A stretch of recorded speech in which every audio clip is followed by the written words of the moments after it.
Wait. Whoopsie, did that peak? Okay. Oh my god. I thought the microphone...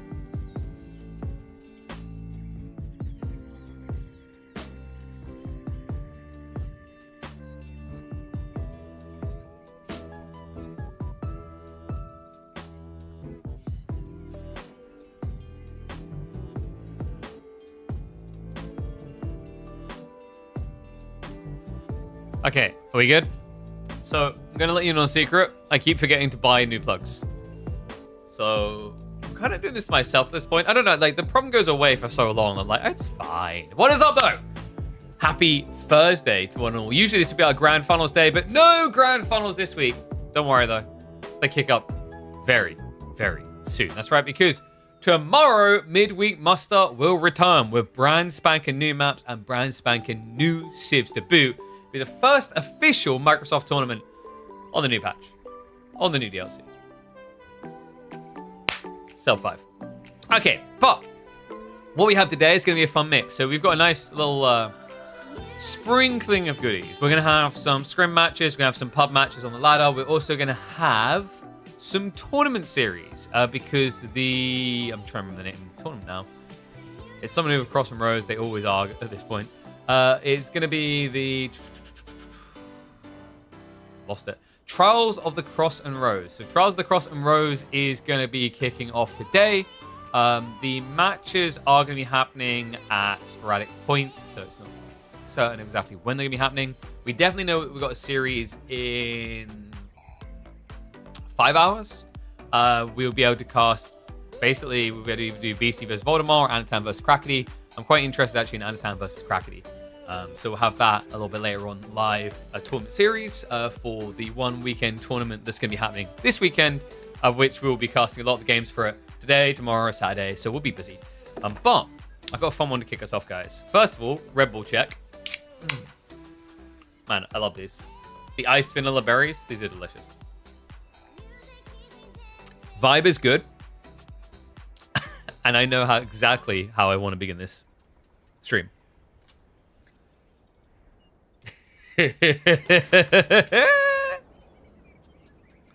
Will I cast some of the War of the Bros? I just arrived. It feels like when I haven't missed a whole... Oh, so... I mean, my thought was like War of the Bros was covered pretty thoroughly, no? I think it had Spanish coverage. It had official English coverage. I don't know. Like, we can adventure into it a little bit later if people really want, but I thought people had all seen it already.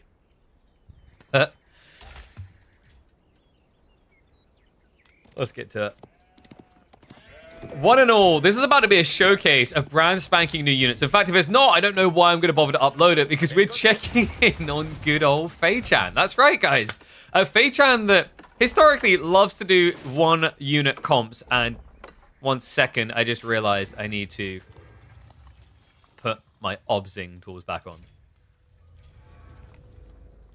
Yeah, so Fei-chan, who historically likes to do one unit comps with talking about a person who will sit there just spamming Magadai all game, and I'm wondering what the plan is today, Faye. She's up against Louis MT from Team Elephant playing as HRE. I'm fear crafting for this. So Faye, where does she want to go? Does she want to try and duke it out against the OP broken Black Riders? At least that's what I've heard. In which case, you could be going to the hyper late game. If you go into the hyper late game, what do you do there? There's no way she's going to try to build Condottiero, right? That is the infantry unit that is anti-gunpowder, because those things just can't catch a flu, let alone catch a Black Rider.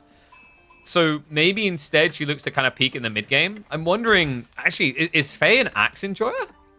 Let me ask you this question. Are you an enjoyer of axes? Or is Faye a bit more like me and likes to hospitalier it up, you know? Because everyone in this game wants to play war, right? It's like full War of the Roses right now. Someone's got to play the nurse. And Hospitalier have proven to be quite fun. I think they would be interesting in this matchup. I'm not sure if they'd be totally worth it just because H3 have heavy maces.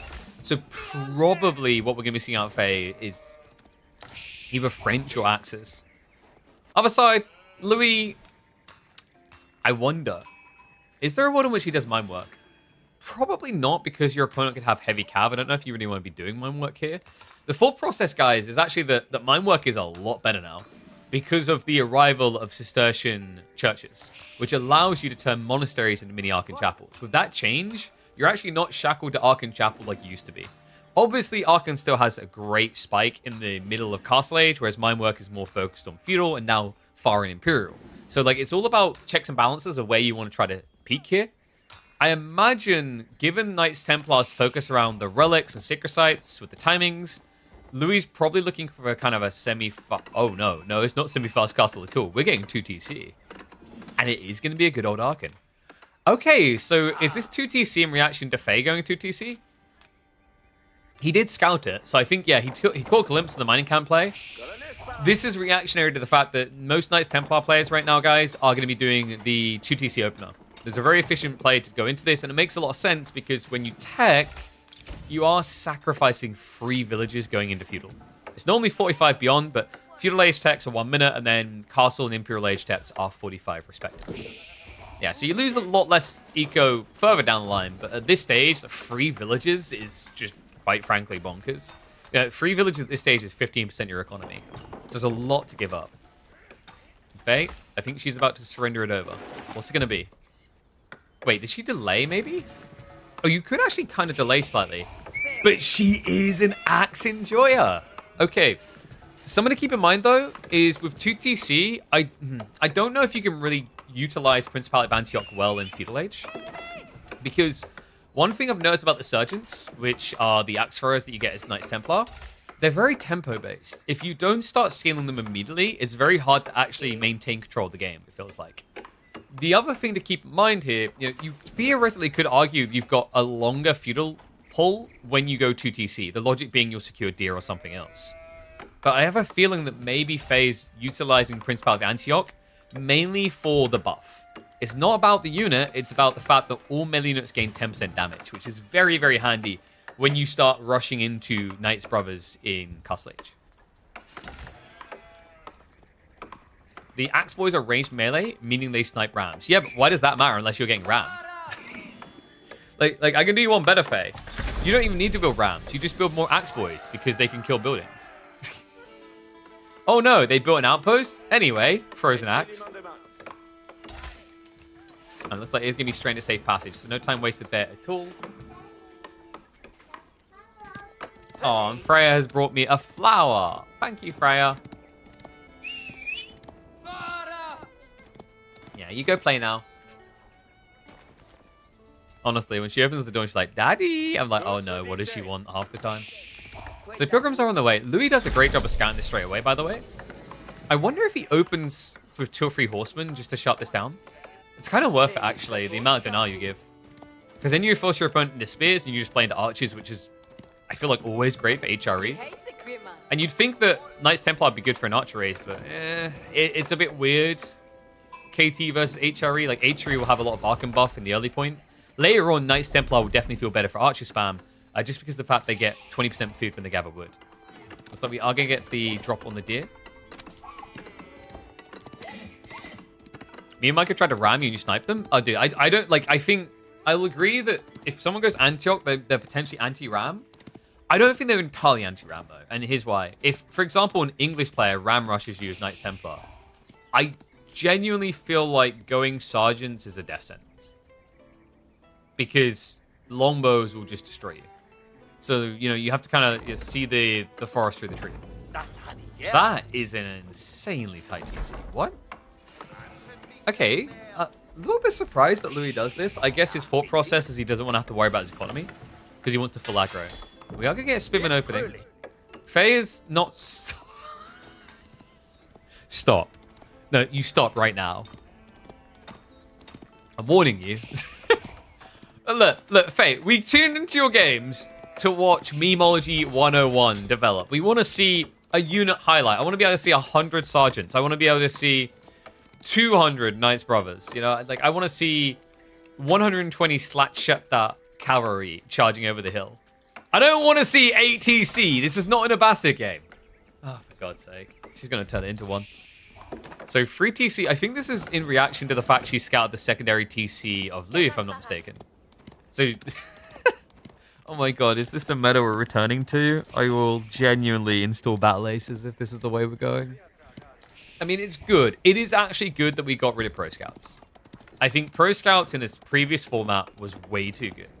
But if all we're going to do is return to, oh, you 2TC'd, I'm going to free TC. Oh, you free TC'd, I'm going to 4TC. See? I'm going to flush my head down a toilet. Looks like Spitman are on the way. Good choice by Louis. It's a very cheap budgeted approach to dealing with the Pilgrims initially because of the fact you have the extra movement speed. And you get a few extra faster than, say, going Horsemen, so you can actually just consistently body block. Free TC Axe Boys defend me if they rat. I feel like 2TC Axe Boys does that anyway. I am not buying what you're selling. There isn't even a Rax in anticipation of this crap. And he's already built spears against you. You're not fooling me. Nice denial. Actually stopped the Pilgrim just before he reached. Great micro there from Louis. And now we just rinse and repeat. Okay, but guys, what if Faye had done this as a bait? This isn't coping. Think about it. She spent 300 resources, and so far Louis MT has invested in a Rax for 150 and 6 Spearmen for 480. So Louis is over, like, double the investment at this point the scaling is doing to block it. And this just feels like bait. Bait is starting to stockpile a bit of wood. Maybe I don't think we see Raxes. I genuinely think this is Castle Rush. What's the play to get out of the problem here in Castle? Genoese crossbowman? I like winning. And you can't generate Pilgrim gold if you can't Pilgrim. So, no, there's no way you do Angevin Empire against HRE, surely. Because, like, HRE have heavy maces. It's the same logic as why you don't go Knights Templar into Hospitalier, right? So if you go Hospitalier, you're going to have heavily armored units. Same with Angevin. I guess you do just go Genoa and try to recap. Because your opponent's spamming spears. I don't really feel like you want to go for Terma here. As in the genital. Okay, Rax has already been prepped. Maybe we are going to be seeing a little bit of tossing going on here. Any big tosses in the chat? This guy's feeling like a right toss right now. I wonder, Louis MT, we're not going to be seeing any experimentation with the new Burgrave, are we? No, I think we're going to be seeing classic Regnants. He already went triple Prelate. This is the cool thing actually about 2TC HRE. It enables you to be ready for that semi-fast castle into immediate mass Prelate pull. And we do have Sergeants. Okay, so Faye, I guess you're just looking to tech them up so they're more advantageous. In fact, Faye, did this happen before or after the hotfix? I think this happened after the hotfix. So this was after the Sergeants got an extra 10 HP increase. And there you go, Regnitz is... How many That's 4 now. 4 Pilgrims! 4 Pilgrims trusted their life, do you, Faye? 4. And apparently you want more to fall for the Jibetiness of it. Republic of Genoa. Has Faye even tried switching? I don't think she has. No, she hasn't tried switching the other side. Admittedly, that would get seen immediately by Louis, but it's at least worth the deviation. Keep your opponent dancing around the map. Kind of an unfortunate spawn, I'd say. Like, it's almost like you want this sacred site down here towards where the fat gold is. To have a wider arc. And whoa, boys, whoa. It's okay, guys. They mitigate 50% damage. Oh, wait, there's a lot of spears. It's about to be a lot of axes. Oh, yes. I don't want to see a single Genoesian crossbowman. Waste of space. Just sergeants all the way. We've got Sarge's heroes over here. And Veterancy already queued up. Only 30 seconds away. Pretty quick on that tech, actually. It's just always about the Pilgrims. Oh, no. Nice pin. Louis is ready for the tech up. So he sees Sergeants. I imagine we're going to be looking at a stable switch here. Do you do stables or do you straight go crossbows? Because the thought here is if your opponent is showing Sergeant spam, he's building heavy units, crossbows counter that. The other thing is if you go Knights now, your opponent can just switch spears. So I feel... Wait, he's just going Imperial Age. This is going to be Black Riders. Wait, does that work against Sergeant? I mean, it should work against Sergeants. I'm just thinking of the Zerg. Because remember, Black Riders are incredibly hard-hitting ranged cavalry units. So they are gunpowder units. They hit for, I believe, 45 damage it was. And they even have armor. So the throwing axis damage is going to be heavily reduced. And I think it is an Elsbach. I mean, you could technically justify Pasta Suave at only 60 economy, but I feel like we're looking at Elsbach here for the Riders. Because remember, yeah, there you go, boom. Elsbach it is. We have got 13-minute Imperial Age Elsbach. I am not memeing. I did just say that out loud. Welcome to Fair Games. Louis MT wants the gunners. He's going to need them fast. I think my one worry here is the Black Riders are not quick to produce. They take, I believe it's 35 seconds, like a knight and a hand cannon. Yeah, I think it is. And you can only build 8 of them upon tech up, remember. The Elsbach, it does something interesting, is that instead of you basically getting 5 valid Black Rider slots per keep, you get 8. And the Elsbach is included in that calculation, so you immediately get access to 8 of them. There you go, 35 seconds. 300 resources to these things, though. Okay, right now, Faye is probably molding about the movement speed on HRE. It's like, these guys should be dead. They should be dead. Why are they not dead?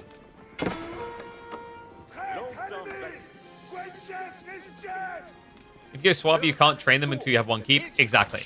But the logic is Swabi is going to give you an insane influx of villages. So the logic is then you can just put all those villages to work. You get a delayed timing of Black Rider access, but your secondary wave of Black Riders will be quicker because the extra villagers gathering on stone. So like it's a balance check of what you want to do. Louis, though, is in a pretty good position to start Black Rider spamming. He can't get the 5th relic. That's safely behind Faye's lines. What is this game? Oh my god. And here come the sergeants. Reminder, these guys will destroy buildings. Right now there is 15 of them. That means they hit for... What's that end up being? 180? Yeah, 180 damage per round of attack onto a building. Onto a building, guys. I'm not exaggerating. Look. Knock, knock! It's a lumberjack axe that they threw. I knew it. Basically foreshotting it. Oh, welcome to the future, guys. This isn't a foreign concept to Age of, by the way. Age of Mythology has this with the these Huskars. No, not Huskars. It's the axe throwers for the Norse factions. Like, this is not the first time this has been added to an Age of game by many years. The MT thought Black Rider is not that good in 1v1. The problem with Black Riders is scaling them. They're very slow to scale. And they cost more than hand cannon is. In fairness, it is definitely worth the extra 60 resources for the mobility. But then you've got the issue of, like, once again, scale isn't just production time or costs. It's the unforeseen costs, and that's the fact you have to spam keeps. That's where you burn a hole in your pocket. Well, Lou's going to be knocking on the door, but Faye, look at this. Imperial timing, not too bad. Teutonic Order it is. And she is going to be switching into the Teutonic Knights. I wondered if this was just going to be maybe about the buff that you get instead. I love this. This is cool. Because remember, if you go for the Teutonic Order, you get... I'm trying to remember what it was off the top of my head. It's the extra melee armor, right? Yeah, that's interesting. All gold units get 2 extra melee armor, and sergeants cost gold. So these guys now have 7 melee armor, and they haven't even been upgraded yet.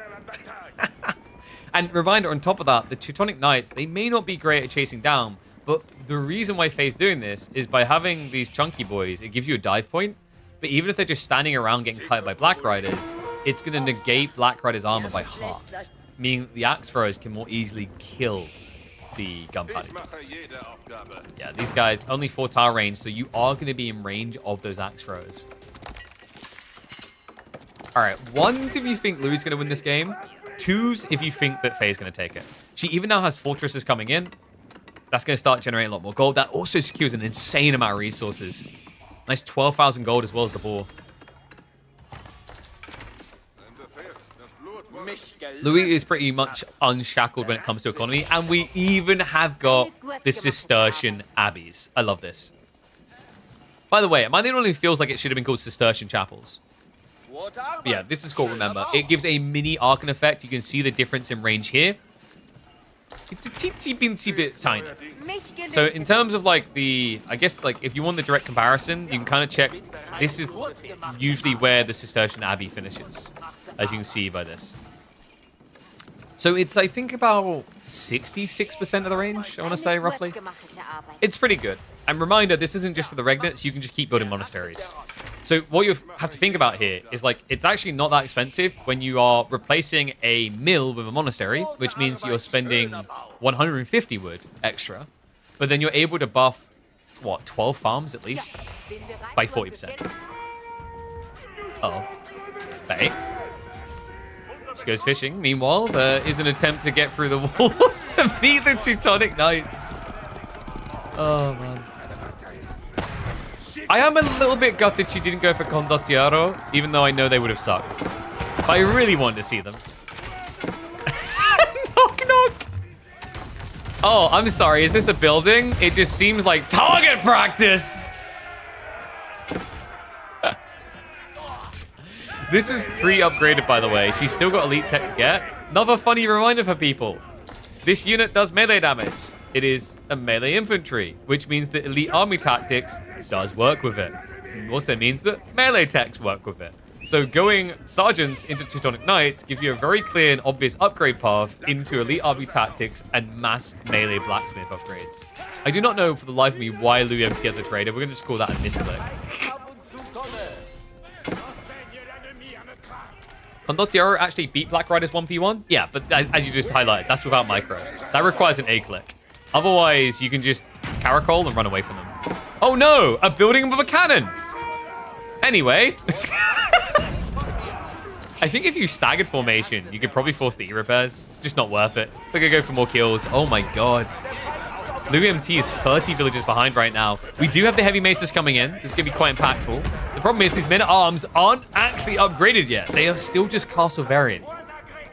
Meanwhile, reminder, these guys, I talked about the fact that elite army tactics works for them. Reminder, they also have that 10% damage increase, which scales with elite army tactics. These units can end up hitting for over 20 damage. Yeah, it's like, I think it ends up being 19. The rest of the army's going to arrive now. Oh, Louis, this is an ill-advised fight, sir. It's like, but I have the Black Riders. Okay, actually, you're fine. The Gunpowder Boys will see you through. Yeah, it turns out that negating armor doesn't really matter when you don't have enough damage. And Faye's like, I see what the problem was. I went melee against HRE. You never go melee against HRE unless your melee is ranged. She's now going into Genoese crossbowmen as well as more so. Okay, so I don't think Genoese crossbowmen are worth it in Imperial Age. They increase their damage by what? Isn't it an increase of like 1 or 2 bonus damage, and like base damage goes up by 2? And their health only goes up by, I think, 10.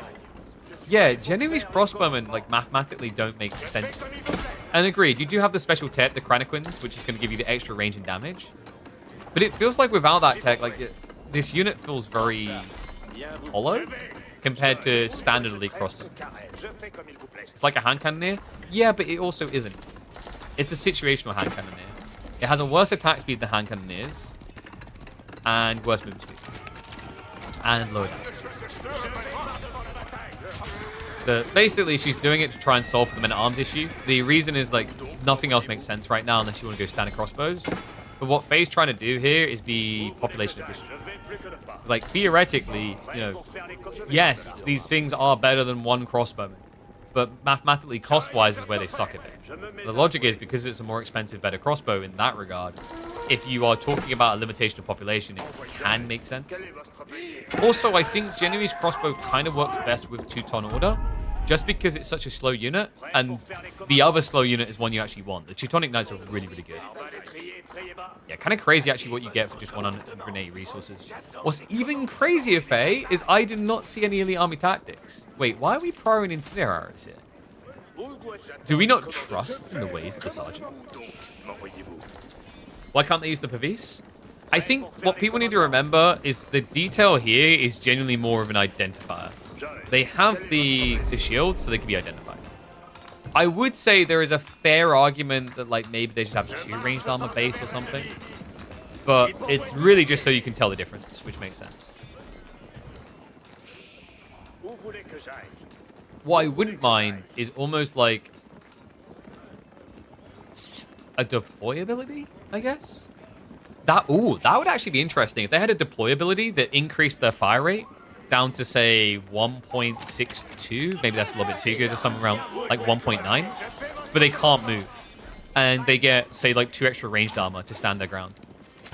That is a very interesting trade-off, because then melee units, horsemen, can gap close and kill you. But you better counter things that you should already counter. Oh, big clash is happening on the north side. Hello. This doesn't feel like enough firepower right now for Faye. Yeah, even the negative armor. She has got the fortresses to keep her safe. Southside fight is looking a lot better, though, and that is going to be able to cut off some gathering down here. Gathering that Louis, funnily enough, actually kind of desperately needs. Black Rider spam is not cheap. We do at least have a trickle of Teutonic Knights coming in. This is really good, because if Faye pulls left and the reinforcements come from the southeast, it means that the men-at-arms can be further away. Looks like she is clearing house, though. Funnily enough, killing the Black Riders is going to be a little bit harder than killing the men-at-arms because you lose your bonus damage there, remember. It's only against melee infantry. Louis doesn't want to lose a damn soul. He doesn't want to lose a fang. I'm not even going to sing that out loud. He's heading back already. We do have additional keeps on the way. He needs to scale up to, like, say, 25, 30 Black Riders to start feeling good about these fights. That's a really expensive investment, actually, guys. You get 8 from the tech-up choice of Elsbach, but then each keep is going to cost you 900 resources. So you're going to spend 1,800 to get up to 24. You see the balance point of this. You know, people are worried that this unit is going to be OP. I'm not convinced so far. I think it has its place. I don't know if I'd say it's OP. It does have one thing that feels a little bit busted, guys, and that's if you use Micro and Caracol together, you can essentially Magadai. Because what happens is you basically run towards your opponent, turn around, and you can shoot as you turn around. I'm not even kidding. In fact, if you guys haven't seen, we had a video up on our YouTube which tipped you off on the 5 biggest changes that are going to matter to you guys with Season 10. And that was one of them. The Caracol ability is... Cold now sieging in. We finally have Lee Army Tactics. This is going to be big, actually. So it's going to bring the Sergeants up to almost 200 HP. And the damage is going to be able to scale up to about 16. Oh, and that's going to feel bad for Louis. I just realized he prioritized ranged tech. Yeah, he has 9 ranged armor, but only 6 melee armor. Knock, knock. Oh my god. It is the perfect siege comp without any siege or any actual, like, point-blank melee units. You don't need these guys. Just build sergeants and crossbowmen. You can blow up every building. What has happened to the map, by the way? Faye is spamming so many castles. This is crazy. She's got great control. Yeah, I'm a little bit gutted that Faye is neglecting melee tech, but that's being fixed now.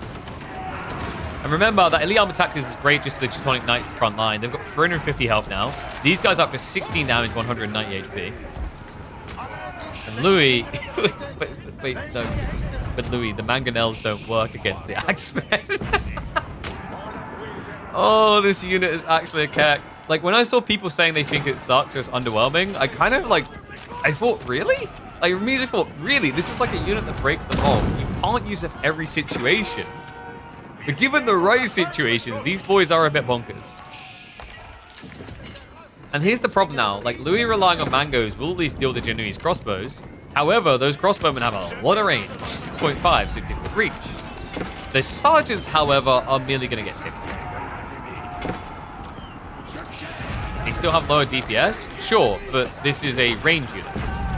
Like, it's, once again, this is what I mean by situational. You shouldn't often be able to just build sergeants and win unless you're completely outskilling your opponent. Hence why Faye admitted she needed Genoese crossbows. Credit to her, by the way, the crossbowmen actually haven't looked too bad this game. I honestly think that the crossbowmen have rated the most underwhelming unit. The only reason you see so much of Genoa as a choice is actually the Pilgrim Gold. Oh, she's rocking them pretty well here. Oh, that's kind of a sick idea as well. Such high base damage, you can actually snipe mangoes. Love that. Skill repairs are going to be coming through just from crossbars in case way. Faye will probably wish that they'd actually given a Landsknecht option to the Knights Templar at this point, because that is a lot of men at arms. Am I the only one gutted that we didn't get the Mass Black Rider strat here? Okay, but like, in fairness, Louis wanted to Mass Black Rider, had to pull away from it to something maybe a bit more standard or believable that Faye treated to be doing historically. And yet Faye is still winning.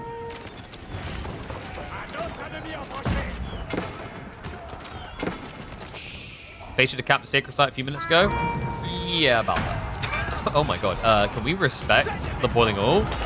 Sir, you do not have elite army tactics. And the Genoese crossbows are actually dating him. It's wasting his time. Oh my god. That's actually a lot of HP loss on the army. And remember, Louis MT, this means he could just immediately lose the follow-up fight and not be able to defend quick enough. Army is reacting now. They're going to be marching down. Louis MT. Big set on trying to get that castle kill. There are 11 villagers inside, so they could pull for a clutch repair, but it's going to be difficult. On top of that, check this. You've got all of the shots coming in from the fortress influence. There's arrow slits that are adding a lot of damage into this dive. Villagers going for the repair. Army reacts. And it looks like the castle should be going down, but Louis MT is going to lose the bulk of the army. Militarily now getting outnumbered, while also losing his own castle on the north side of the map. Man, great moves by Faye. I think this has been the story of the game so far. She just keeps playing the flank really well. She's splitting the map up in a really frustrating way for Louis. And oh no, I lost my fortress. Anyway. Yeah, reminder by the way, when I say that these get arrow slits, I'm not kidding. So you've got the iron clamps, which is just to minimize the damage things can do. But when we get close here, this one here, this one here, this one here, this one here. Like, these 5 wall pieces have got arrow slits. So if anyone wants to cheese people, I know some people in theory crafting the idea of like a castle rush, like fortress drop your opponent. Yes, but the way you win isn't the fortress itself, it's all the stone walls you build next to it. And agree, they do need to update it so it's clearer visually which ones have. Sniper the villagers trying to rush out. I mean, why are you even rushing an outpost against Axemen? This doesn't work. Even if you get inside, they are going to start destroying the building. What's the point? Oh, good, because apparently beating the crap out of an outpost isn't good enough. I will say that the Genoese crossbows are actually pretty sucky at sieging. The logic being is that they have a slower attack speed and they don't get more damage. But it's fine. That's what the axe throws are for. Oh my god, she's actually destroying a castle with these things.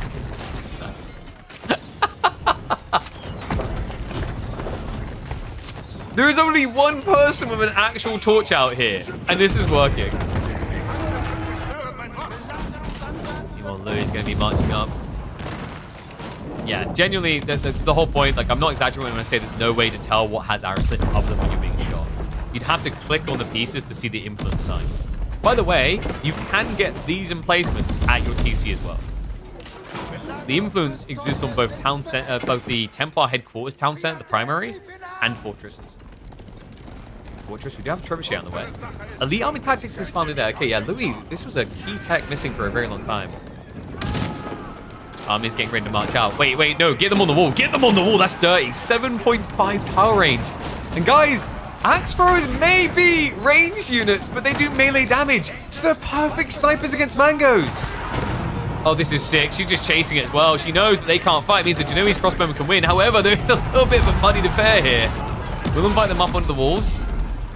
Axe throwers, though, this is an insanely good trade. A little bit of overkill, but she should be able to get rid of most of the siege.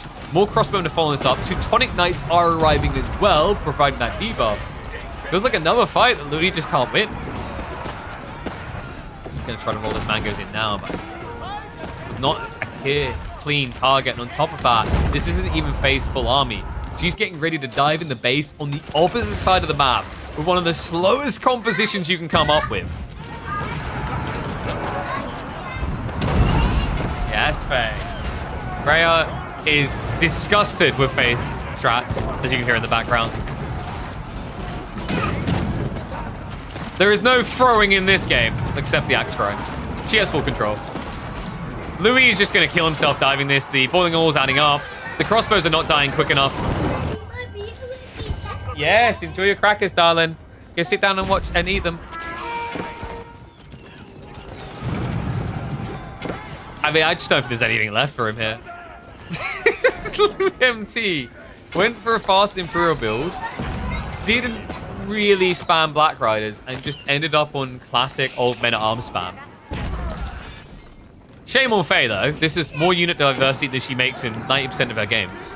I am disappointed.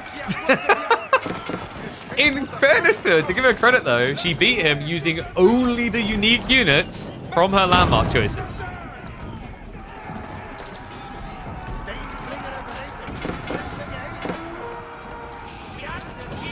Like, legitimately, these guys are pretty decent siege snipers. I'm curious to see how they function against Springles in particular. Because technically Springles counter them, but with the melee damage, they get countered in return.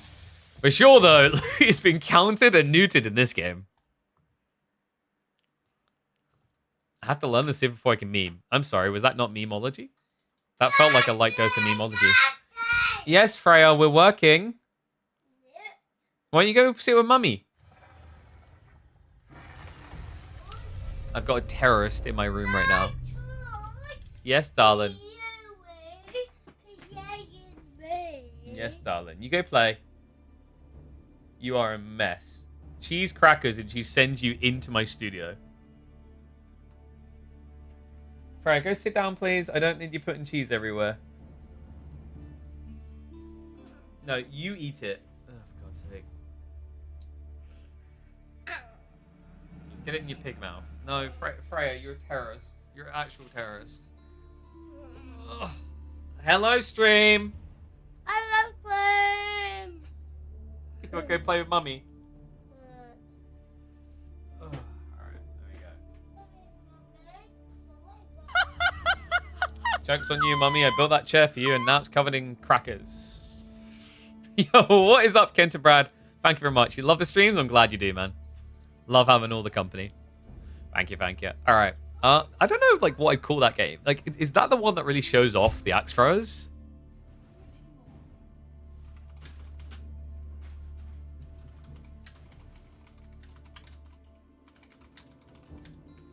Axe throwers, the ultimate siege weapon. Oh, blimey. Where is Mummy? Oh, no, like that, dude, like... You give Freya 10 seconds and she will just disappear and reappear next to the person who she's not meant to be with at the moment. She'll just sneak off. She always does. Goddamn terrorist. All right, so let's see what else we got here. We've got some Numu Louis games. Interesting. Lipany, Japanese, Byzantines. Who cares? Boldland, I think, do we want any new civs? Dude, they're playing all the old civs. Huh? Oh, should we see how Sacred Grove feels without... I don't know, Sacred Grove interesting. Malians versus Ottos, kind of historically a bit of a weird one. Maybe Boldland? French versus Shishi? Because my thought is, like, do you pro scouts now? I don't know, do you guys actually care about old civs? Why do I get the feeling the answer is no?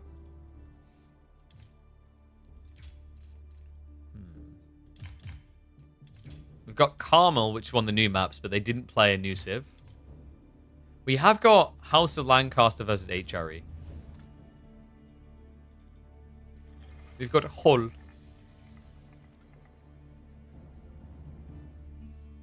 You've been pro scouting with Templars. I guess winning is too easy. Got to do something to make losses happen. All right. Want to know? Some call this map cheesy. I think it's an absolute cracker. Get it? Cheese crackers. I'm gonna... Dude, there's an English pick in the game. We've got House of Lancaster in the hands of Louis MT. Going up against... I think this might be Scarlet Devil, I guess. Playing as the HRE in the yellow. Interesting map, actually, for HRE. Enlightened Horizon, for those that have not seen it, may seem be a bit memey because of the short distance to your opponent's base. I think in some ways it's reminiscent of Forts, but actually better. Knights Templar in particular have already been complaining on this map, at least the fanboys of it, because of how hard it is to Sacred Site. But the Relic grab is quite interesting. 3 of them always situated close to the players. And we do have a spawn that is insanely well balanced. I've seen this spawn sometimes with 4 relics down the center. But let's see how the players want to try to approach this. A few details that matter about Enlightened Horizon. Your starting gold is only 1,600. You can't camp in your base for very long. You've only got 1 safe tree line to work with. And your stones are pushed further out of TC range. So on top of that, the deer tends to be shovable, but takes a lot of effort. It's far enough away that you'd actually have to hard commit to it.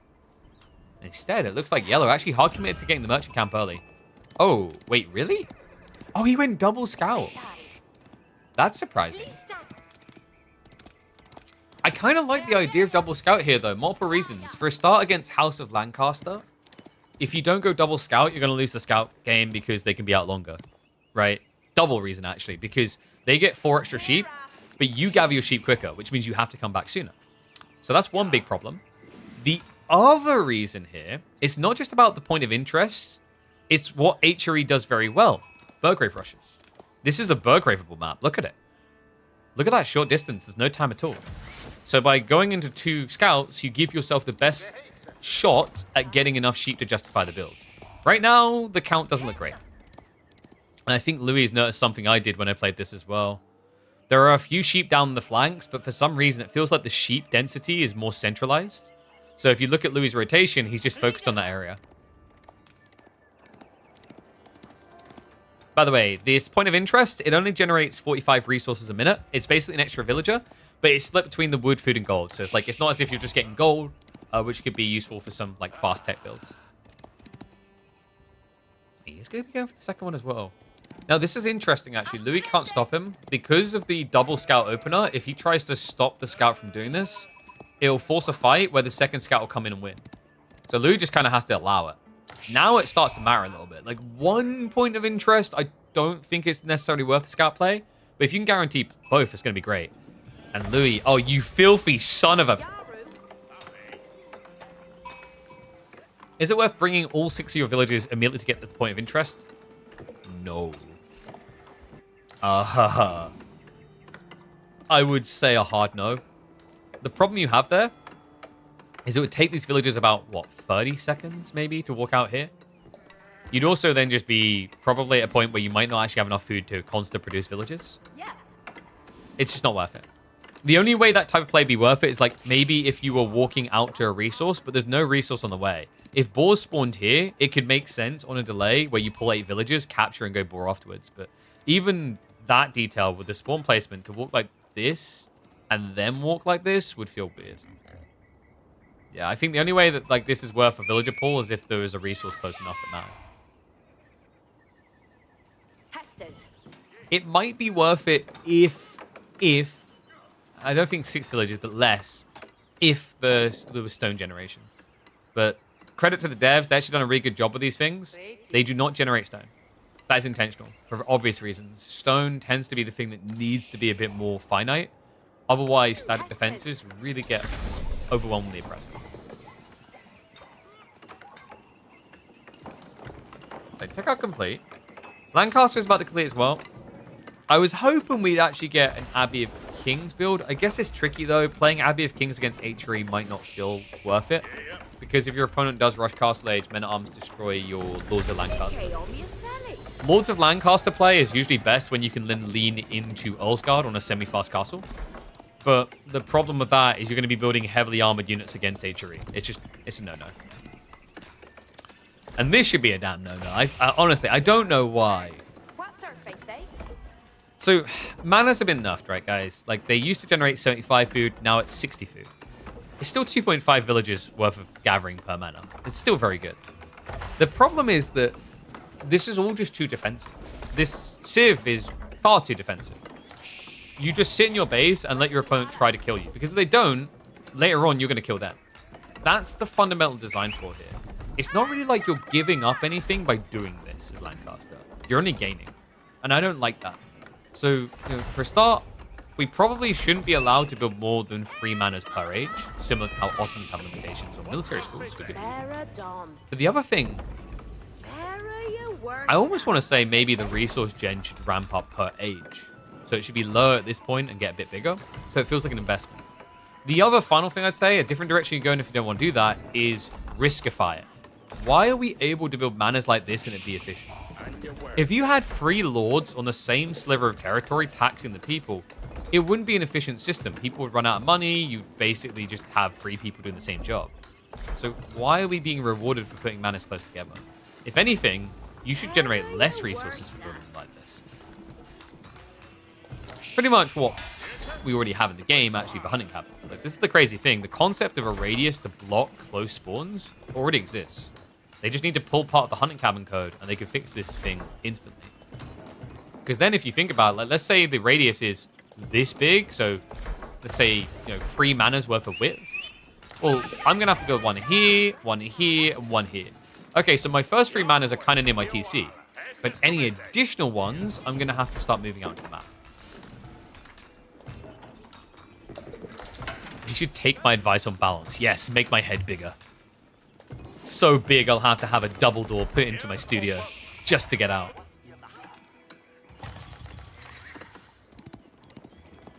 So we do have the Castle Age on the way for yellow. At least that's going to be the goal here. I guess it's going to be a Relic Rush. Oh, that's so annoying though, Louis. Realizing what's up, he actually goes to the Demilancer pool. This is the big deal. So he's going to take control of the merchant camps. But more importantly, he can now intercept the prelates. These Demilancers aren't exactly quick killers. Like, this is the thing about Demilancers is, statistically, they look like a really bad unit. This has 50 less health than a standard knight. And you can only get it through select ways. You can either get it once off from the Lancaster Castle, or you go for the Wing Guard and build them. But the catch isn't its stats. The catch is the fact you just got so many of them. The levy pull is just too strong. The funny thing is the second level, the Shire levy is actually kind of okay. 600 wood and 600 gold to get that mini yeoman, potentially maximum 17. 17 makes it a good deal, but like scaling to that point takes a lot of time. But Demilancers as a tempo control mechanism are crazy.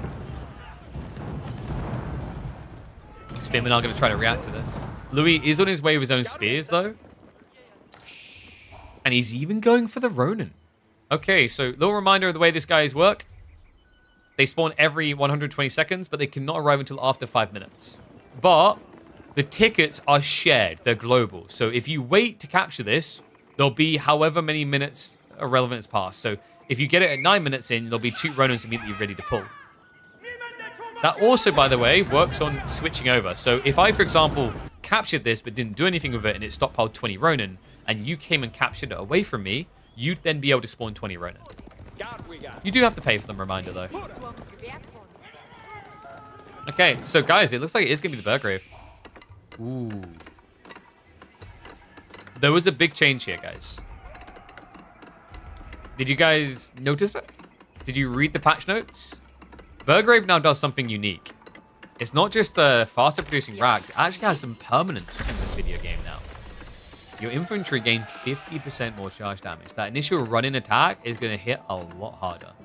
It is going to be a bit tricky. I think actually one area it's probably going to feel weak in is going to be spears. Because spears typically brace instead of committing to their charge. But for men-at-arms, that's a big one. So he's going to be going straight for them. There you go, guys. So for example, this is just a plastic men-at-arms. You normally do 10, but its initial hit's going to do 15 now. You go up to 12 damage with the veterancy, which means that it's going to be hitting for 18 damage on the initial strike, and that can be scaled up via melee attacks.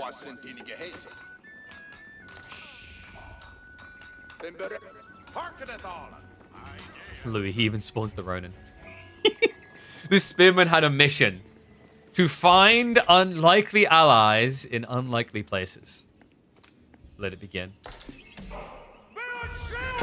Remember, Demilancers do auto-upgrade with the tech up by Louis here. So those Demilancers just went from 140 health to 160.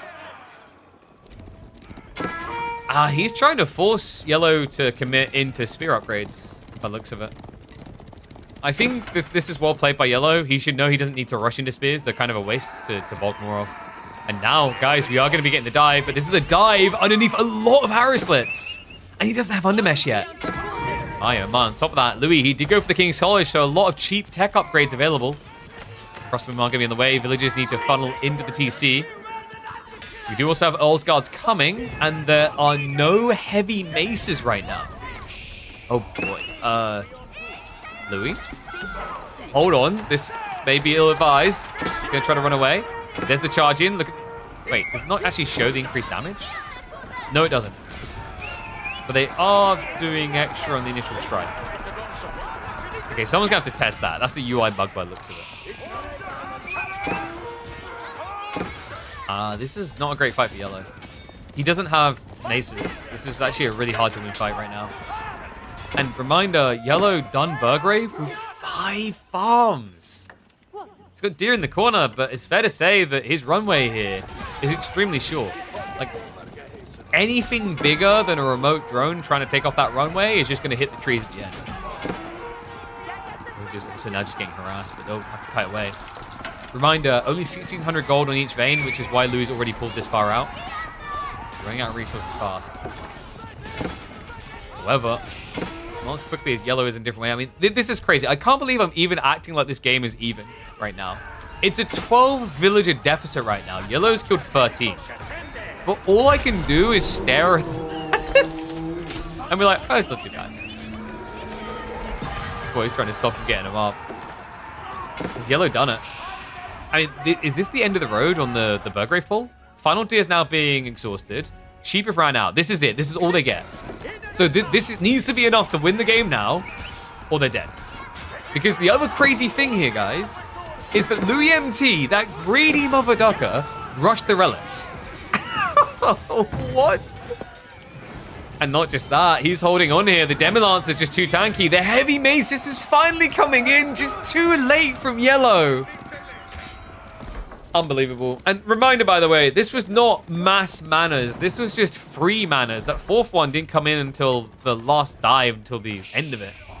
But even just these free, he was generating a pretty lofty amount of income. He was getting an extra 315 resources, which equates to, well, usually you can apply like 40 resource gather per villager. So he's getting, what, 8 villagers extra, which just kind of offset a lot of the deficit here. Then you add in the static defenses, and hey-ho, Mario, not such a good feeling. This is the problem. I genuinely think, and this is including the fact they still have White Tower and they have got Berkshire, I think that Lancaster Castle might be the worst designed landmark of House of Lancaster. I've never been a fan of Feudal Age defensive landmarks. It is comical they even call this thing a military landmark, because it's almost like they knew. It has got an arrow slit. It does militarize all of these buildings. Like, what he just got there, guys, is the equivocal of building 3 outposts and building arrow slits in them, which is not cheap. That ends up being 175 resource savings per. These are crazy. And agreed, they do get the cut. So that's the other thing. It's a fair point about the health, because the health is like a mini fortification, which costs 100 stone extra. So let's say it's 50 stone. So it's like, these are like saving you 200 resources per. Now, admittedly, your villagers can't get inside. They won't be able to hide and be safe there. But even without that, can we not look over the fact that he lost a third, close to half of his economy at one stage? And it didn't even matter. Now, there's definitely things Yellow could have done better here. For a start, Yellow did not have undermesh until halfway through the dive, did not have ranged armor 2 on the way. Even with that detail, killing 15 villagers, and now being bent over a barrel like this is great. Get 10 pop, which is 50 wood free. Exactly. So we already talked about the 200 in terms of defense value. Then you're saving 50 wood in terms of you save a house. And manas only cost 300 resources. Do you see the problem? The only thing that feels remotely balanced about them is their build speed. They take 45 seconds, which is a big commitment. And reminder, by the way, this was a game where he only built 3 of them. Reminder, by the way, this is also a game where he went King's College that is only now getting any real value as techs are finally coming in. At the stage he built it, it kind of felt like self-grief. And it wasn't enough grief. Good grief, look at what we got here. Men at arms defense is not going to work. Yellow trying to switch into Horseman. He just doesn't have the food for it anymore. I think he's done so. I think he's dead.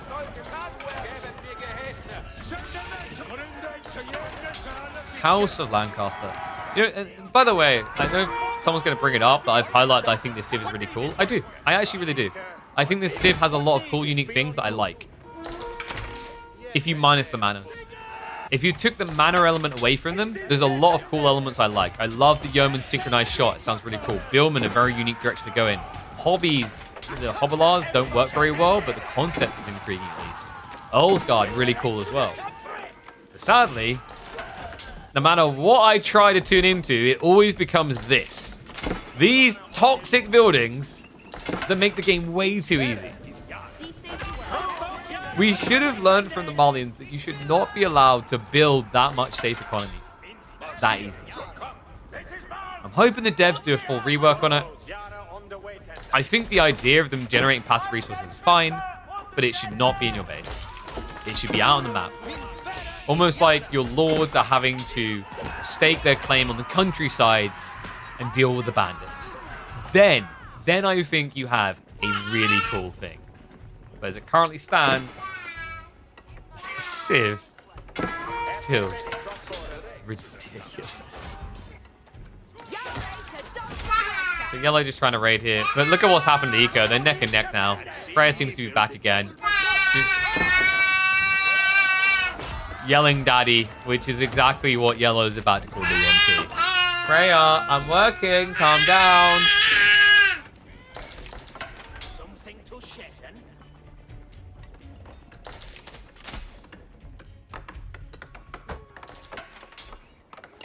I think Yellow just processing lost now.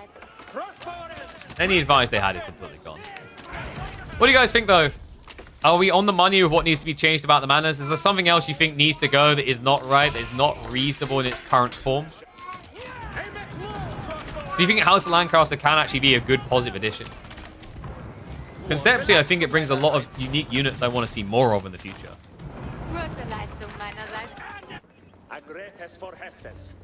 I just think it's the economy that needs to be rethought.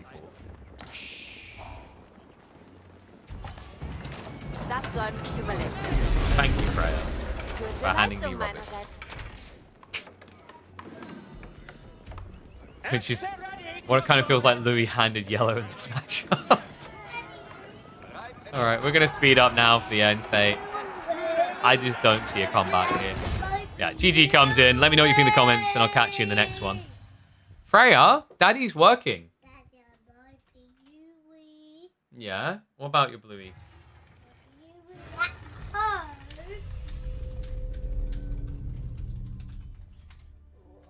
Oh, you got Daddy a flower.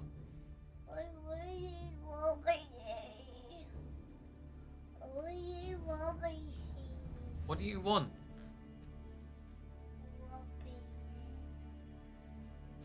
It's gonna die if you don't put it in water. Yeah, go put it in some water. Daddy, where's that water? You call those weeds in the States? That's not true at all. Your weeds Hi, are smoke. Dad. Hi, Stream. Hi, Dream. Are you a Knights Templar main? You big giant. Wow. Are you an HRE main? Yeah. Yes. Do you like playing French? Yes. Wow. Do you look like a mini Jeanne d'Arc? Yeah. Yeah, you do, don't you? You're gonna turn up to events where you just dressed in a little pauldron armor. Level 1 JD. Yeah, but you wouldn't want to hit this one. You try to protect this level 1 JD. Mwah. Where's Mummy? Mommy's asleep. Mummy is asleep. Well, we're gonna go have a word with Mummy about that. But then when Mommy She's up. meant to be watching Freya in the garden.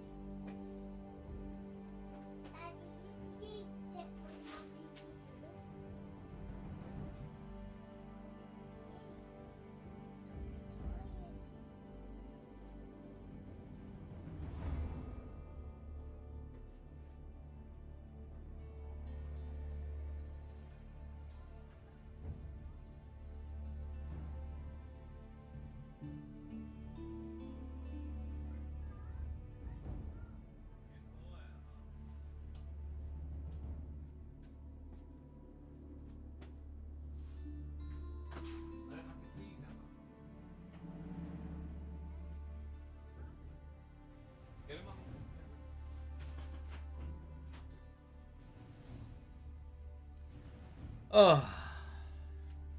Sorry about that, guys. I think Emma's going to lock the door so the terrorizer can't necessarily hop in. Okay, so let's see what we've got that we can watch.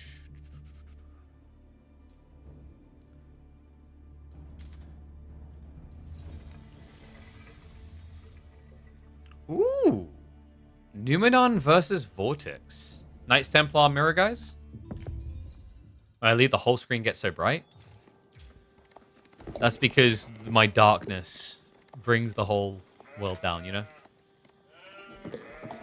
It's like purging the evil from the scene.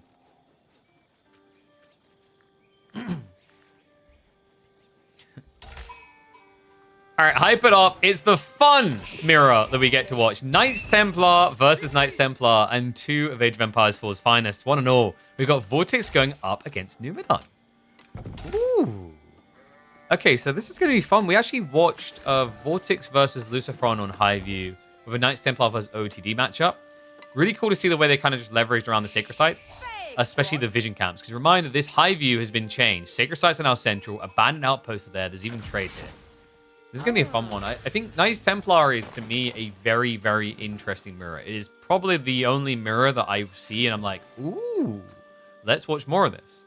Even the Byzantine mirror has kind of been figured out to the point that you don't really see much deviation, because basically people just kind of have to copycat each other, otherwise the mercenaries give too big of an advantage. But with Knights Templar, the choices are a little bit more dynamic, age to age. So people get kind of different power spike points. Whereas, like, the issue of Byzantine mirror, like, Fatlop says he loves them, but, you know, the issue you run into with Byzantine mirrors is you make a contract choice, and if that contract choice is wrong, you now can't play your contract, if that makes sense. Whereas here, even if you make the wrong choice in age 1, like, let's say you go Hospitalier and your opponent goes France, and they're able to beat you because they're French Knights, it's not the end of the world, because then you can adjust your contract with, say, Angevin Empire to now counter the Knight spam and any follow-up heavily armored units. In fact, actually, we're going to hit 2x speed because we have got it for just the early game here. I wonder, are we going to be seeing 2TC play? Neither of them are leaned towards it. And Vortex historically doesn't like that kind of style. I know Numenor tends to find himself in these ultra deep late games. Maybe Vortex doesn't want to allow that, and Numu being aware of it is going to have to contest. So we do have Kingdom of France coming in. Vortex likely going to be the same. Yeah. This, I think, is to be expected. We did see a really cool Knights Hospitalier versus Hospitalier game that was definitely very exciting to watch. But I still feel like most players, especially as they're learning this Civ, are going to lean towards Kingdom of France. Kingdom of France just allows you to play a budgeted version of French. And French is, from a macro technological standpoint, one of the easiest Civs in Age of Empires 4. From a micro standpoint, one of the hardest. It has a very high skill ceiling because of what you can and can't do with Knights. So we do have an immediate plane to the Sanctuary from both sides. Vortex did delay himself slightly. Now, this is already a slight difference that kind of matters here, guys. Vortex is up by 1 villager. The reason that's going to be important, because of the difference in tech timings, is going to have a slightly bigger influx of initial resources. What matters is what he's going to put it towards. And also, what else matters is what it puts him behind on. Chevalier Contraire is already on the way for Numenor. If you can get the macro right for this, he can remain 1 ahead. Really important as well for those mid-map skirmishes into said sacred sites, of which right now, both of them are heading for the same one. I just realized we can do predictions because we live. Vortex or Numenor. I'll give you guys 2 minutes. You little gambleholics.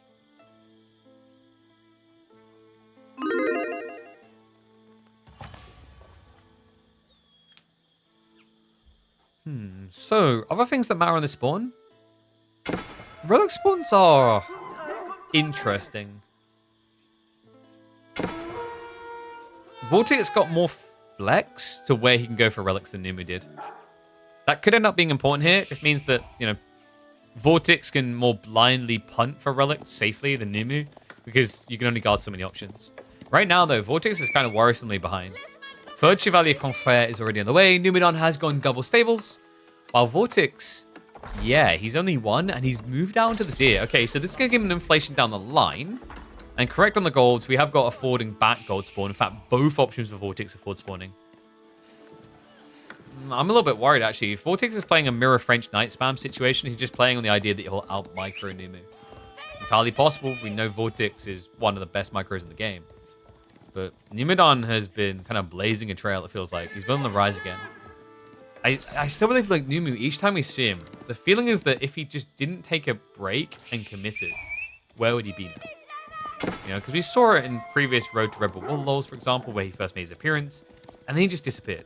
Then he comes back, and he still remains a highly competitive player.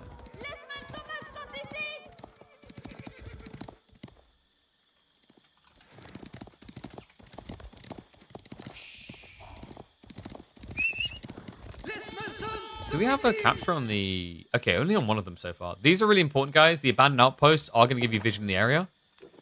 And high view, especially when you're playing knight versus knights, can easily come down to who gets to charge. Having vision is going to allow that charge while denying your opponents. Unlike AoE2, I don't think it's worth it to be later to feudal. My rough math was you lose like 4.5 to 5 villages. I think it depends on what your goal is. I can see where you're coming from, but if you are not planning to pilgrimage straight away, theoretically slightly delaying your tech up can be worth it.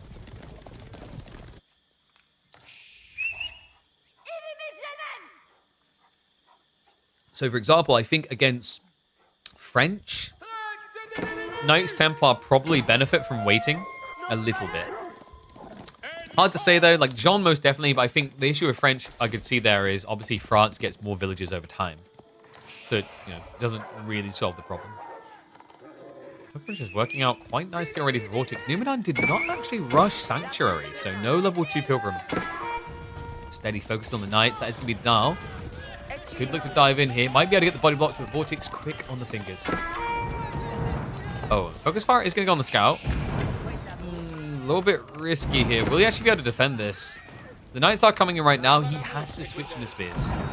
The Chevalier Confrère. They are going to have to split off a little bit here.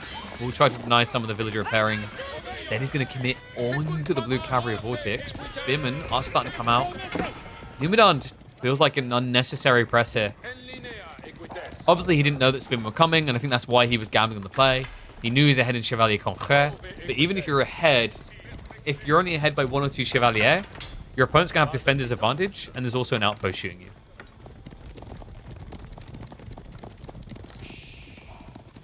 Just wall your pilgrims in? Wait a second. That's bait. You can't do that anymore. You can't create a nice little castle pathway for them to just take. Okay, is Numidan going to switch? Because this feels like a great position to go into archers from, surely. He's going to A-click for the time being. There is an interesting micro dynamic to Chevalier. And that's, yeah, he didn't do it here, but the idea is that ideally you want your injured knights to be as far away from the enemy as possible. Because even though they are at death's door, they're still going to be providing +1, which scales, of course, to the rest of the army.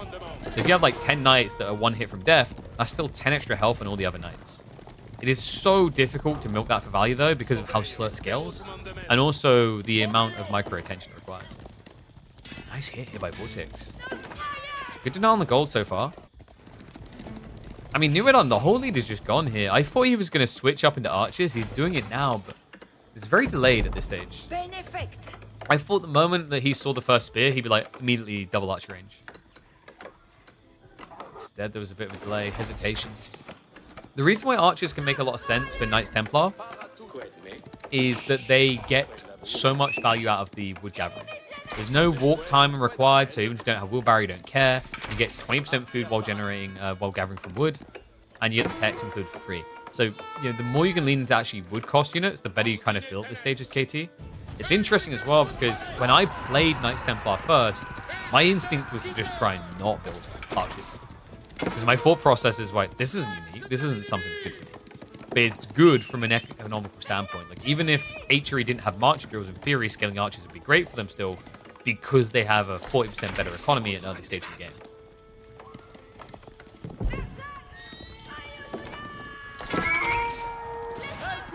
Are you talking about gating mechanics? Has anyone ever tried the taxation strategy for Malians? We theory crafted hard on that, and then we discovered that the toll outposts aren't actually reliable. They're kind of bugged. No time to bore from either side, but that's about to change. This is looking better and better for Vortex, actually. The switch on the ball is going to inflate him faster. Numidan still has the Chevalier Cocher lead, but there's a lot of spears attached to Vortex's side. I kind of like Vortex's comp a bit better. It's less complicated, not messy. The fight is going to look scrappy and messy, but the concept is pretty much a click in. Well, Numidan's going to have to be a lot more fixated on the archers and microing them. Could easily lead to Chevalier losses. There is an argument that if Numidan continues to scale a Chevalier lead, that extra health will add up to like an extra hit from Spim. But we're pretty far away from that metric.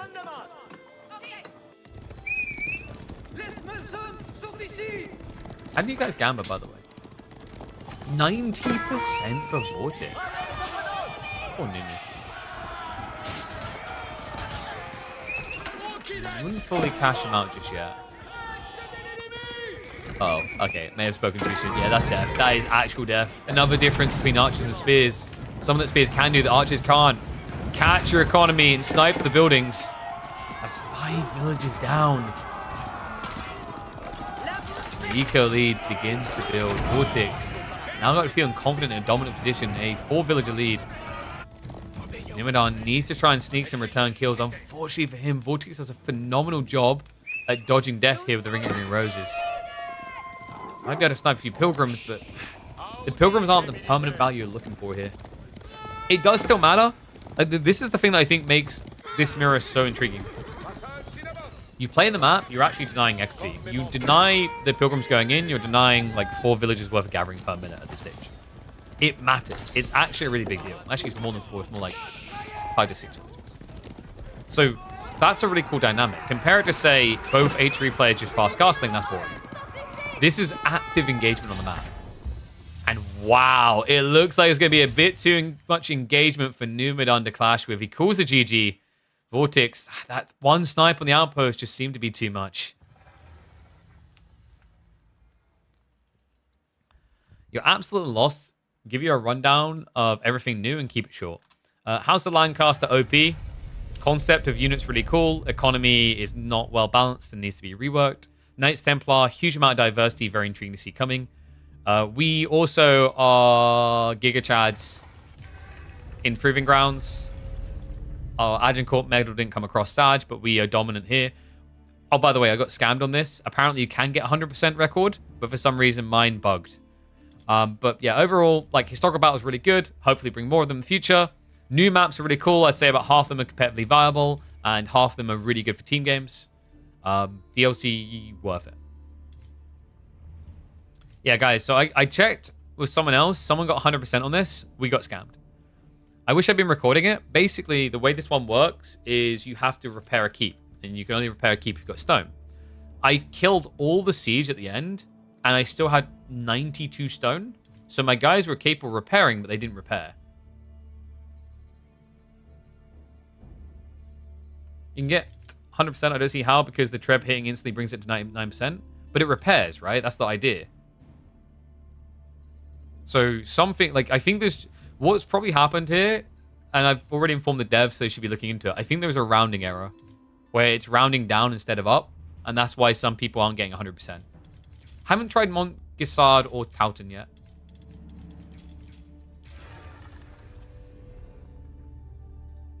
Yeah, like, I think what might be happening, Myriad, is, like, the villagers maybe stop repairing before true 100%. Because I had nothing, like, I had nothing hitting the castle for at least 2 minutes. Yeah, it's weird. Also, I don't know, like, my feedback on these, by the way, I think the metrics are wrong. Agincourt's metric is good. It's a timestamp. So, you know, how many minutes, how quickly can you speedrun it? Tauton I haven't tried yet, but the idea of protecting buildings, I don't know, man. I'm going to once again feel like something's maybe time-related, unless it's infinite wave would be cool. I think, like, Tauton probably could have been, like, an infinite wave thing. Montgisard is time-based. That works fine. This one, I don't think they thought out well on the metric. So for those that haven't played this, you have a castle you need to repair, but you don't handle the repair. You're running around the map, finding stones to get stone to repair with. The metric for best record on this was very simple. I don't know why they didn't pay attention to it. Stone. Conk score should be how much stone you've got left. Higher, better. It's that simple. It would it would make it so much more replayable, because like when you give someone the opportunity to get like 100% and they get the 100%, there's nothing better. They've done the best. So now they're done with the format, they're never going to come back again. When you have times, or you have a score thing, such as accrued resources, that creates a very, very different dynamic, where I can keep improving by 1, 2, 3, whatever. And yes, Myriad, we even posted a video with the first person to set a record in Agincourt. I think we done, was it 12.5 minutes, chat? BC was able to beat it.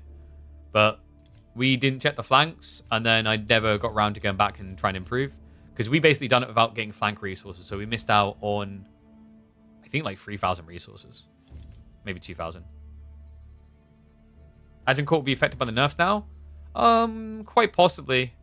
The main one that is going to be felt there is going to be the volley. So, synchronized shot.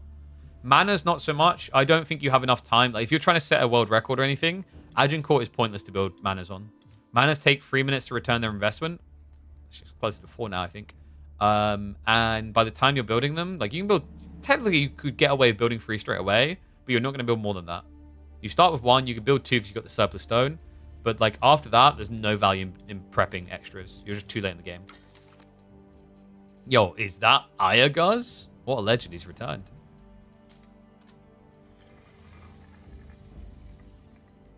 Ooh. Okay. Okay. We're definitely watching this one.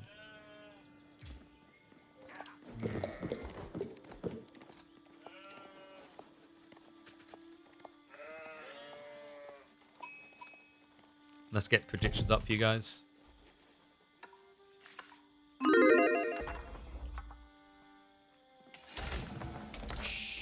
See.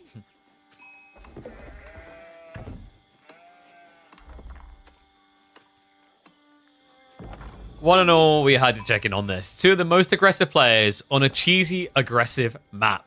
With both new civs. That's right, Vortex, the House of Lancaster, going up against Kiliardi on Knights Templar. Kiliardi, who cooks. Man, this guy was entertaining as all hell to watch. We watched a game between him and a low-ranked player playing as the House of Lancaster, and Kiliardi had a very interesting all-in feudal build to show off. Curious to see if he's going to try something similar on what is admittedly a much more defensive map in Enlightened Horizons. Are we going to just see the 2 new civs every single game? Not necessarily. We literally cast like HRE versus Knights Templar 2 games ago. Didn't they say there's going to be public leaderboards for historical battles? No. Although I really wish there was. I'm hoping, because they haven't actually added leaderboards for historical battles into AoE4, what I'm at least hoping is there is a way for third parties to hook into the API to pull the data from people's profiles. Because genuinely, like, historical battles, having public leaderboards is sitting there. It's just sitting there staring at them, an opportunity to create a new dynamic of replayability within the community outside of competitive 1v1 and team games. But, like, the fact they didn't take advantage of it really disappointed me. And that's, like, it's unfortunate because I think actually historical battles, they kind of smashed it in other areas. Nice value camp from Vortex. Oh, actually, yeah, Jackpot. Oh, and will you look at that? He's playing the Civ that most definitely is going to want stone here, and it's already confirmed by the Lancaster castle placement. All right, Kiliardi, you know what to do. Antioch time. Drums of war, buddy. Drums of war. Wait, what? Oh my god. Yes. Please tell me he's doing what I think he's doing.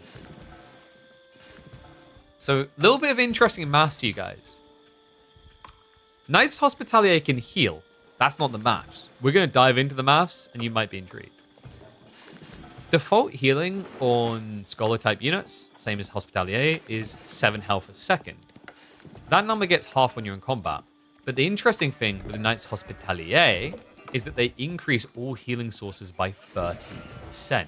So you end up healing for 9.1 out of combat and 4.55 in combat. Why that matters is the Lancaster castle is going to hit for 12 damage, and not even every second. So if you're able to scale, let's say, 3 Knights Hospitalier when there's just a Lancaster castle, you can more or less sustain your health. If you keep scaling this logically, if Kiliani's looking for an all-in, it actually mathematically makes sense, because a mana is going to cost Vortex 300 resources. So every time he builds someone for 300 resources, Hospitalier are 110 resources? You can have 3 per mana. And a mana, by the way, only hits for 8 damage.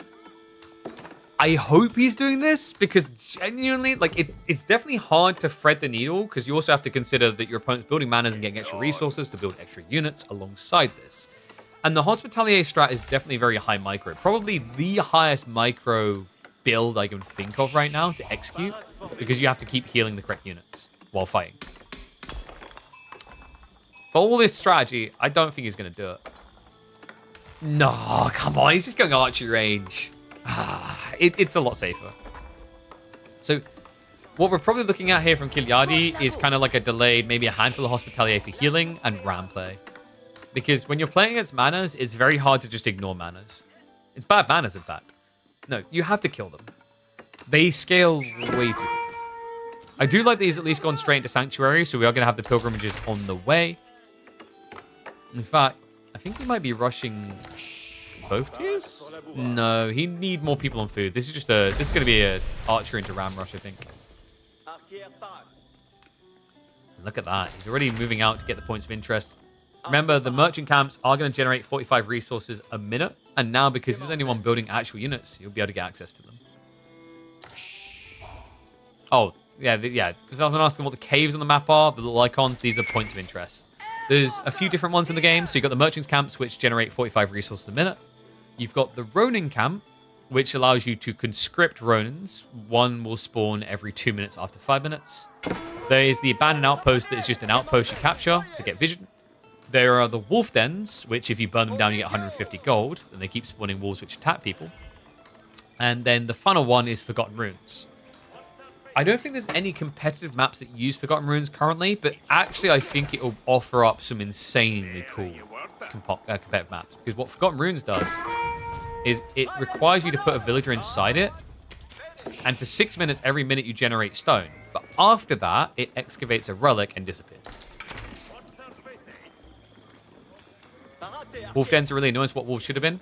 Yeah, I kind of wish they'd changed the wolf dynamic a bit. So what I was hoping wolves would do is that you would basically take down the den, and then wolves would start getting sent to the enemy base. I kind of like that more. Because I'm not entirely sure it's worth committing into a wolf den for 150 gold. They feel very strong. Like, by the time you'd actually be committing in, the resource you get for the time investment doesn't feel good if you want to be efficient about it. Speaking of efficiency, Kiliadi really trying to lean into the fact that Knights Templar get a lot of wood. We do have rams already in the way. Vortex, he is just mannering it up. We do have the first archery range getting guided in. Now, this is important what Kiliadi is doing. The spearmen are critical here because there is one pull of Demi Lancers waiting to happen. That could ruin your archer timing here.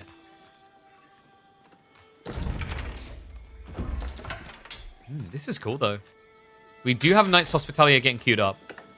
So the idea is actually, like, where Knights Hospitalier can feel really impactful is in small quantities like this, where if your opponent can't insta-kill one unit, you pull it back and then top it off. Same logic as why opening Delhi Ghazi is so impactful. So yeah, he's just trying to get a bit cheeky.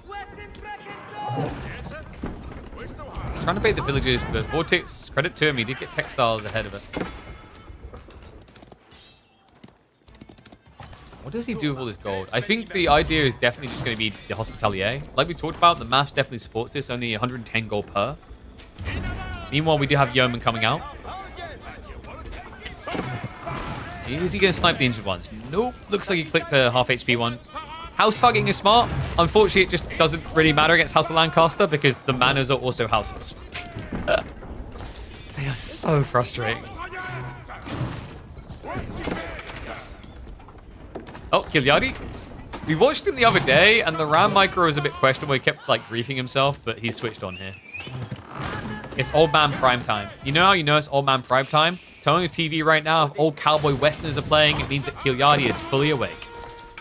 He only falls asleep to the soaps later on in the evening. So first Hospitalier is here, but Kiliardi wants to basically peel the injured archers if he wants to keep fighting. Which is annoying because right now he'll be using control group. So unless you want to set up separate control groups to pull them out, it gets really weird. It's really nice when you're ramming though, because obviously units are going to be static, so that's when you just get the full 100% uptime on heal. And no, you cannot heal rams. Which is just rude when you think about it. Rams have feelings. And there's the levy. Kiliardi did stop at 1 spear. Mana count is reasonable. This is going to be, what, 6 Demi-Lancers? Oh boy. Then again, Vortex doesn't have Undermesh.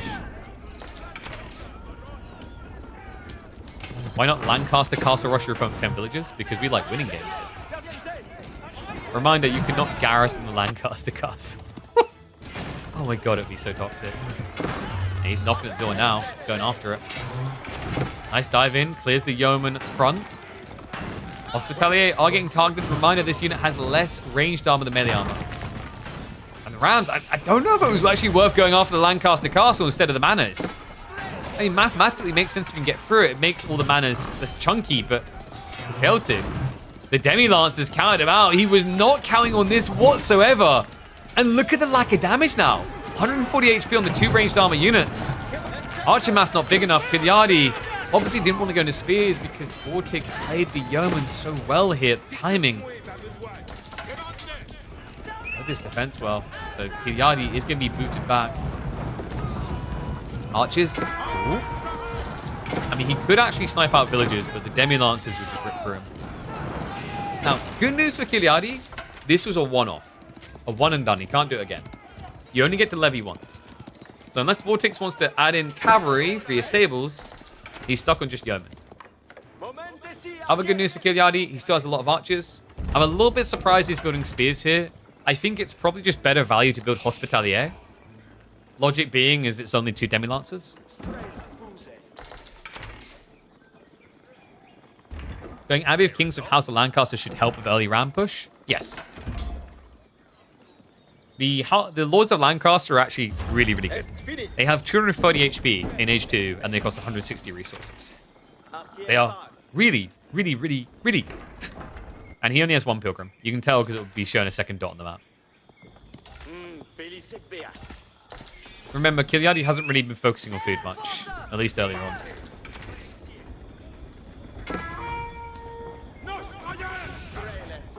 Well, if at first you don't sick ram again. Ram seed sounds better. Village are going to be pulled. Vortex actually didn't prepare the Lancaster Castle. Always another villager. Demi-Lancers are not going to survive this fight. Yeah, the Spearmen do now feel like a waste, but whatever. It got him clear. And the Lancaster Castle this time is going to be going down. So well played by Kiliardi. A lot of people would have just thought that after the first failed attempt, not worth it. Has he been sacrificing villager production? I'm trying to map this out. He should be behind by 4 villagers. But he's had 2 worker kills. And Vortex also got textiles. No, I think that does. No, wait, it doesn't.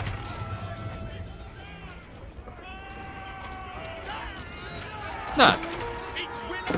Too early in the day for maths. Archer's coming in. So this is big. Once the Hospitalier reach, they should be able to absorb a lot of fire. We are noticing the villagers pull across, though. The Rams, once again, after the manas, and Vortex, he needs these gone right now. This is expensive losses for him.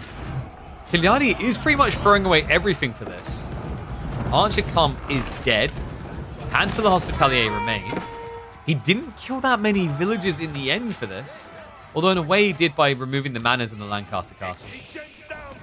Okay, so yeah, the issue now for Kiliardi though is I think he needs horsemen. You're behind on archer scale, so you can't catch up against yeomen. Hospitalier are not great against yeomen either. Remember, they are a slow-moving unit, and they do not have great armor. I think the best option he has, and yeah, he agrees, it is horsemen. Wow, this is a very aggressive timing as well. Triple stables drop coming in. Makes sense. He was floating wood for more archers or more rams. So it puts it to good work. Lancaster still broken. They are a smidge OP still. Yeah, they are frustratingly balanced. So here's the thing. I know, and this is gonna, I don't know, some people are just gonna clock out and be like, hot take, doesn't quite clock this one, KP, this was boiling. I feel like this is a much worse state of bad balance than Jean. I would take Jean at release over this any day. And here's why. At least what Jean was doing to oppress you was being present in the game. She actually had to do something. House of Lancaster can just basically never move their camera and be ahead of you. That's not right. Like, I cast this game, I play this game, I watch this game because RTSs are engaging, there are things to do, and you have to do them. What I just described to you is SimCity. SimCity is cool. Don't get me wrong, City Skyline as well. But very different audience that's willing to watch. And if someone was just playing a casual SimCity build game instead of doing a challenge, most people wouldn't watch it.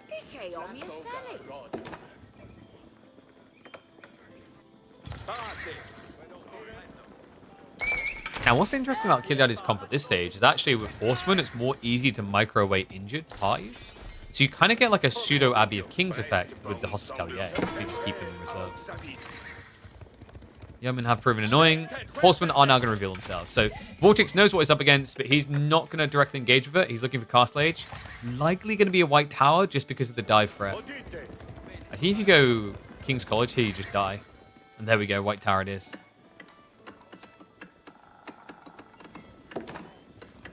Is this army big enough to go in? Wait, no, Kiliadi. Get your brain out of the RAM! Oh, it's like he stuck his finger into the DIMM slot on a motherboard. This guy right now. He doesn't even need a RAM. I mean, this is the thing. He doesn't know what he doesn't know. We can see everything. You have to remember that. So from his perspective, maybe Kiliadi anticipates that he's rebuilt the Lancaster castle, or he thinks that he's rebuilt Manors. Instead now, this just could come and bite him in the ass. The white tower timing, by the time it's going to be seen, is going to be 80% complete, i.e. undivable. Kiliadi. He's actually going to trigger it anyway. Those guys spawn out. This is not a winnable fight, surely. Yeomen are going to get chased away. Horsemen are going to get a good trade out. Archers are hanging around, but I think you just want to get past this as quickly as possible to make it worth it. Chasing the Yeomen deeper. Meanwhile, the archers are going to peel off to the east side. Vortex not reacting to that element just yet. Does get caught building the Manors on the back. Archers feel like they're shooting plastic arrows, but plastic arrows are going to be good enough to get him one kill almost a second. Horseman chase to the backside. Seems to be fully reset. The Yeoman. Wait, what? No, he's still going. I'm impressed, actually. I thought the Horseman would have been cleared by now.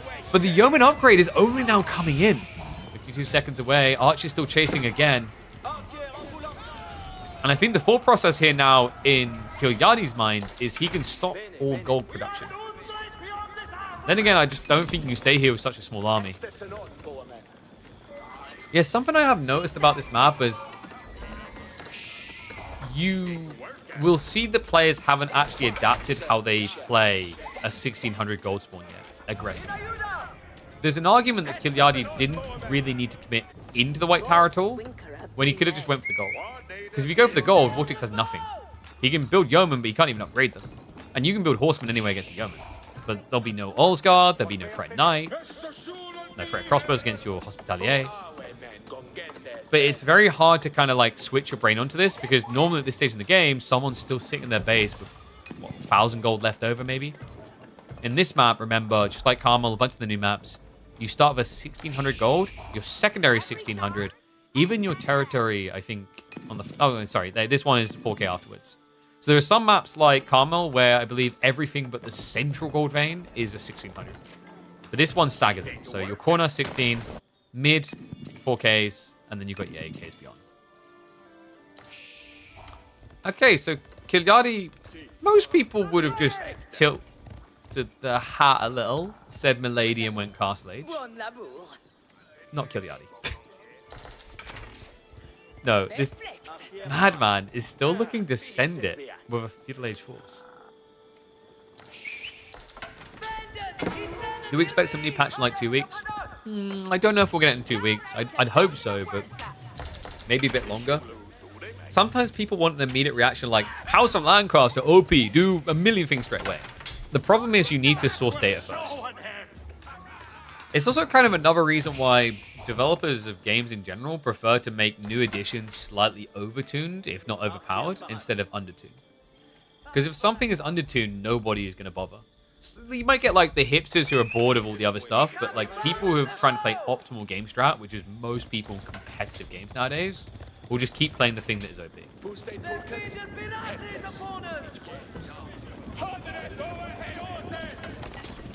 And yes, that's exactly why you got a DLC so quickly, a patch on the DLC so quickly, is because we had the great preview. Kivyadi's an intriguing player to watch. Oh, dude, he's just relentless. He's actually going for castle. Interesting the way he done this. So he was, I think what was happening in Kilyadi's mind is he was expecting a counter attack a lot quicker. Because otherwise you choose tech first, build the army afterwards. End goal just better. This might actually prove to be a better fight for Kilyadi. Nice rotation backside. The veterancy is on the yeoman. The horsemen are bogging down. However, the A-clicks drag them back towards the old guard. This is going to be expensive. Kilyadi, he has queued up the tech up, but he didn't skip the villagers, and it is going to be the Angevin Empire. So no Genoese crossbows. And no interest in going into the Gentles. I feel like the Castilian choice really fell off the side of a cliff for people fast. And so did this game. GG gets called. Another win for the Lancastrians. Question is, does Kiljadi have this right? I felt like this game at certain phases was almost just on the cusp of being his fully.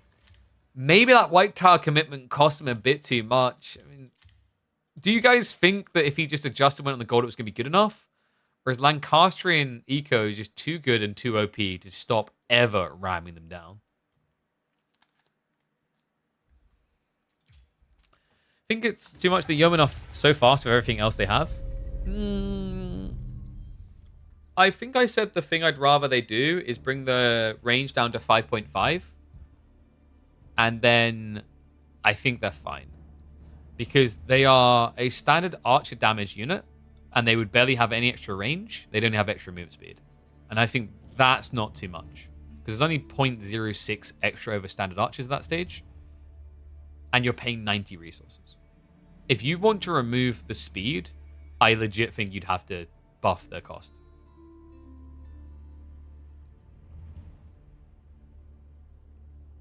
I think they should be stuck in place for a few seconds when shooting their shot. Oh, they are for the synchronized shot, right? Is that what you mean? Because if you move too soon, it cancels out. The one that I would actually like to see get a static kind of emplacement ability that I've said is Genoese crossbows. I think Genoese crossbows should have a hunker down ability.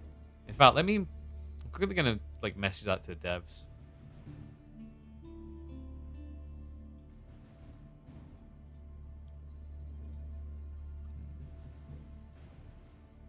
One second.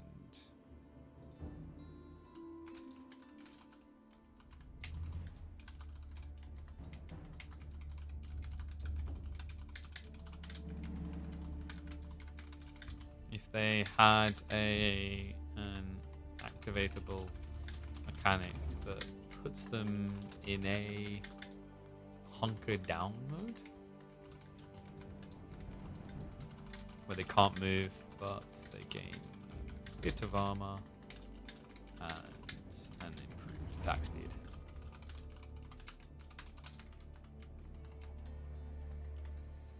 It's kind of like thinking more about the way I just described that. It's kind of like introducing a form of Terran siege tanks to AoE4.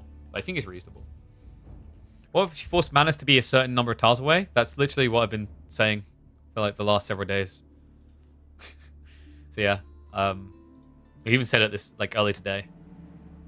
Kilyadi worked his butt off just to equalize the game. Hell yeah, dude. He should have built more healer boys.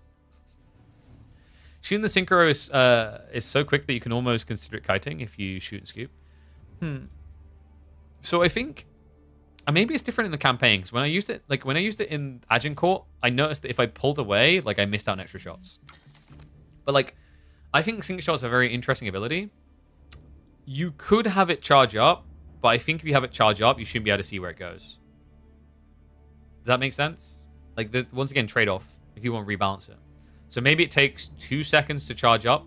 Like, you could... Okay, so you could actually have it like 3 to 4 seconds max charge up, but it is tempo-based charge. So if you release it 2 seconds, it's 50% of its damage. Stuff like that could be cool. I don't know, though. Like, I think if you do that, my worry is only that synchronized shot never gets used. Because synchronized shot then compared to just micro start stepping extra shots in is, for most players, not going to ever feel worth it. It's very weird. No problem, physics guy. Just be conscious of these things. Like, I literally walked off and putting that free-for-all up saying, hey, yeah. But, like, what you described is exactly how the game played out. And also, the way you said it wasn't like you were posing a theory. It was like you were spoiling the game. You always have to be conscious of those things. No problem. Always forgiven. I think it needs to be weaker, but I like the idea of high impact micro abilities. Maybe just the range, actually, the more I think about it. I think a lot of people's biggest concern about Sync Shot is the range seems to be almost like 11? Like, no, 11 tower range. That's crazy. I think the range on it is like 9 tower range or 10. It's like 1.5 to 1.8 times your actual like normal range. I think that's the biggest issue of it right now. So just give me a sec, guys, because I want to check something. Because we have got some tournament series today. I just want to see if anyone's started their series yet. So the matchups we've got.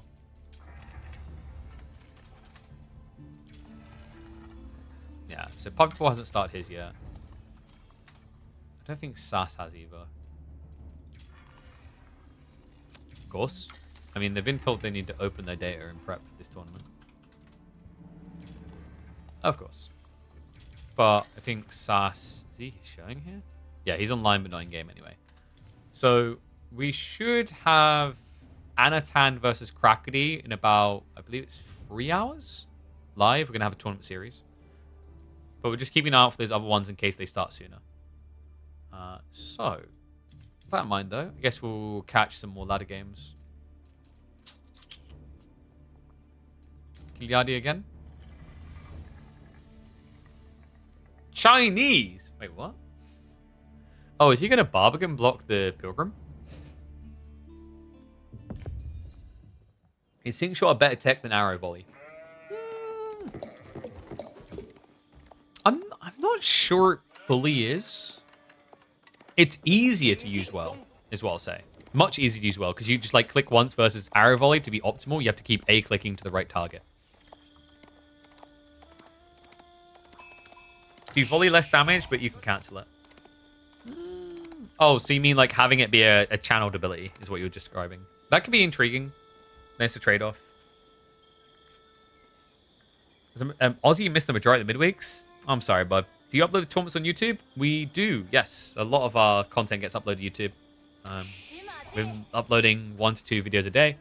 The VODs are also there. Always recommend checking out the VODs there because it actually supports the channel a lot more than watching VODs on Twitch, because Twitch doesn't pay their content creators for generating views on their ads on VODs. Okay. Let's get to it, though. Time for another game. All right, we are back on doing Light and Highs, and one and all, welcome back to the channel for more Kiliadi action. This time is going to be Chinese. That's right, this man, he warned us a year ago on LAN that this is his secret Civ. No one believed him. Turns out he was talking from the future. He's playing it here, but are we about to get something hyper cheesy? MSN DK's on the other side playing as Knights Templar, and my thought here is Pilgriming's all well and good until you get Barbican rushed. I wonder if Kiliadi is going to go for a classic. Ooh, this is interesting though. Yeah, because if you do go for the classic, you Barbican here. But here's my thought process, guys. Like, if I see you Barbicaning here, can I rush a wall up here quickly?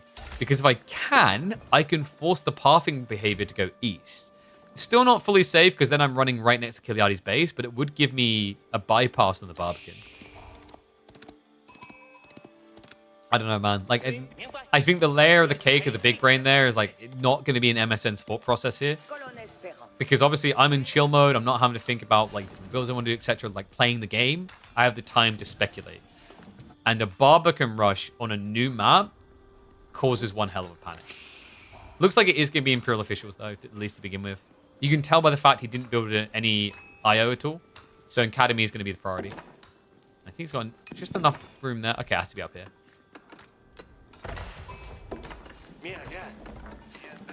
Alright, ones if you think Kiliadi is going to do the unthinkable and play a TC boom game. Because technically, China should win that TC boom game between KT and Chinese.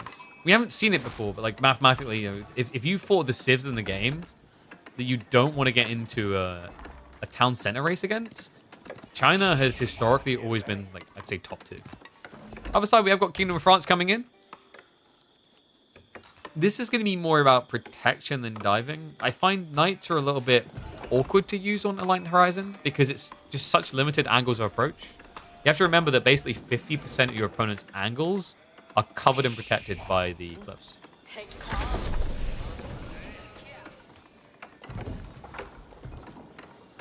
Are we talking about the textile sink shot?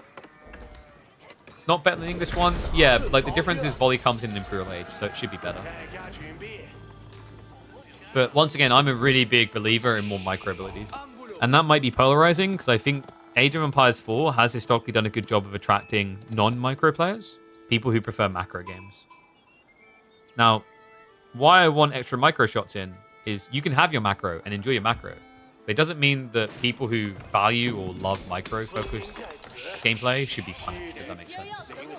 I find the best approach is to offer up a table full of toys and say, play with what you want. Now, that can be more challenging from a balancing perspective, because, you know, you need to make sure the macro players don't feel scammed when they get hit by one micro ability, etc. Power creep can also be a real thing, but I think long-term for a game's growth of this type, you want to try and offer up a playfield that invites many in.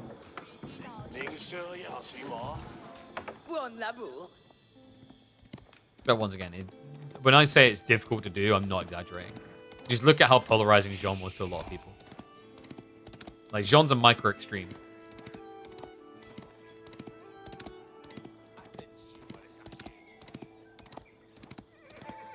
Tournament's here today? Yep. Got him in a few hours. So Kiliadi, he didn't go for the Barbican rush. Wait, pause that for... Wait, but this is late, isn't it? He can block the gold. Wait, no, you dirty son of a... If he can... No, you can build it deeper. You can actually build it deeper in this chat. Listen. Okay, that is not a calm and calculated reaction. Good lord. Is that Control-Shift-A? Chevalier is coming. Kiliadi. He tries to body block the approach. The archer's already there. And this is going to be a fail. Oh, no. He tried to get a wall tile up to block the knight. It didn't work. Wait, is Kiliadi just dead? Oh, my God. I think he might just be dead. Villager's going to run back, finally. I don't know what the hell they were doing the pathing there. And, wow. Look at the loss there. He lost half of the investment. Look at the gold. That's brutal. Okay, guys, we are not getting a cheeseathon here. I think Kiliadi, this is why I thought he was going to do it earlier before units could come out. Even then, like, the concept of you want to be deeper, because if you only block 1,000 gold, your opponent still has 1,600 in reserve. So, like, where's your follow-up pressure? Why didn't Kiliadi make the barbecue first? Because he wanted to get the greed. Doing barbecue second has made sense for a lot of builds. I think the problem here, though, in this game is, like, he didn't begin archers, so he had no counterplay. And you're playing against discount French, which have heavy knights. So it's very unfortunate. I think you also needed to do it where it couldn't technically be seen, which is so difficult against the starting TC. Because remember, the difference here is, like, on a standard map, this gold would be, I'd say, about here. Right? Instead of being in range here, it'd be on the edge. If it's on the edge of vision, you can build a Barbican in the Shroud without being seen. But this map would force you to build a Barbican in the line of sight of your opponent. So, BBQ now coming up home. MSN, does he just rush castle? Because your opponent's pretty far behind at the moment. You got 4 worker kills, which is huge. Song is gradually building ahead. You do also have pilgrimages, which is generating a decent amount of gold. And yeah, I think MSN's going castle. That's smart, because he can just rush relics. In the meantime, he still gets to do damage, because his opponent doesn't actually have anything to counter him right now. I'm going to snipe in, just checking old man. Kilyadi is awake at the wheel. Barbican on the other side of the place with the block pilgrims. That's what we talked about. And you also then... So the interesting thing is you can Barbican like here, secure the merchant camp, maybe shove in the deer to make it worth. But we mentioned this on a previous cast on this map. One of the big problems is this idea of pulling villages towards the merchant camp doesn't make sense because of what resources are here. There's only gold. You don't need gold this early. If this map was designed where you had boar here, I genuinely think the Barbican pull would be like crazy against Knights Templar because you block their play into gold while also getting hands on boar. Barbican the sacred site, it doesn't work. Because, like, what do? You Barbican this sacred site, I then switch to this one.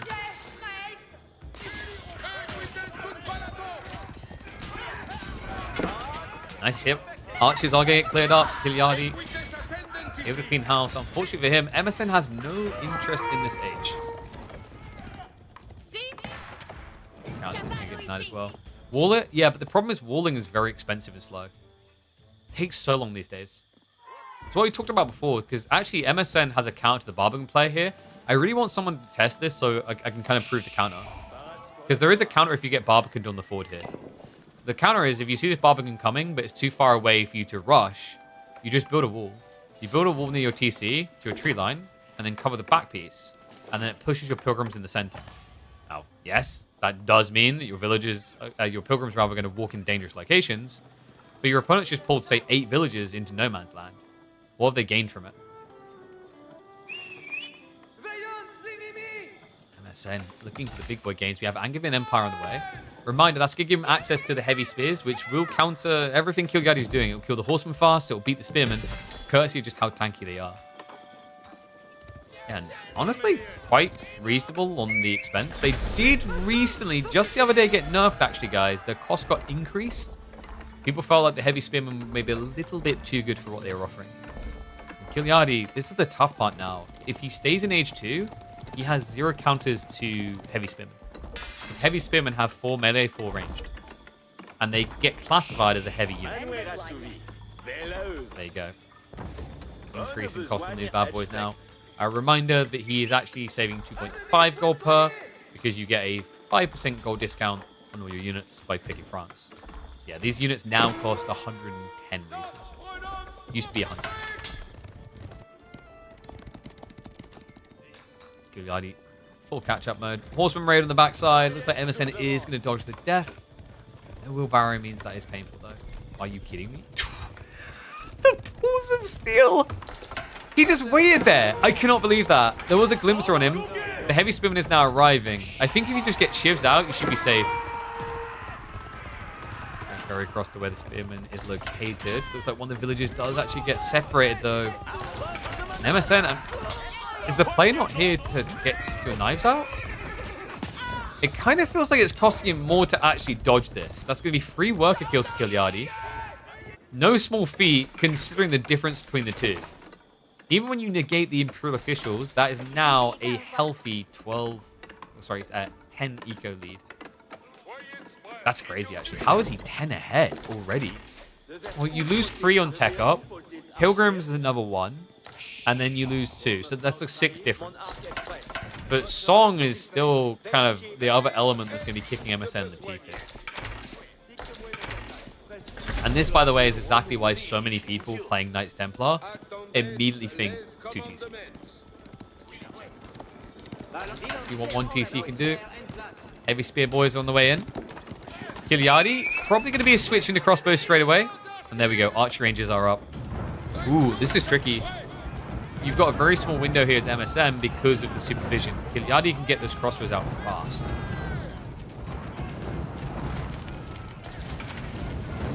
How does he lose this after the disaster start? MSN? China. China is how. Nesta B's also coming. Okay, crossbow plus Nesta B's. A full range comp to just counter the half-half that MSN has. So, like, this is one of the tricky parts about Enlightened Horizon. It is I don't want to say super easy to actually get this full force dive. Despite the fact you're close to your opponent, it's a choke point, it's funnel. Very defensive. And most people who are going for rushes and castle go for heavily armored units, infantry. So your dive is very slow. Defender's advantage is a big deal here, especially for China. Hand cannon slits, the rush production, all of it good. Has to be slightly overextended, should be able to walk away. Wait, you bait him in range. Makes sense. We keep chasing the heavy spears. The repairs are gonna come in. STB turns around. That's the spread. Good spread there. MSN minimizes the damage. Does clear the front line of spearmen. Gets on top of the crossbow. This is looking good. And the villagers, you can't stand here and repair. Not against this many heavy spears. No. The clock tower on STBs is incredibly tanky. Archers, in the meantime, are going to start sniping out anything squishy. More crossbows are being surged out by Kilyadi. The count does not look good. Meanwhile, the spearmen, they're not able to get the kill. Archers are going to keep moving in. No textiles to speak of here. Kilyadi is going to lose the remaining crossbows. Heavy spears are now going to turn onto the villagers. Start stacking up those kills. There are more additional troopers on the way. MSN has failed to rally them into the base here. Wait, really? Okay, this was like a perfect Congo line of death situation. Only the death is for the enemy side for once. But this slowdown and pushing in for MSN is now costing him. Kilyadi gets a backstab raid. He clears out the forward heavy spears. And I think he's fully stabilized. Oh man, no, this looks done. I think MSN is toast. He wasn't picking up relics behind this. He still only has one pilgrim. He lost way too many villagers on the back end here. I think, did he originally bring like 10? And there's now only 6 remaining. And he's running out of food. Gold is still at least good for him, but like everything else looks thumbs down. Another thing to keep in mind is with such a small trickle of gold available to you in the corner of only 3,200 between 2 veins, this is where Taxman goes real hard. Like, look at it. He still has 600 gold left on his starting vein while he's trying to build PG siege crossbows. That's tax right there, folks. That is tax at a ludicrous scale. Now, with 2 DC set up behind, I think Kilyadi is just playing a chill game.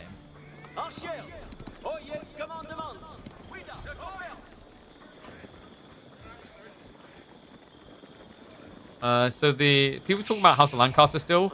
Demi-Lancers need a nerf in the element of like it's too easy to surge them out at a specific point in the game. But outside that, Demi-Lancers aren't exactly a crazy unit. It's just the timing attack with House of Lancaster, really.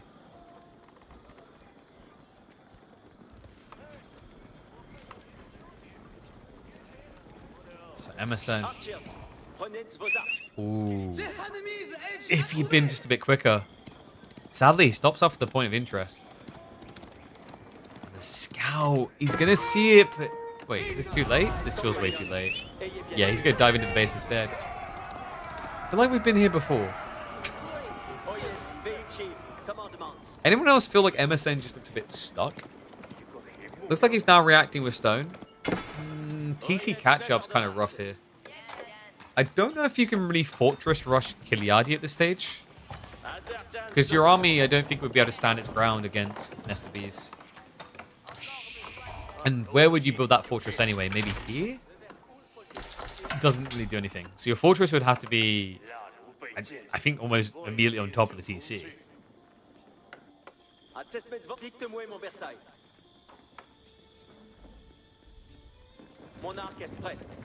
trying to remember the last time I saw a Knights Templar player with full map control look this poor. It really does. I can't believe we're still looking at just such a pitiful pilgrimage. He only just now got the level 2 pilgrim. So things are getting a little bit better. He has doubled his income from that source. I wonder what MSN's thought process is behind no relics. Maybe he's like, food and wood is the bigger priority. I'm fine on gold with the pilgrims. I don't really need that much because I'm only paying 28 per spearman.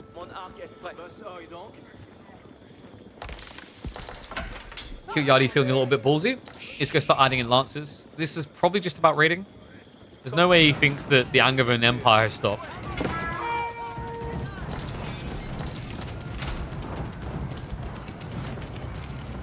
I think the minimap? Oh, wait.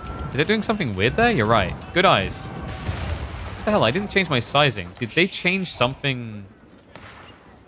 I think they maybe changed something.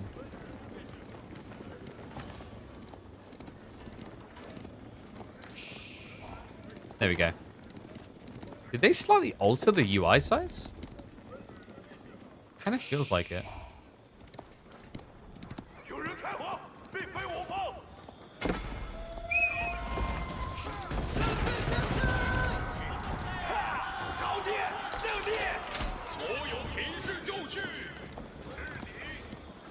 Okay, so second town center's coming in. MSN, I don't blame him for continuing to gather stone here. You're just so far behind.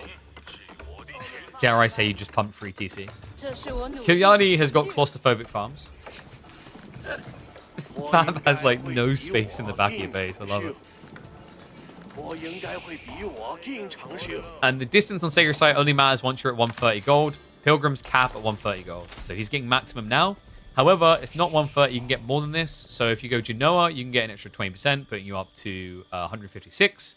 And then if you get Treasure Towers, which is attacking fortresses, and build one near the Sacred Site, that'll inflate you by another 20%, which means the full cap threshold you can achieve is roughly 187 or 188. I think it's 188. So each pilgrim can generate 188 at a maximum. Oh, sorry, yeah, Genoa is 30%. You're correct.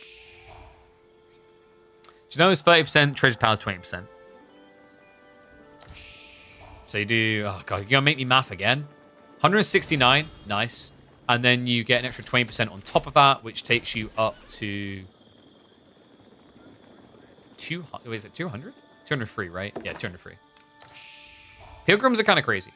They do have a hard cap, by the way. The maximum passive gold you can generate off of pilgrimages is 2,030 gold. Because you can only get 10.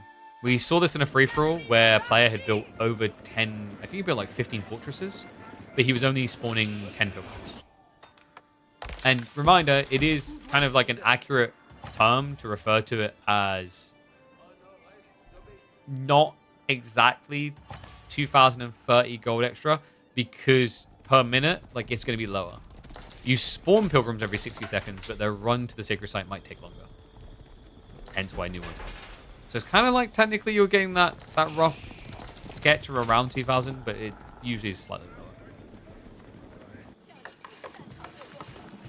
Okay, do we not have any interest in relics? Like, look, I'm asking you once again. I will even do you a deal. 2 for the price of 1. Oh, by the way, love this map. But now that we are talking about relics, we kind of got to address the elephant in the room. This is a horrible spawn. Devs, this needs fixing. This is like ultra bad. In fact, let me just do this so I can send it across to them. That is... I think that might be the most egregious relic spawn I've seen so far. No one cares for relics? Hell yeah. Okay, boom. There you go. We finally admitted it. So next patch, let's add the Forgotten Ruins points of interest. That was an interesting point of contention. Barely gets one of the Lancers away. So, my brain at this stage for the last 3 minutes has just been asking the same question over and over again, and it's how does Kilyadi lose this?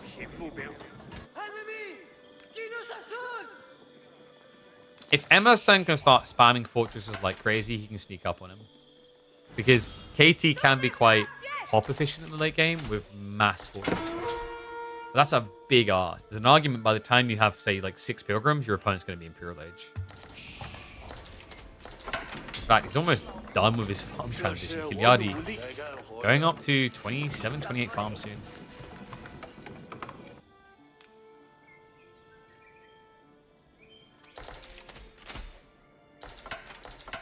Are people already tested how worth it is for the Pilgrim's loan at the market?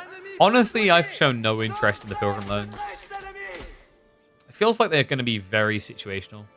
That's my instinct on it.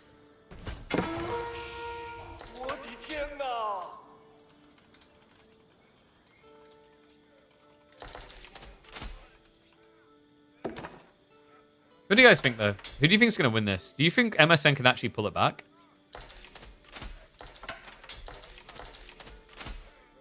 If we go to the hyper late game, unit-wise, ooh, could Condottiero be worth it? I mean, maybe not for the trade, so Venetian's going to suck for that. But Condottiero will have the ability to run down the hand cannons easily. Because they move at 1.44 movement speed default. So even with Yuan, like, hand cannons can't stay away from you. Outside that, even just Teutonic Knights, actually. In such a short map, gives you a flood point. Palace Guard are going to get shredded, because Palace Guard already have lower armor. So you could play, what? Probably not archers. Maybe you just switch crossbows and you go Teutonic. Slatch Star Cavalry would also be pretty sick here. Kind of screws the idea of mass spam and defense. Crossbow mass is going to be annoying for the time being, though.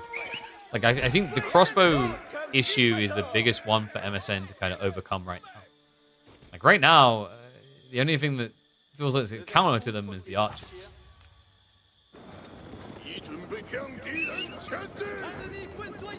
Do you know of anyone experimenting with the unique MAA of the Venetian? We watched one game. It was against Sass, who was playing the Black Riders, and Black Riders destroyed them. Because you just can't reach them. But against other hand cannoneer units, other gunpowder units, they're very effective. In fact, interesting little detail if we do see the Condottiero to keep an eye out for, guys. Condottiero get triple damage against siege. Certain siege. So, for example, actually, Condottiero are one of the best killers of Nesta Bees.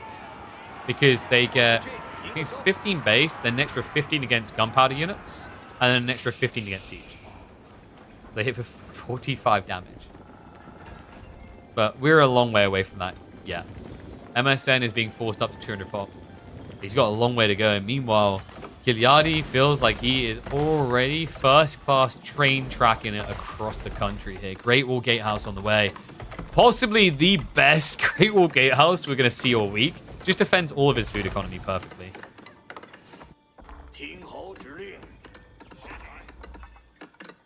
Oh yeah, it might be 20 damage. I'd have to double check.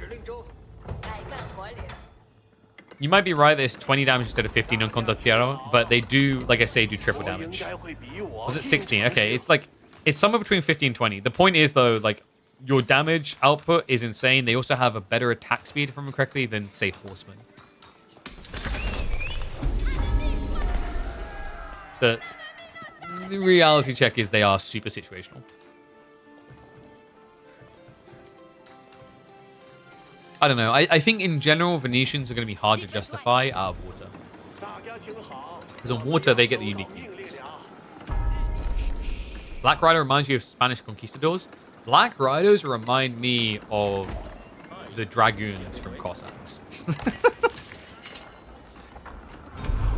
Only if those guys were powered by aliens.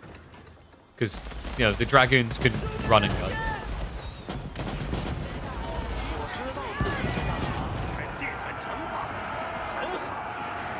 What is that queue up? 27 horsemen waiting for Gigliardi. MSN, you can see what he's trying to do. He knows he needs to age up. Can't really skimp on the production, though. He needs to be as close to maximum pop militaries as possible here. Even more so when he's up against the Nesta Bees. In theory, Gigliardi just loses this fight. There's 23 Templar brothers, and I do believe he got the unique tech. Problem is, they're not here. Where are they? Oh, they're waiting in base. Oh my god, this is a backstab. And this is the thing, guys. Rule of Templars. Watch their base damage. 37 lance charge. Boom. Up to 77. Backstab bullet could be big here. The brothers charge on in. It's going to be a full sandwich. Nesta B's going for a big shot here against the archers. MSN. He doesn't even bother to split more. It's a full A-click. A Danish finish sandwich comes to bear, but Gigliardi immediately has a second wave queued up. MSN does not. He's expended it all. He's queued up the tech up. It is going to be the Teutonic Order on the way. Get the space to do so. The question now is whether he has the economy to follow through. We done it, brothers. There's not many of us left, but we done it. Yeah, he got completely erased, as well as Gigliardi's army. And Gigliardi's already reaping the next wave. We've even got another Prio coming in. You're going to get the Nest of Bees with a triple increase. They get 3 extra barrels instead of the old 2 to make up for the nerf to having 1 less barrel on cast range. Okay, so Condottiero is 22 base. Ah, that's what it is. Thank you, Garth. So 22 base, that was 18 versus Gunpowder, 18 versus Siege. Yes, that's fully upgraded, which means you got the melee techs, which is why it's ahead like that. Also, I think, wait, is your maths correct? You must have taken Antidote, which would have given you an extra 10%. That would explain why you're at 22 base instead of 18.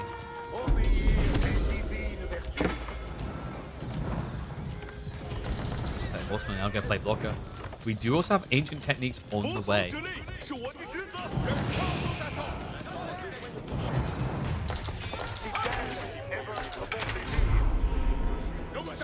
Could the Teutonic Knights be good enough? I think so. Teutonic Knights plus Heavy Spearman is kind of crazy against what Kiliadi's building. You get erased. You have no armor. Your Horseman is directly countered. Nothing's countering the Men-at-Arms. I don't know, Kiliadi, this Blob and Go strat has me a little bit concerned. What's the thought process in his mind? Does he suspect... Well, your opponent can't go hand cannons, that's impossible. Does he think MSN's going crossbows to counter PG? It's kind of crazy, actually. If Kiliadi just gets you on, he can flank raid easily. Because Teutonic Knights can't deal with that. Like, for all this harping on about how cool Teutonic Knights are and how powerful they are, I think the reality check as the meta develops on this unit is it's going to be too immobile to function in most Imperial engagements. Like, when you go Teutonic Knights, you have to attack. You can't win. It's the same logic as Order of the Dragon, and they're very chunky, slow units, low count units. Bypass here, Horsemen are right in towards the farms. Kiliadi just looking to scalp that economy. Scalp, but he will. Moves onto the farms. There is textiles, but it's not going to matter. The crossbow knobs will at least get cleared up, and MSN, what he's looking for here is an immediate counterattack before the rebolt comes in. Kiliadi now already with a switch up into more ranged. Makes sense. He just saw the comp. He saw that it's fully heavy armors. Hand cannoneers and crossbows should be the golden answer. Just debuff though. Whew. Sadly, these Teutonic Knights are going to kill him.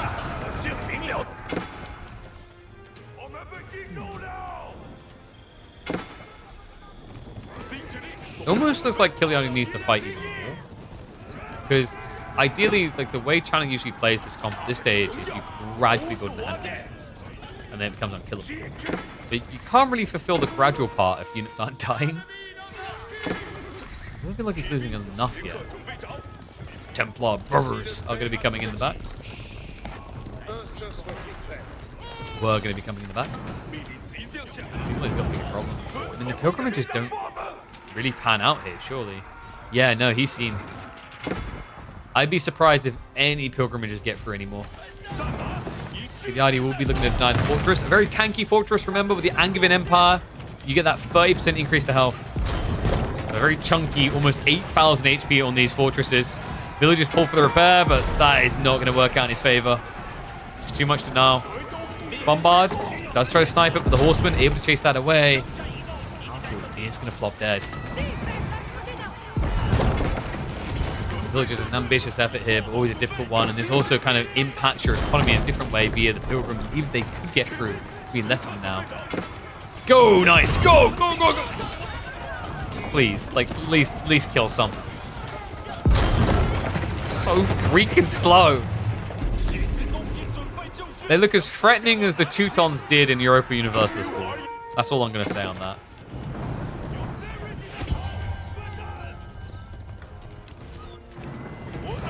I can't believe this game is over 30 minutes long. I was just processing in my brain, thinking back to how this began. Remember, guys, this began with a failed Barbican drop into what looked like an all-in, probably what should have been like a 15-minute GG. Somehow we've doubled the expectations on the length of this game, and are still going.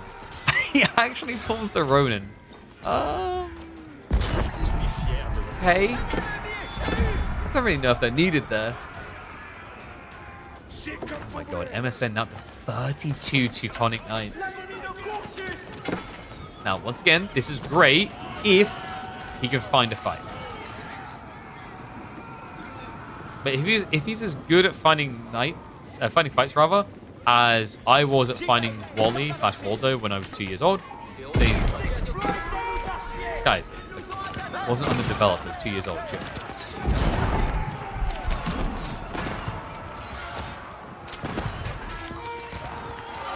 Is it me or does Kiliadi just need to go Yuan? The Pilgrims are back underway. I thought this would never happen. MSN's resecured. And this is crazy. Like, this is a critical point in the game. You know, the amount of gold access he has is dwindling. And these guys cost primarily gold. It's 80 food, 95 gold. Usually 100. What a timing. Bit of strike in. Has got that raffle aura. Just to make it easier to clean up the villages. Kiliadi, I don't think this castle's going up. Oh, makes sense. Doubt is old, Kiliadi is old. They're both ancient fellows, so just kind of spirit animals.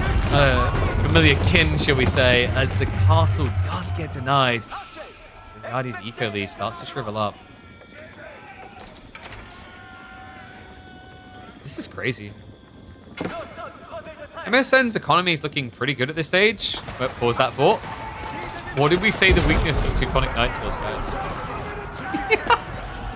Send help! We need more troops! Ah, yes, but guys, the problem is you've established a base in Antioch, and we're coming from the Baltics. May take a few months to arrive. I can't believe he just boldly parked the bombard in place like this. Oh my god.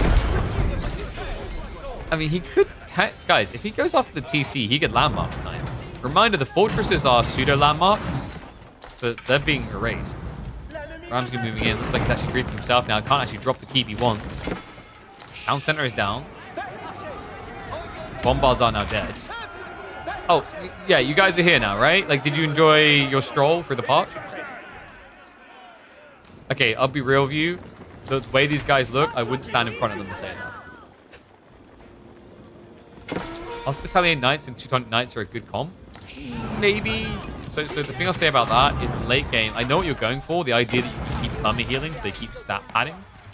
The issues in the late game is a lot more zergy than that. A lot harder to keep units alive, especially the slow moving units. And the other issue you have is actually micro healing with Hospitalier becomes more difficult to justify and much harder to do in the later phase of the game. There's just too many units. Stand ground is gone. I can't believe this, guys. I think Kiliadi's dead.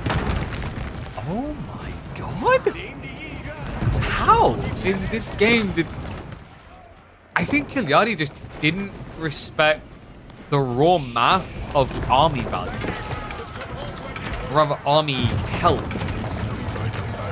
Hand cannoneers felt like it should have been his prerogative, but instead Kiliadi kept leading horsemen and trying to raid the farms. We saw him dive the base twice, second time not as good.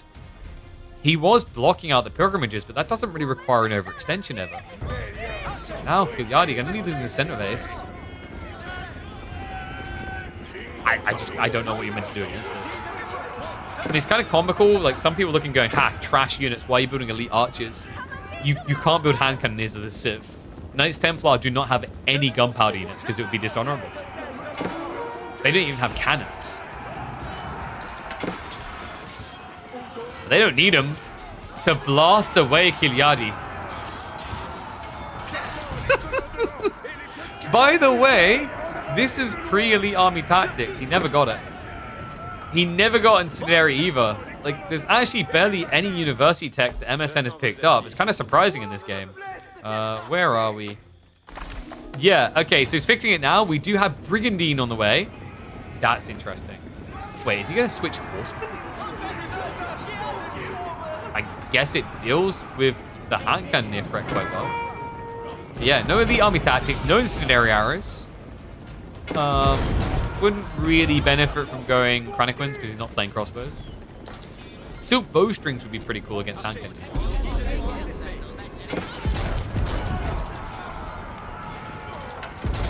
Still easy win if he goes for a TC snipe. We're half of the hopium, but it is kind of true. What? Okay, guys, Giga Brain, Kiliadi, build siege workshops here, ram spam. Bam. Game over. He's not doing it. Like, he actually legitimately could go for the most insane landmark snipe imaginable. It's only 8,000 HP to get through. It's not like a House of Wisdom level of tankiness here. And MSN has stopped gathering stone. Now, the reason why Kiliadi won't be gambling on that is he doesn't know his opponent stopped gambling stone. He has to play as if he's still gathering. Oh, look. Lukewarm oil becomes... Oh, was that meant to be heat oil? What's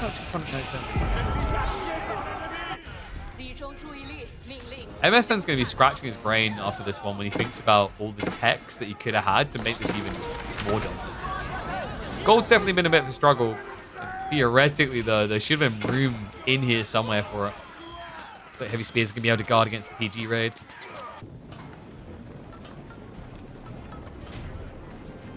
Does it say the number of landmarks versus Templar? I'm not sure. I imagine not, because that would be kind of dumb. Like, aha, I've almost killed him. And then you just see the icon disappear like, oh, he built another keep. It's a lot of free information. Emerson doesn't have blacksmith upgrades? I mean, he does. Certain ones. But he doesn't have university upgrades. You know what I said about how Knights Templar can't play Gunpowder Imperial? Apparently they can't play University Imperial either. These guys never read a book. They just trusted the priest and what he was saying was correct. And then they Deus Vault their way through any other problems in life.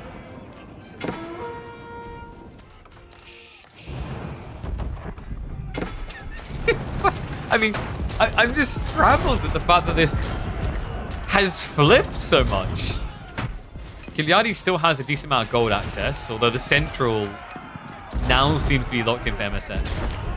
Wait, is he going to beat him with hand cannons? And hand giant cannons? No, this is kind of crazy. Teutonics are really slow moving, and they take bonus damage as being an infantry. So you can, what, free hit them? And they take so long to reach you. It's kind of crazy. I mean, Kiliadi is still insanely and outgunned right now.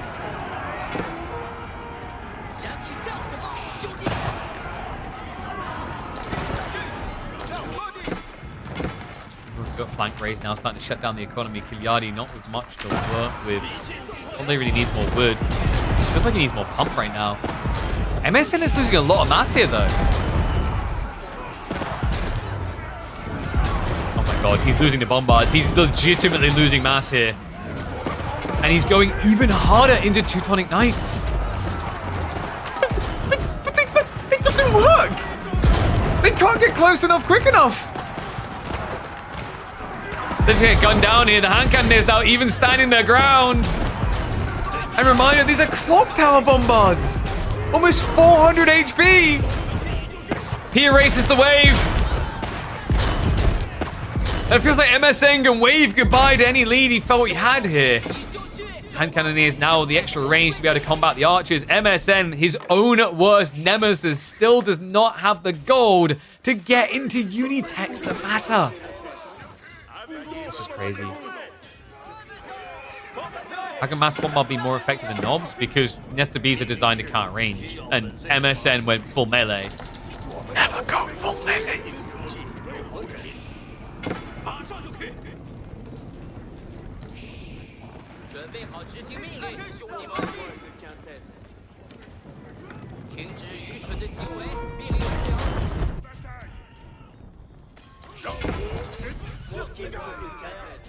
So MSN gold starvation is on the horizon.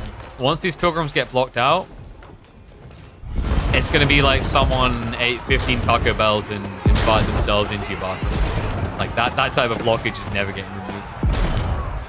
Like just install a new bathroom. Or in this case for MSN, find a new map, because this is not going to be it. He yells Deus Vault as loud as he can, and then Kiliadi's response is simply Deus. Deus nuts all over your face. It is going to be a win for the Chinese. Oh, God. G to the G. I'm sorry, I had to make that really terrible Deus nuts joke. My brain just went there. I wasn't not going to use it.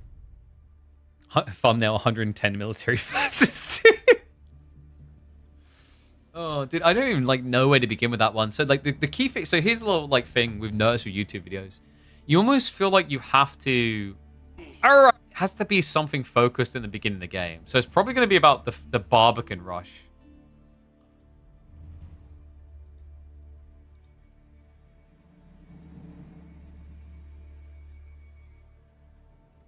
Only God can help your KT late game? Dude, you forgot how to read books, legit. Like, you had, like, no Unitex.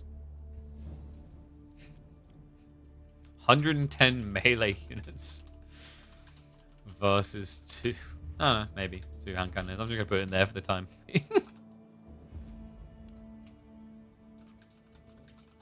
A few cannons, maybe. What was it? 8 cannons at one stage?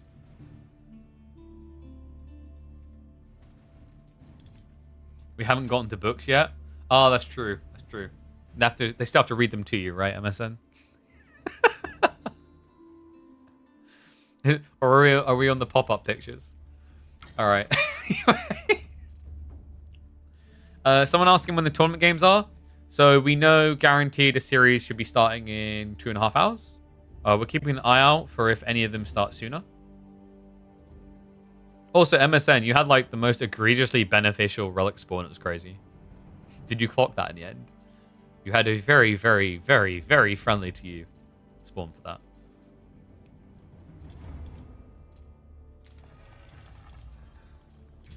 That's Wham. So the other matchups, it was Sass versus Wham. Puppy Paw. I don't think Puppy Paw's online. Didn't even see that? Dude, like you had 3 relics on leaning on your side and the other 2 were center bound. It's like crazy favorable. Alright, so let's see what else we've got here. Who's Dragavan playing? Me and Micah's getting in lobby now. State's probably playing team games. Teutonic Slow Aura.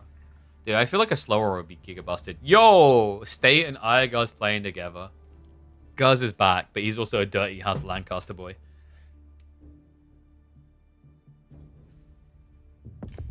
Like having it 10% from Imperial, Biology, and top. Oh, that's true, yeah, because you can go... Yeah, that's kind of a crazy idea. So if you go /star, so if you go Poland, you get 10% more health, then you get Biology for another 20%, and then you get the +2 armor and light cav. KT's pretty good with 1 TC all in. Yeah, it has its roles to play for sure. And I like that. I don't like I think this is the thing that I will say. Like, definitely manas are too strong, but I think overall, in general, people's thought process way too quickly went to the idea of macro for the new civs instead of aggro. I think both civs are capable of aggro, but people's intuition when they discover something new in AoE 4 is to greed. It always has been. Like, if you look back at the history of the game, at any given phase, people's immediate thought has been like, oh, this is a good rush, like tech rush civ. Or this is a good like free TC civ. Like everything. Every single time. Think about when Zhong came out. People like started aggro and then they went with these 2 TC builds. Shushi with like... she going like 4 TC. You know? It's always been the same. People just focus on the greedy ideas of like fast castle this or TC this because... it's safer, and it hasn't been counted yet. But I think we will see KT capable of a lot of aggro builds. So, next up, let's have a look. Kidyadi not queuing yet.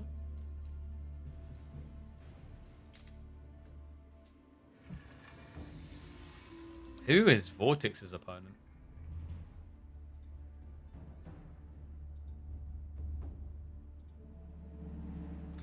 For rank 69, they were 76th last season.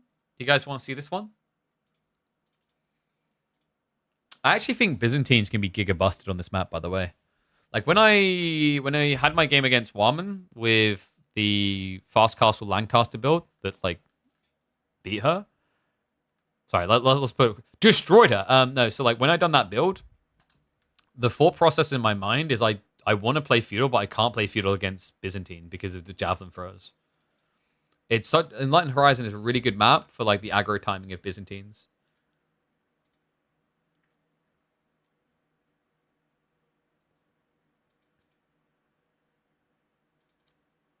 It's playing versus ranked opponent. Wait, who is? Show us that Byzantine. The nerf Byzantines. Honestly, I don't even feel like the nerf hit them that hard. The thing is, like, people are panicking like they're dead, and I did put them in my list of like changes that matter. But the biggest reason that change is going to matter is people going to have to reformulate their builds.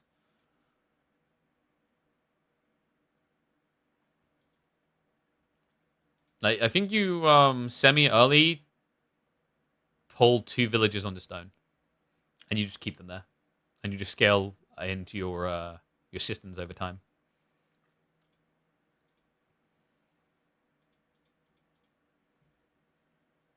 Can you talk about how bad genitals are? I think they might be worse. Yeah, like I said, so I tested them when I was playing against America, and I just didn't like them. I felt that the attack animation is way too long. They're way too squishy with long attack animation. It feels like if you try to attack something, spam and gap close you. They're really bad. But the funny thing is, if they actually just, if they balance, like if they buff them just a little bit, it's going to be timer spam and AOM. It'll be like really, really oppressive.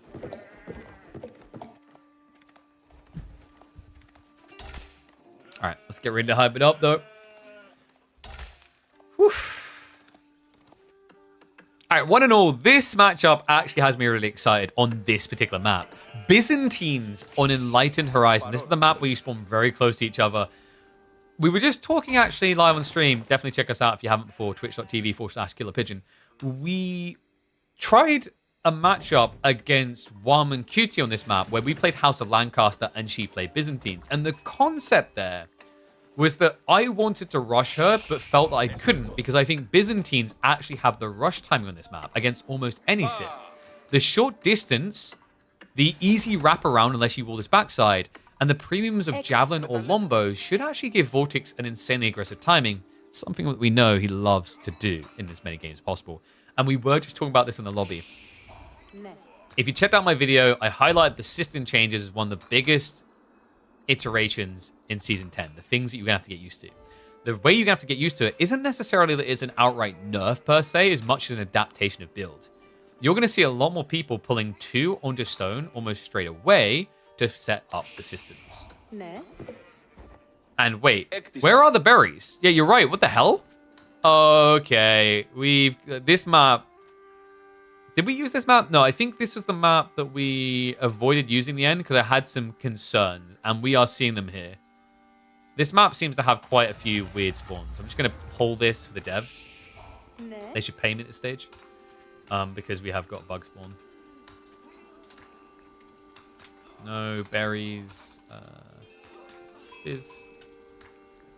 Yeah, this is pretty rough. I mean, this is to be expected. Like, new maps aren't going to be perfect at first. And what is up? I see you there, Duke Pegasus. Thank you very much, man. Thank you, thank you. Glad the AO2 people were so welcoming. I had a really good time with that. Even though I was ill the entire time we were in Germany for that LAN. But hope it didn't show too much for people. You conclude that you don't like the points of interest? I love the points of interest. I just want them to be even more interesting. Ooh. No, I think some of them are just kind of a little bit too linear. They're very safe. Like, merchant camps feel very safe. I think the Ronin camps don't feel strong enough. But things like, for example, the outposts are great. I love the idea of what ruins do in particular. In fact, Serp, you're a map creator. You should love what the Forgotten Ruins provides. Forgotten Ruins is actually a very smart map design tool if you leverage it correctly. Yeah, Kingdom of France coming in. So this is great for Vortex. He could just play like a standard Javelin plus the Matane build. This is definitely pure sadness, though. The Grand Winery that far away is going to be rough. Yeah, I can't believe this, man. He just completely is missing a berry batch. It's not even like it spawned elsewhere. Guys, he's legitimately just missing one. Oh, Byzantine Byzantine balance. 2 OP on this map.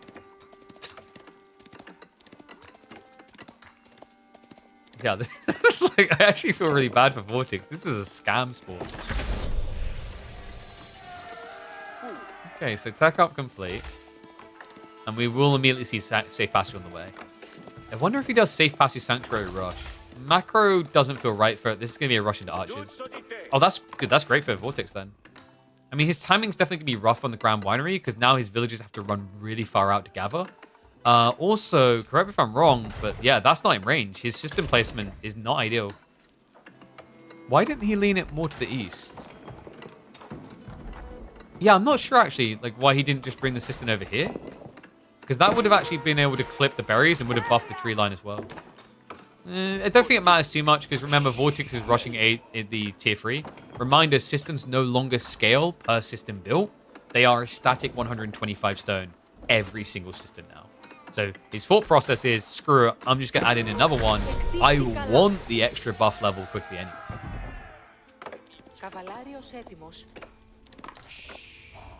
KT can spawn to stop berries. So I think if you run a Chevalier in here, you just die to Akratoy. And we're probably going to be seeing a Limitane opening if there's even a whiff of Knights. Actually, did Vortex check the TC? He may not have actually checked it for the French flag. Wait, is this fast castle? What is Pink cooking? It looks like fast castle. He's adding in farms. He has no unit production. He's going level 2 now into the sanctuary after safe passage. So that's going to allow him to accrue, I'd say, like he's going to be averaging, as long as it keeps going consistently, like the 130 gold roughly. Obviously, there's gaps, like it takes longer for pilgrims to arrive and get there. But the thought process is like once this conveyor belt of always going, it's a reliable 130 coming in, soon to be 260. And first of the Chevalier Confrère have been queued up.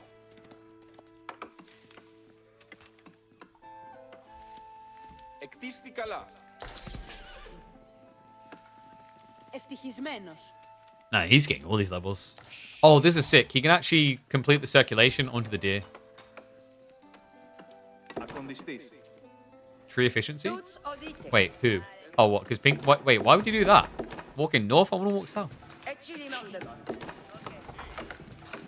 Yeah, straggler trees... Like, so actually, I think where Knights Templar are going to be very interesting is on tree loose maps.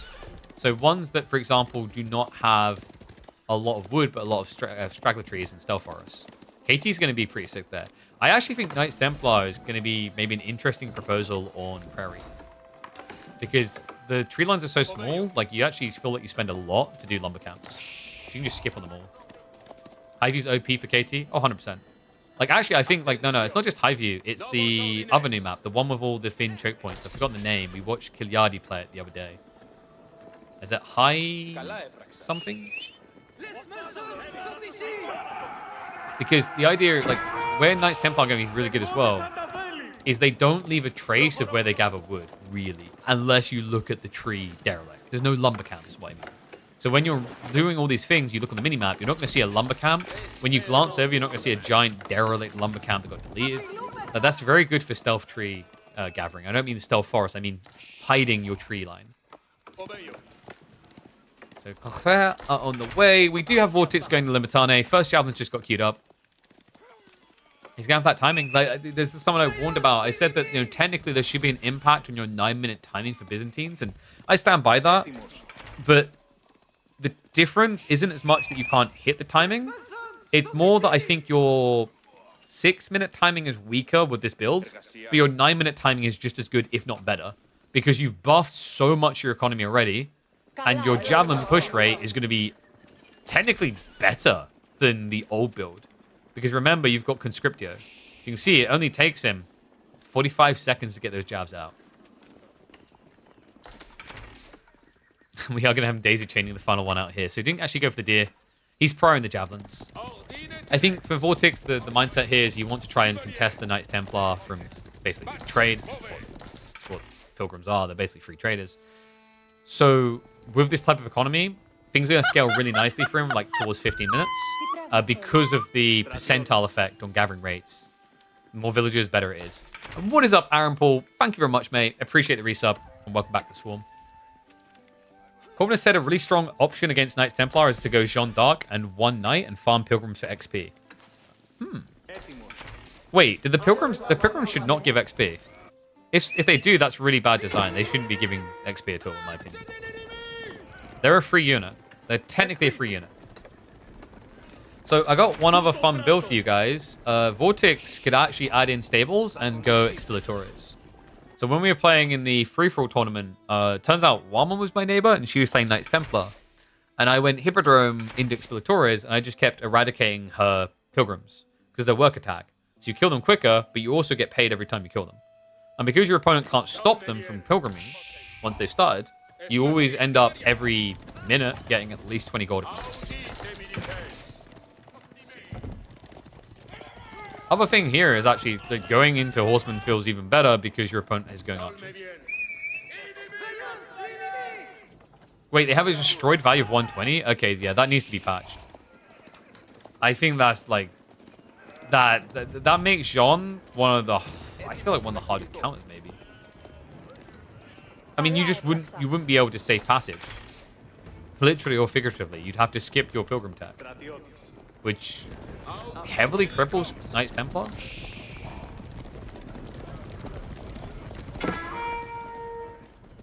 So the army's getting ready to square up here. Vortex is looking for that castle timing at about 11 minutes here. A classic for Byzantines. I mean, pink is on an all-in collision course, it feels like. When you scale Chevalier Confrère, it's not really a unit that I rate highly for the switch into castle. It's not like when you play French. So you're looking for damage now. Javelins are getting the snipe-ins. And whoa, what was that misclick? He walked the archers into melee. That couldn't have been intentional. Limitane are going to sweep through this now. A raw fight. A critical blunder there for pink, and control now lost. Okay, that is a huge turning point there. I do not know what happened. It looks like, I think pink, he was control group switching. And if I had to kind of speculate here, it feels like what happened there is they control group switched back to archers when they meant to click their knights in and accidentally clicked the wrong unit. That was expensive. Lost all the archer mass. Vortex now has full momentum and he's looking for Castle Age.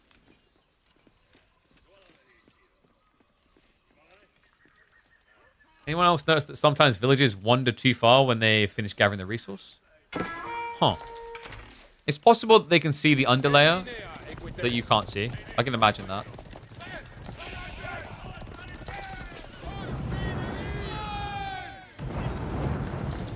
Looks like the Chevalier at least going to try to break in here, but Vortex is breaking out of the Feudal Age. Golden Horn Tower now on the way. Is it me, or does Chevalier Confrère look as crap as they sometimes feel? I kind of like that, though. You know, compared to a knight, these things look quite pitiful. Overall, in fairness to them, in their defense, they're not that bad for what they cost. Like, you have to remember that you're paying, and you'll always get the discount because you're playing this French to get this 166 resources for something that's substantially better than most. Apart from movement speed. Its attack speed is a lot better, its base damage is good enough, but it's not going to like be better than Horsemen or the Archers, competitive, and the armor. But when you look at it's like, dog, could you not afford the forward plating on this pony? Mash coming in, Limitane, another good fight for them. The Archer Mash just isn't there anymore.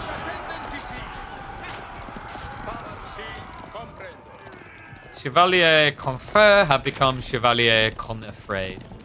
I don't think he can hold on. There's no tech coming, there's just more mass. Vortex already has the Javelin tech upgrade.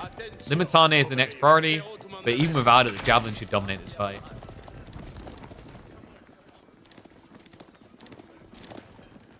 I wouldn't be surprised if Vortex starts rushing the relics as well. He does have the Grand Winery, so already has access to monks. People won't be able to counterpick your Civ as we're all ranked opponents. Oh, I'm thinking of the implications in tournament play, though. The word I genuinely don't like it when we have, and we still have a few matchups that cause this issue. Like, if you just pick a certain Civ versus a certain Civ, it's almost a default GG. Because the build order is just like a complete blunder. It's rarer these days, which is good. But I feel like Jean against Knights Templar is going to be a huge one.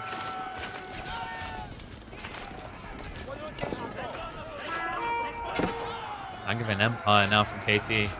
Wait, really? Okay, it doesn't matter. GG gets called. Vortex is going to win this. Even if he got the Angevin Empire, guys, it doesn't really provide him man out. It's just Genoese is not going to do anything against Javelins. You'll just die. And then the alternate choice you'd have is to go into the bootlegged Terma, i.e. the Genitors, which would be a nightmare to watch try and fight Limitane. And Javelins have quite a lot of ranged armor. Rough all around. And good shown by Byzantines, despite the fact that Vortex got a really broken spawn in a bad way.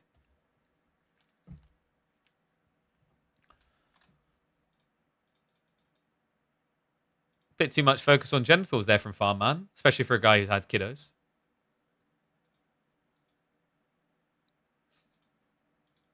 Go get those snip, mate. Anyway. Not enough focus? I mean, like, you should probably be quite focused on them if you don't want more kiddos, you know? Can't let the doggos loose. I ain't snipping nothing. Whoa! Are you that type of person? Like, she has to get it done. Whoa! What the hell? Okay, so when are these boys playing? I guess, like, is everyone just going to play at the same time? It's starting to feel like it. Neither? Oof. I wish it was that simple. Wait, did I just invite Dragoman to group? Oh, sorry, I only play winners. No. All right. Anyway, what have we got? Who have we got here? So, who's MSN got?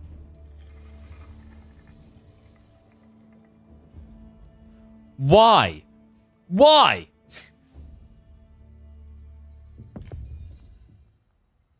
I hate both of you.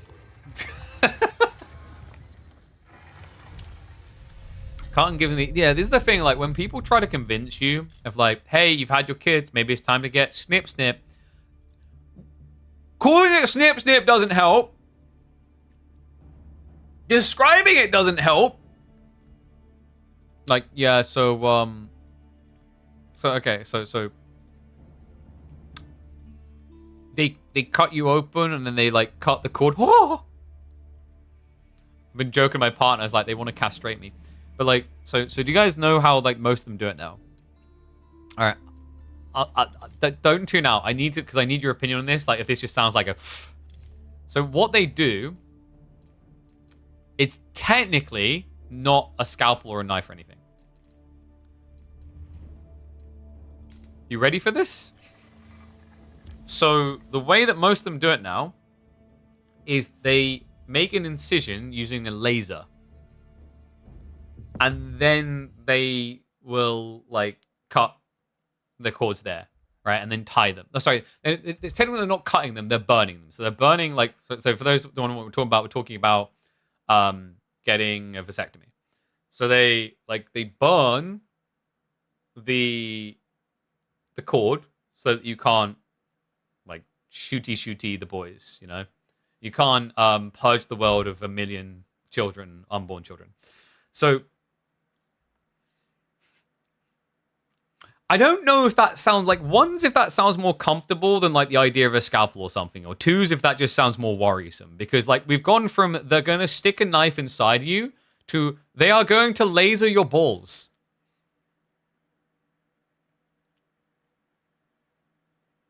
That doesn't sound better. I don't think that sounds better. I was talking to someone about this. And they said they even warn you to make sure you have trim down there because it's a laser. So, like, wait. So not only do they laser your balls, there's a chance they might deep fry them. Oh, God, dude.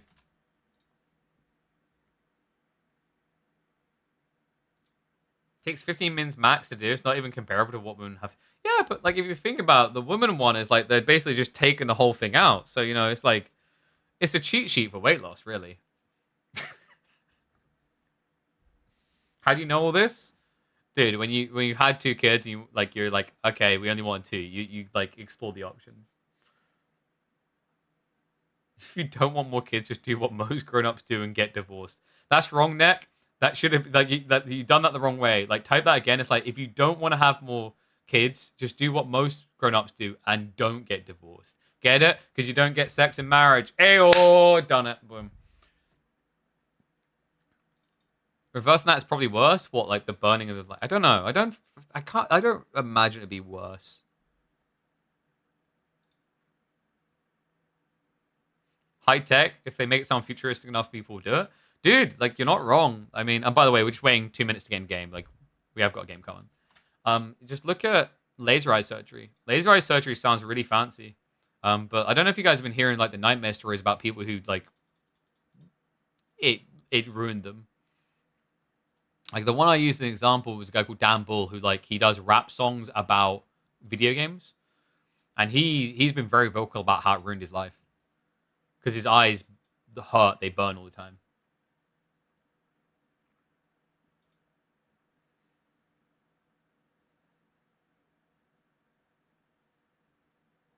Yeah, the scalpel version was sore for 2 days. Ooh. A lot of people say they can just work on the same day, sort of thing. In the States, insurance covers it, but getting it undone doesn't. It's the same in the UK. So in the UK, you can get it on the NHS, and then if you want to reverse it, you have to go private.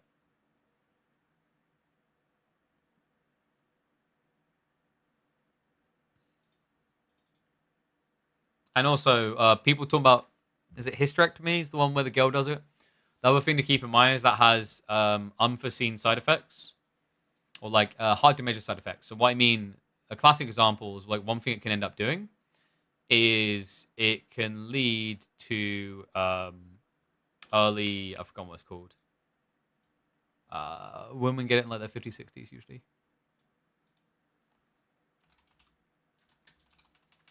I've forgotten the name of it. Menopause, that's it. Yeah, it can lead to like early menopause. Because you're technically like, you're tricking your system, if that makes sense.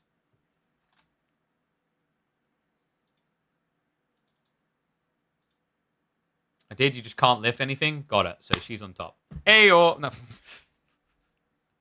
No, I think they specifically advise against doing that for at least 2 weeks.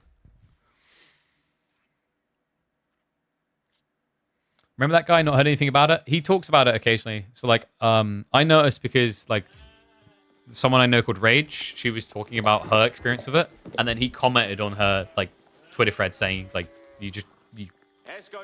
you are given like a poor image of it because she had a good experience, but like he was like, there are people who have bad experiences, you just don't hear about them. Because like at the end of the day, laser eye surgery has very good marketing around it, if we're being totally real.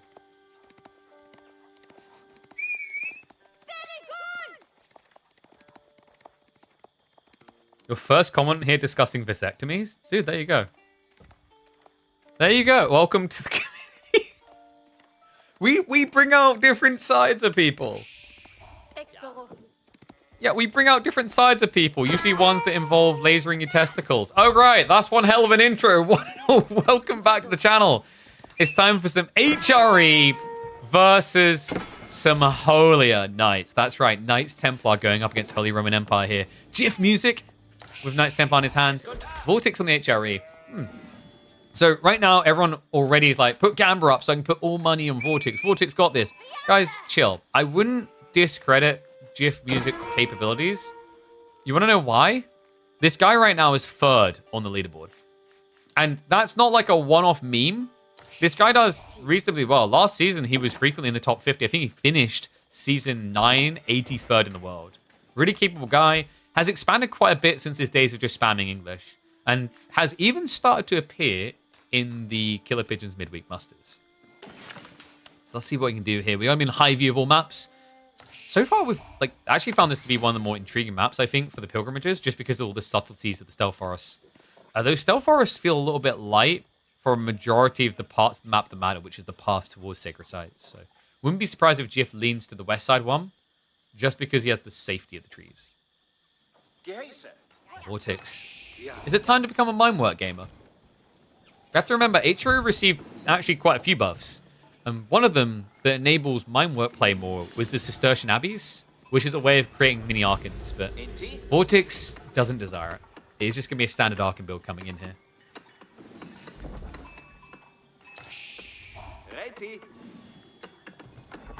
What did I just, like, read? I would pay to get some of my pubes lasers. Whoa, no, guys. But, like, okay, so for those that don't know, have context, because it'll be in the video. We're talking about vasectomies. You're not lasering that. It's just that might accidentally get lasered. And that might then lead to you having roasted nuts. Careful. Chill. But no chill from GIF. Oh my god, have we got an Axe gamer? Well, you can tell this is a sweaty game, and I'm about to make this an American relevant comment. Because this boy needs a lot of Axe. Hey, there we go. That, like, as a British person, that comment doesn't even make much sense to me because we've got links over here. But we might actually have a full tosser build. I don't know.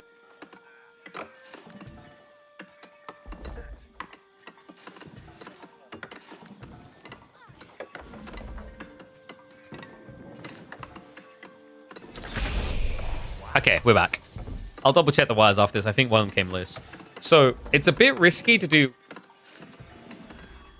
It's like, there we go. Sorry, I keep muting by accident. Yeah, it's really risky to do mass axe throws against HRE because of archers. Archers is the counter, and marching drills means you can't get away. So maybe Jiff could do like axe throws into horsemen. The other possibility is this is just a delayed investment. Because by going for Antioch, you do get access to a 10% damage buff to all melee units. So you can just come and use that later in the game with men-at-arms, knights. Basically a lot of different units, even the heavy spin.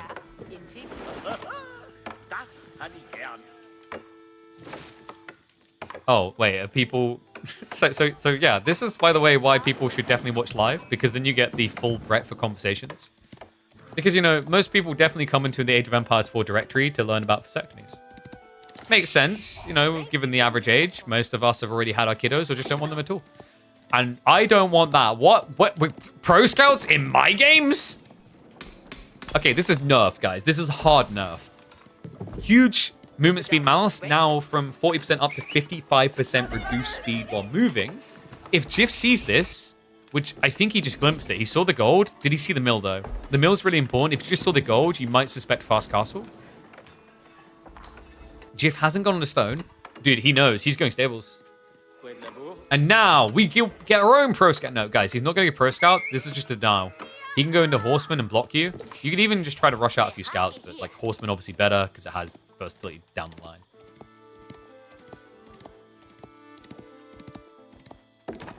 All right, I'm realizing that my dude, that the comments in my chat, it's becoming more cursed, but that's good. That's how you really know you're developing and cultivating a Twitch culture.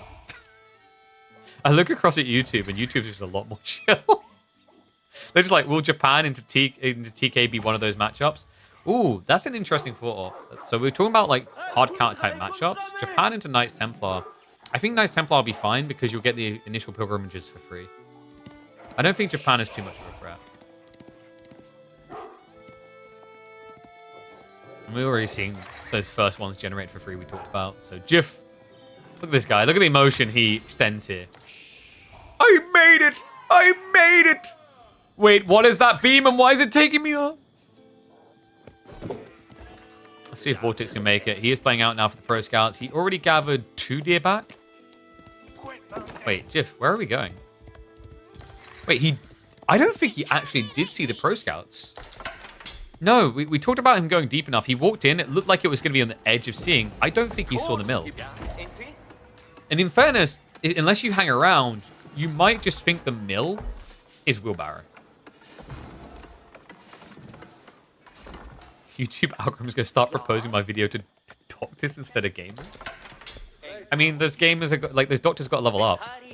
In fairness, there's already a little overlap there. I don't know if anyone follows Red Alert 2, but one of the most popular content creators in Red Alert 2 is a doctor in training.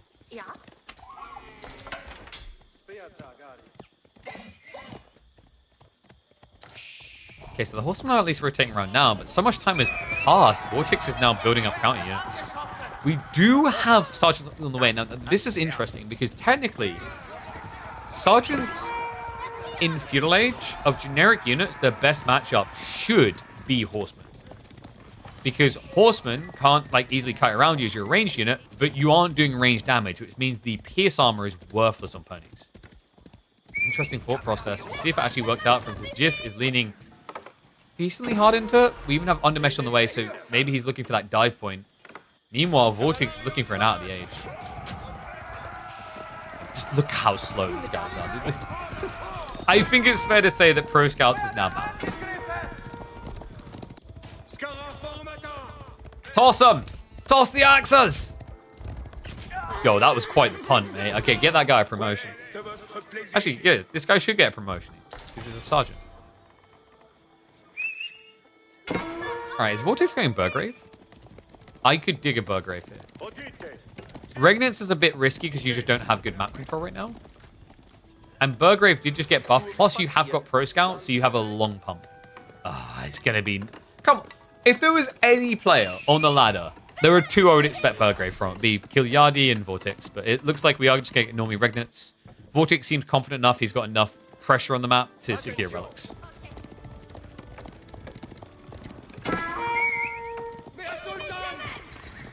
In fact, it's stupid how horsemen are running towards the horse. They should be bracing. Yeah, but that's a trade-off. You can actually brace, and if you brace, you stun them. But, alternatively, you can full falcon punch them through the throat. Now, I don't know about you guys, but I like a good falcon punch. You know, like, just imagine there's a spearman line. So I think there's just a misunderstanding on how spears operate, guys. Imagine these guys are standing here, and they're, like, just vibing. They're like, I don't think we're going to charge in. And they just hear, randomly, out of nowhere, someone go, punch it, Chewie. And they go, yeah, I know that was a bad Chewbacca impression. I can do many impressions. One I've never been able to do as a Wookiee. I don't know how people do it with the throat. I just can't figure it out. It's close as I can get, which just genuinely sounds like a gnome dying.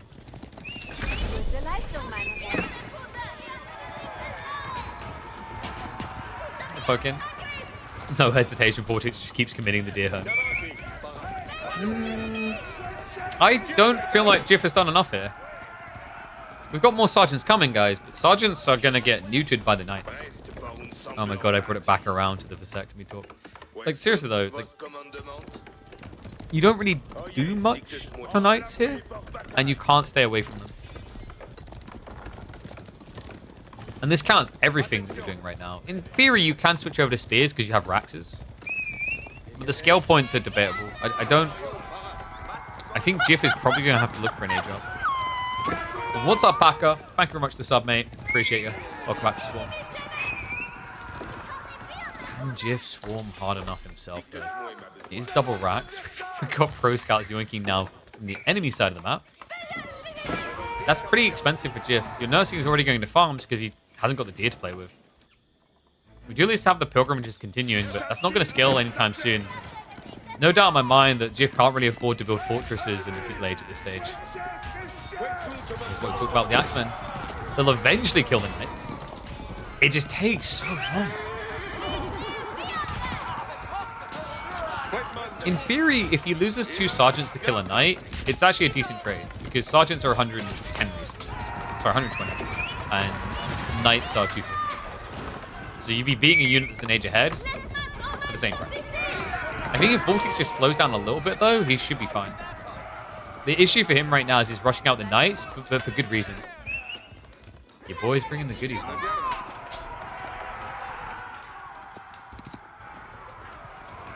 In more than one way.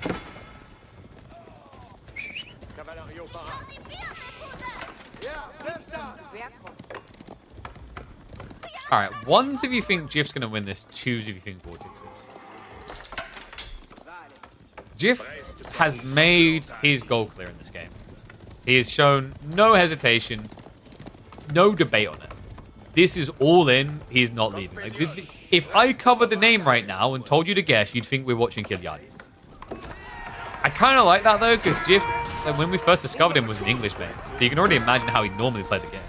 It's kind of refreshing to see him play this way, even if it doesn't work all the time. Shivs are going to be out. Nice micro there by Vortex. Realized it was going to be a ride-by, not an active engagement. Knight's going to sweep him now. That to me looks like probably game. Jiff is now adding in spears. But Vortex, I mean, if he just remembers to get hardened stats with the spearman, he can just kind of plow through this with veterancy. And we do also have Cistercian Abbeys on the way. Yeah, so this just turned into a buffer as well. You can stick a prelate inside and get a smaller radius of buff than what the Archon gives.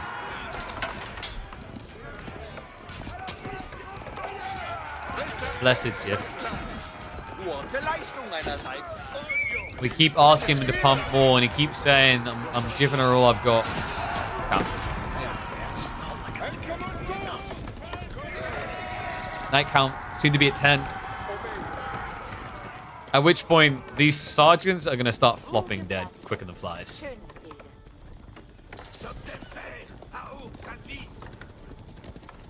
You're sleeping on sergeants? I'm not. I think they're situational. Not for every game and every situation, but they do have viability. And that's brutal to see. Like, you start building spearmen, archers are already inclined by the fact that you built sergeants, because archers are the counter to the axe throwers. And Vortex, you know, while he's got access to a tree line, looks to explode to the maximum.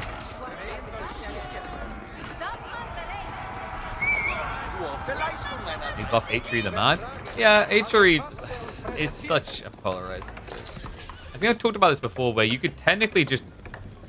You kind of want to make the inspiration buff tiered based on age. But the difficulty with doing that, guys, and the reason why I think the devs have been reluctant, is all it's going to do is push people back to fast Imperial builds. You'd have to make the percentile difference small. Otherwise, people just rush age every time. Because it's a percentage increase, so it's worth. Mosh pit begins, and Jiff. And he's still struggling with these knights. Spear Veterancy is about to complete. Do we have a roster for KPMM? I believe we do. I'll have to double check it, but sign up should be closed by now. I believe we've got quite a few familiar faces turning up for our return to the midweek musters, which kicks off tomorrow.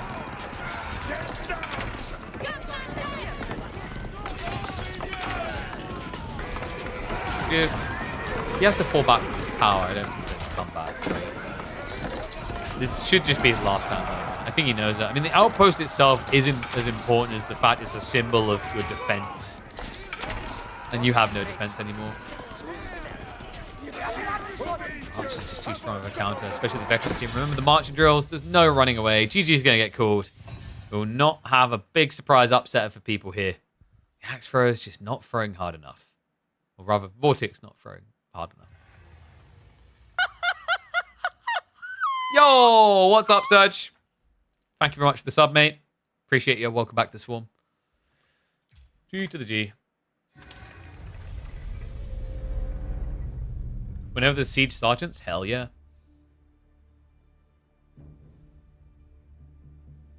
Sergeants can't be stopped in feudal if they don't have knights or specialized archers? I think with normal archers you can stop them.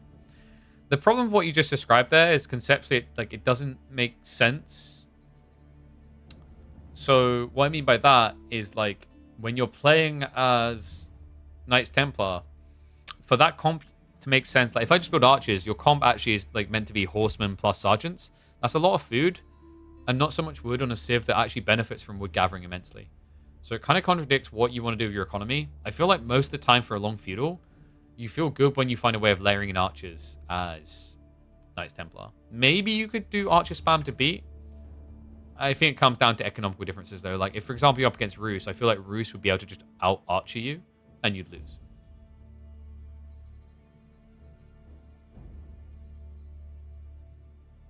Okay, nice. So I think a lot of the spawn bugs have been shown, the new maps have been logged, which is good news. Give me a sec, guys.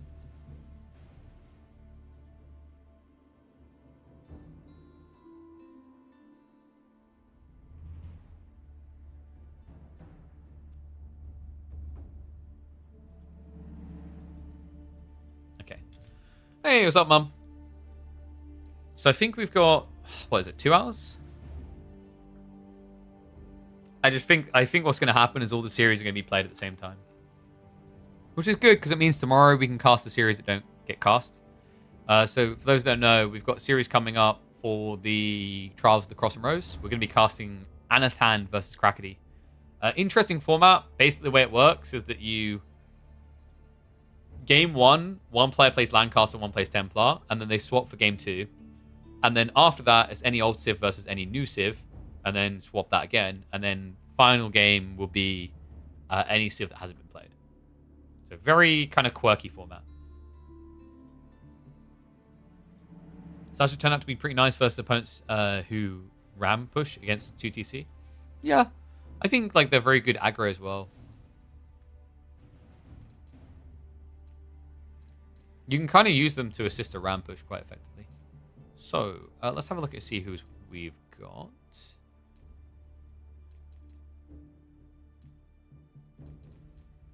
Who is searching? Let me actually check here. Yo, we got any new mods already? Kind of curious. People cooking already? Reworked! Oh my god, someone done it. Of course it's insane. Bruh. This like the... So Lancaster Castle influences on all keeps. Increases all building HP by 500 for buildings in influence. That sounds broken. Manners won't shoot any arrows is good. Generates 20 food and 15 wood as base, and increases by 20 food and 15 wood per mana upgrade. And what, each mana gets upgraded separately? That's kind of interesting. Mana build time has been slowed. And if you build Lancaster Castle, manas have an aura that increases village HP. I don't think you should give them 2-1 armor. That's way too much. Way too much armor. 1-1's probably already good enough. I'm a little bit disappointed, though. I thought the same was going to go for the aura idea we talked about, where like you can't build them close to each other. I feel like that's a more substantial change that's important. So you basically just use the system behavior. Prometheus custom mod. Oh, we still need to try the point of interest dry Araber at some point. I think that'll be interesting. But yeah, okay. Let's get back to casting games. I swear I just saw a 2-hour-long game there for a second. Good God. Ooh. Oh, hello. Guys, I think we got the series. Yeah. Let me check for the draft, because I believe this is Corvinus and Puppy Paw's series, because they're meant to play. It is indeed. Okay.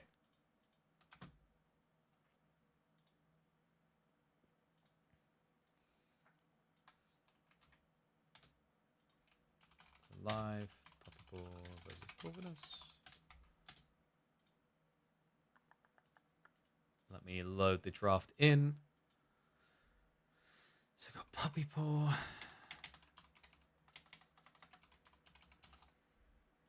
Corvinus. We have a map draft, and we talked about the format and the way it works.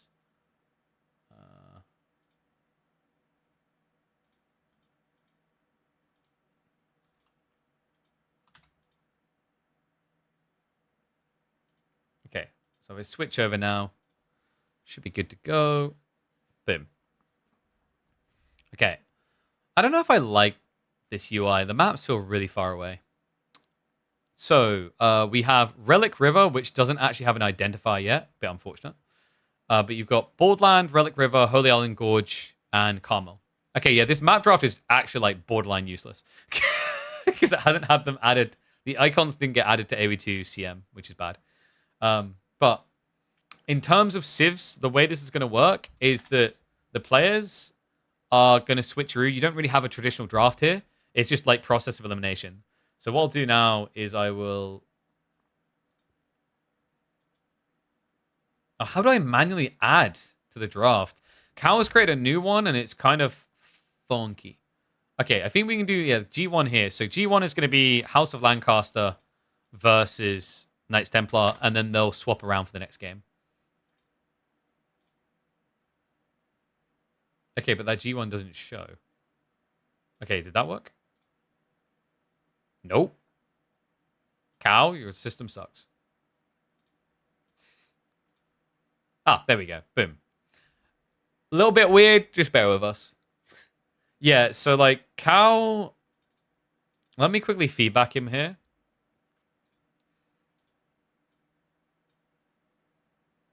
Because I think that's very important.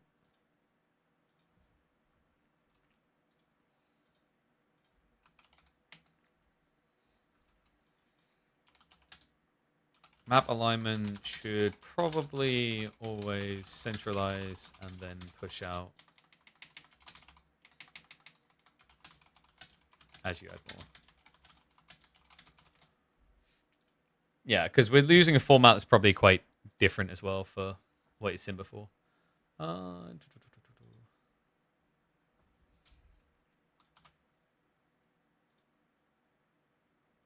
Give me a sec. Just making sure everything's updated.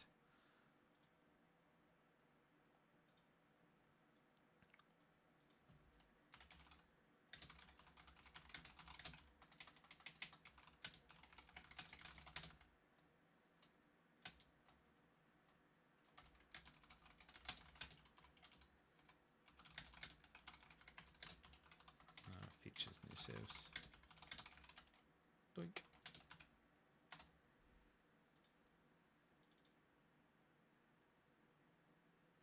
Alright, this is weird with no music. I'm going to run a minute of ads now, actually. I just forgot to do that. Sorry, guys. Boom. And then we'll start predictions as well.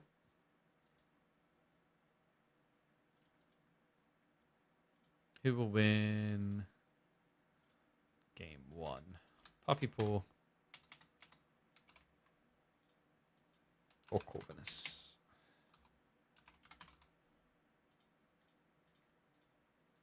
Sorry, YouTube. There's no way to do predictions. As far as I'm aware on YouTube, anyway. You just spec ongoing matches. What a good feature. Hell yeah. Thank God as well. The amount of people who try to hide their data, even though they're not doing anything with it themselves.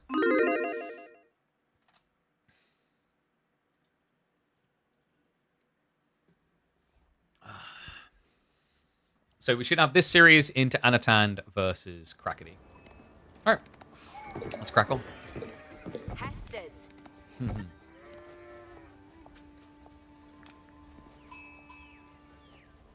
What's this called? Trials, I think it was, of Cross and Rose.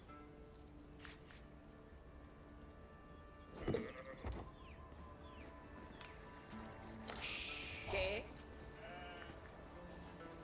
Are they still broken? One and all, that's what we're here to find out. Welcome back to the channel for a high-level series. Puppy Paw going up against Corvinus. Battles are the ones to see who's going to be number 1 here. Knights Templar in the hands of Corvinus in the purple. Puppy Paw in the yellow of House of Lancaster. We are going to be on Carmel. Carmel is a very interesting map that is going to get meaningfully called Caramel. I can already see it coming. Because it's smooth, baby. You only get 1,600 gold veins here, with the one exception being an 8k in the middle. This, to me, feels like a different iteration of the map Regions, if you guys remember, from a long time ago. You have got food sources behind you, and to be honest, you've got quite a lot of them. These spawns definitely still need some work. What on earth is that? What? You cannot be real right now. That is 27 deer and a boar. Now, in fairness, it's not completely ludicrous. On the other side, Puppy Paw, he did get double deer stack and one small deer stack together. His boar was separated. So both of them have got a lot of food in one location. And we've talked before about how that can sometimes be a godsend, but also sometimes be a curse. Yes, Carmel's very interesting. I'd say Carmel, the big change I want to see is already around the food. The food should be more equally dispersed. But outside that, there's some really cool things here. Like I said, the gold veins in particular are very unique. 1,600 gold veins got introduced with Season 10, the expansion, Knights of Cross and Rose. And it's going to change a lot of matchups. A lot of maps are going to feel a lot more unique now with this getting added in. 4,000 gold, in the eyes of a lot of pro players for a long time now, has felt way too safe. This now puts more appropriate risk into the game. Unless you're playing Lancaster, in which case you should build a house Lancaster. No one can touch you because you're going to build 9 manas and then you're not going to come out your base until you're Imperial Age and you've got Yeoman shooting everything down and Knights Templar can't do anything because all they get is a trickle of gold that doesn't scale at the same speed. Anyway, to try and scale, Corvinus is going to be going into the 2TC play. I swear to God, this landmark just... I want it gone.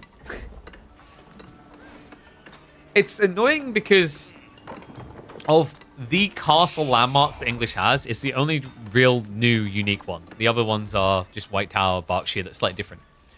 The problem is this is leading to very toxic and easily campy gameplay styles. So the reason why Lancaster Castle is so good, guys, isn't because of the castle itself. The castle itself is actually, from a statistical standpoint, underwhelming. It does have 5,000 HP, but it has a single archer shot coming out of it every 2 seconds, and you can't garrison inside it. It's what it does to manas that is the problem. It makes manas borderline unkillable without a huge commitment, because they get basically an extra 50% HP, and they all become towers shooting you, fortified towers shooting you. You can't garrison manas, but what you end up doing is with a rush of mana play into 3 extras, you quadruple the damage, or triple damage roughly, underneath this area. It becomes an undivable point for early armies. I think that's the biggest problem of all. You know, right now, with mana play, manas could be balanced even remaining passive income, full focus like they are. They just need to bring associated risks. The problem right now is they're just too safe. Demi-Lancing spawn is pretty wild. Yes, but once again, what you've just highlighted there brings back to manas. Getting the Demi-Lancers by default, 2 of them is not that great. It's the mana play that makes it ridiculous. So everything about the Lancaster Castle that is problematic, at its core, comes from manas and how they interact. So 2TC, this is really good for Corvinus though. We talked about the insane amount of food he's got over here. Bauple, berries, deer. This is living at large. It's gonna have so much food to work with. I wonder if Corvinus goes for like a semi-fast castle type build. You could aim for an all-in, although he went for the Chevalier. He chose France. I think for an all-in here, Axe Throwers probably feels a little bit better. It's like everything that people asked for from Malians, gave it to the Civ. Yeah, and that is one thing that disappoints me a bit, is I feel like we should have learned our lesson from Malian's passive income. But it is a salvageable feature. All they have to do is give manas an aura probably about this wide, where you can't build another mana in range. And then that changes a lot about the game. You can still actually leverage a Lancaster castle with that. You just basically would only have to be able to build maybe 4 or 5 manas in range of it. But I'd much rather see Lancaster castle just get reworked as well. Make it something unique and different. Like, okay, here's a cool one. What if Lancaster castle had some unique tech in there, but its big focus is that you could spawn Hobilars? That it was a council hall, but instead it spawned cavalry. And then you can, like, just spam out hobbies. Maybe Demi-Lancers are semi-spammable on a ticket system or something. And they still cost a lot. But, like, right now, the reason why I like that idea is if I had to choose one unit which is underrepresented right now for House of Lancaster, one unique unit, even one normal unit, it's Hobilars. No one built it. Statistically, at this point, it would not shock me if it was by far the least built unit in the Civ. Which is a shame, because graphically and economically, it's a very unique unit, being the only horseman in the game that costs gold. So, Corvinus, I believe he did go... Wow, okay, no, he did not go safe passage. That's surprising. This is maximum distance required for gold, easily. Looks like it anyway. I guess he just wants the fastest castle timing possible here, and by going safe passage, you'd be sacrificing that with 300 resources. And you are kind of on the clock here. When you see someone playing Mana Lords... Oh my god, that's a different game. Reference here. When you see someone playing Mana Lords, which is appropriate because that game is also a SimCity type game. But when you see someone playing Mana Lords, you have 2 choices, which is to attack the manas or bypass with tech and greed. Corvinus has chosen the latter. There's no outrage at H3 pseudo-Archons? That's because... So the H3 Archons and also the Magadha hand cannoneers come at such a much later stage in the game. You know, like when someone says, this landmark is broken in Imperial Age, but the rest of the Civ is terrible, so you never see it. It's that concept.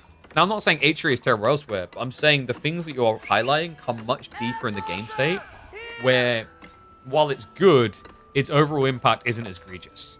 Yes, H3 got buffed. Yes, H3 is going to be a problem.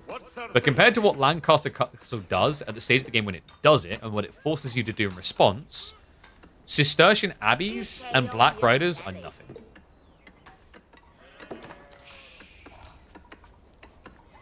And once again, just to really hammer it home here, this area is undivable, even if Corvinus went all in. Because it would be 5, actually 6 arrow shots coming in, even without garrisons. Remember, the primary TC double fires. So you'd have 12 damage here, 8 on each of these, and then 8 times 2 on the TC. Dive this area, still going to be free hitting you. This is like the only area you could hit. It's actually kind of comical that Puppy Paw didn't protect his tree lines, considering you need them for manas. Republic of Genoa on the way. So Corvinus has done this a very different way then. Yeah, this is like, usually when you go Republic of Genoa, you're thinking of scaling your pilgrimages, but he hasn't started them yet. And what kind of feels weird about this is you can't start them until you get safe passage, and you can only research safe passage and the secondary tech, Sanctuary, from the Templar headquarters, which is where you have to do your tech up. You heard me correctly, guys. You have to do those techs inside. I don't think they changed that still, so... Actually, there is a button there, so maybe you can actually do the... Yeah, so he could have actually aged up on the secondary TC, I think. Unless that's a UI bug. Primary TC double fires for Lancaster? Yes, same as the English one. I feel like that detail went over a lot of people's heads with English back in the days, but the English TCs have always double fired by default. Now, it doesn't make garrisons double fire, so it's not like if you garrison 15, that's 30 arrows. It's just 1 extra arrow per person inside. But without anyone inside, a TC is double arrow. And we've got King's College. Okay. This is cool. Really good for Puppy Paw, considering what Corvinus is doing. Going into Templar Brothers, Spearman, down the line, if this tends to be the target for both. There's a really unique tech in the King's College for Lancaster that buffs bonus damage specifically. Really powerful, actually. We don't get to see it too frequently because of these like semi-fast Imperial builds at the moment, where people just want hand cannoneers and demi-lancers. But it can be very potent. Puppy Paw, if you're wondering why is he doing yeoman and spears in a castle race game, he's putting the surplus resource to work. He's getting a lot of food and wood right now. This is the easiest thing to go for. What's up, Aaron Paul? Appreciate the bits, buddy.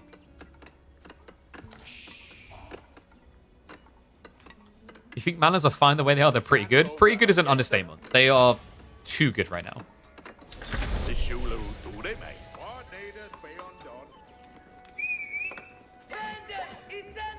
Speed is a good idea. I actually like that. I like that yeomen have a unique identity as archers. They actually like done a good job of making them different from longbows.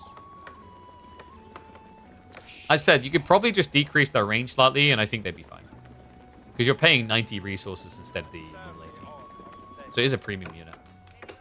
Like this Puppy Paw, just keep my eyeballs on. Is already rolling the yeomans over to block out the pilgrimage.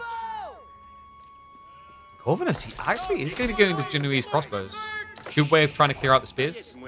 Can be a little bit tricky on the range warfare because the yeomen have the same range. Meanwhile, first the Templar Brothers is going to arrive. Short post out. Kind of love that from Puppy Paw. Oh, but he body blocks the one target villager. The Corv. We better get that one. Just get out here. You see what I mean with the manners, though? Like the damage. I'll end up going down for that. It is 2 TC versus 1, so kind of worth for him. It keeps Puppy Paw in his base. Means that actually Corvinus could also now rush the relics, and we already have the monastery to allow for that. Wait. Is he going Knight Spam? Collar of S's is quite interesting, guys. It gives you bonus against armored units, and your opponent is spamming into cav.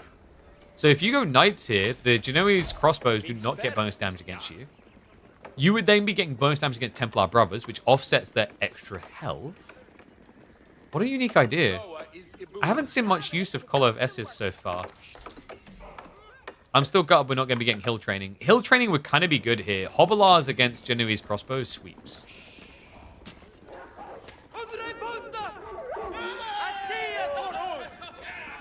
The new map? This is the new map. It's called Carmel. See? Good old caramel.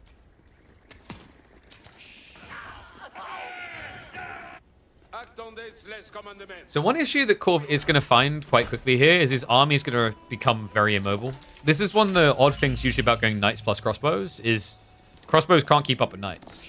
Okay, so take that concern and then amplify it because Genoese crossbowmen are even slower. It's weird because you want to raid, but you're kind of setting up for a stationary fight. This could get a lot worse if Puppy Paw just rushes Billman. Doesn't have it right now. Needs to be careful. Remember, those crossbowmen do get bonus against melee infantry. Nice micro. Corvinus just ring and rosing him and striking from both sides now with those crossbows. Problem is, like, the yeoman should be able to stabilize this. Outpost secured. This is huge, by the way. This is the big gold vein. This is going to be the target for both players down the line. And it feels like Puppy Paw just already got a big edge.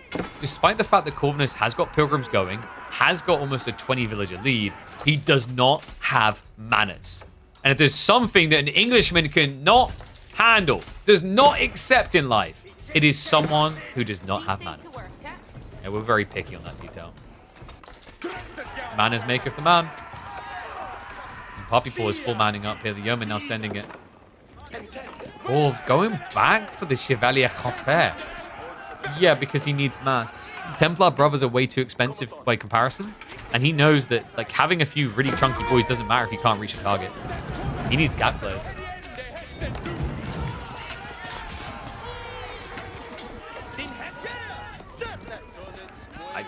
He's just going to win with freaking food and wood, isn't he? By the way, reminder, this is pre-synchronized shot. This is pre-Billman. Arguably, Puppy Paw could be doing a lot more damage if he just got these techs. And reminder, King's College makes those techs 15% cheaper. So Billman, only about 250 resources to get -2 armor. Sync shot, and there it is. Military tactics training is on the way. big tech. This is the one that buffs bonus damage, specifically, by 20%. It's going to be really good at wiping cavalry now for the spears. The yeomen don't have as much value because your opponent isn't really building light melee infantry at all. What makes it a good map? I think it's interesting for the new veins. This is a map designed to test the new vein thing, where there's very little safe gold. Like, conceptually, the thing that makes this map very cool, and I think it's something that AO2 understood really well with their map development as time went on, is you usually don't want to offer someone too much safe gold. You want to encourage them to have to take risk. And 4K gold veins wasn't really forcing that pre-Imperial Age in a lot of cases. But the 1600 gold, maximum 3200 in your safe areas, drastically changes things. And you're already seeing the effect. Like, the way you have to think of this map, guys, if you guys remember the map regions from EGC tournaments, this is a different version of regions. It's the easiest way to think of the map. You've got the food areas in the corner. Just instead of it being berries one side, deer the other, it's like equal both. And then you've got the big gold vein. But instead of having 3 8Ks, it's 1 8K. Speaking of 8K, Corvinus now rushing up the fortress. Tech's coming in. And that is going to be Levy. Oh my, did he just pull... Yep, the Demi-Lancers are on the way. Uh-oh. Corvinus doesn't have an answer to that right now. And this is designed to get rid of the Springalds. Right now, getting sniped by the Yeoman. Back up a little here, Puppy Pool. Has lost a lot of his range comp. Demi-Lancers are about to arrive. These things just feel disgusting. Out of nowhere, 10 heavy cav.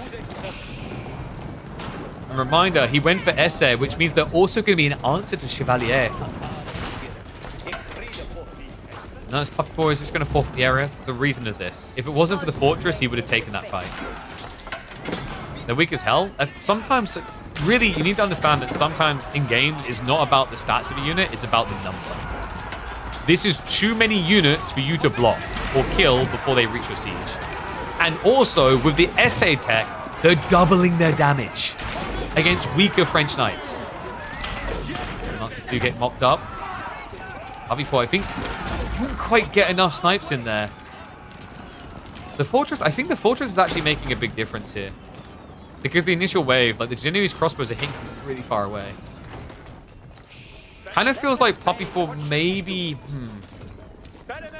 I think he needs Billman. I think this is getting really hard for him because it's almost like he's forgotten about the tech at this stage. They kind of evaporated and did nothing. They absorbed initial shots. Nothing's like an overstatement. I think the thing you need to realize about those Demi-Lancers, yes, I'll say that they did not look as good as Knights. But how much did that tech cost? That's the thing. And same with this one. Like, Shire Levy doesn't technically save you much resource. I think it's like 200 or 300 resources when you have max manners. But it does that. I think, looking back at it for Puppy Paw, he got too focused on the gold. Maybe if the Demi-Lancers just went raiding instead, it could have been worth it. Yeah, I really thought actually he just used the Demi-Lancers to clear the Knights instead of running past them.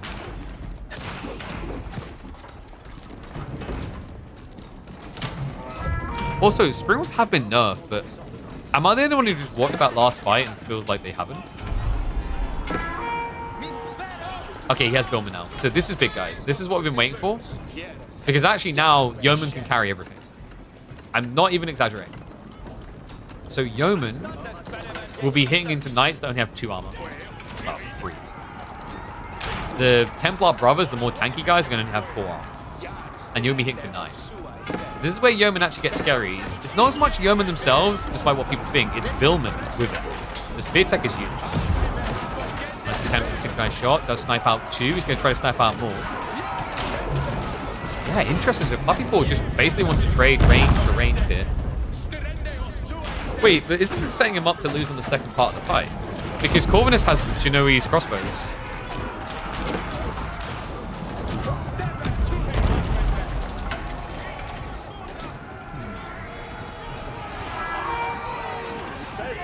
Okay, that was an overextension. Cool.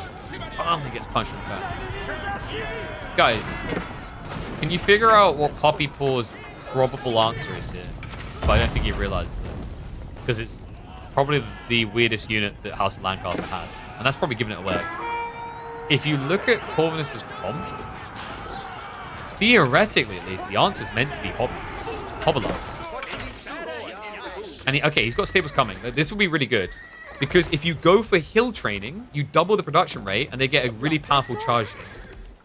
No, it's gonna be knights. What? Okay, I guess technically, because Genoese crossbowmen don't get bonus against that.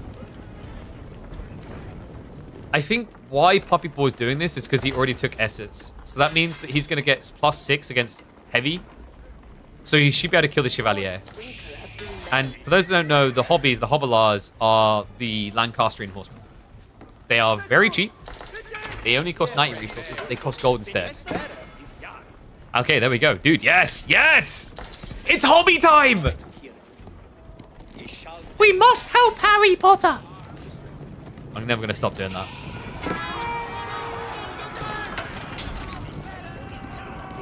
The gold vein is Harry Potter. They must rescue him right now.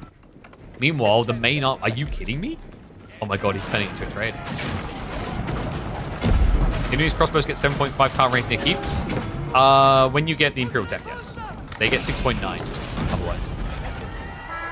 Which is still a lot. I think that's actually been why Puppy Paw has been losing those fights. Even that Demi-Lancer dive looked like it should have worked out well. It's just the range that the crossbow is engaging from. I didn't give it enough credit. There really has been a difference making this game. I'm impressed because I feel like Genoese crossbowmen, on average, haven't been looking that great on the test server. And that's so unfortunate. Corvinus was aware. He got the castle up. He's got more fortresses coming in. That's going to generate a hell of a lot more gold to work with, which is enabling a Treb spam. Oh boy, oh boy. I think the hobby idea might be a little bit too slow here. Dives in on the primary TC. That's going to be in a race. And that was pathetic. The synchronized shot merely tickles. Dude, this is over. I'm sorry, what was that about House of Lancaster OP? More like UP. They look absolutely discombobulated in this game.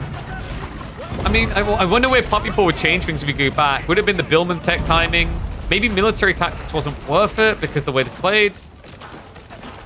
He's going to try to find a way out with the Wingard Palace. I just don't think he has time. I think maybe the Demi-Lancers just needed to be earlier or targeted at the economy, maybe? But I think, just similar to me, he was convinced they were actually going to wipe that central fight.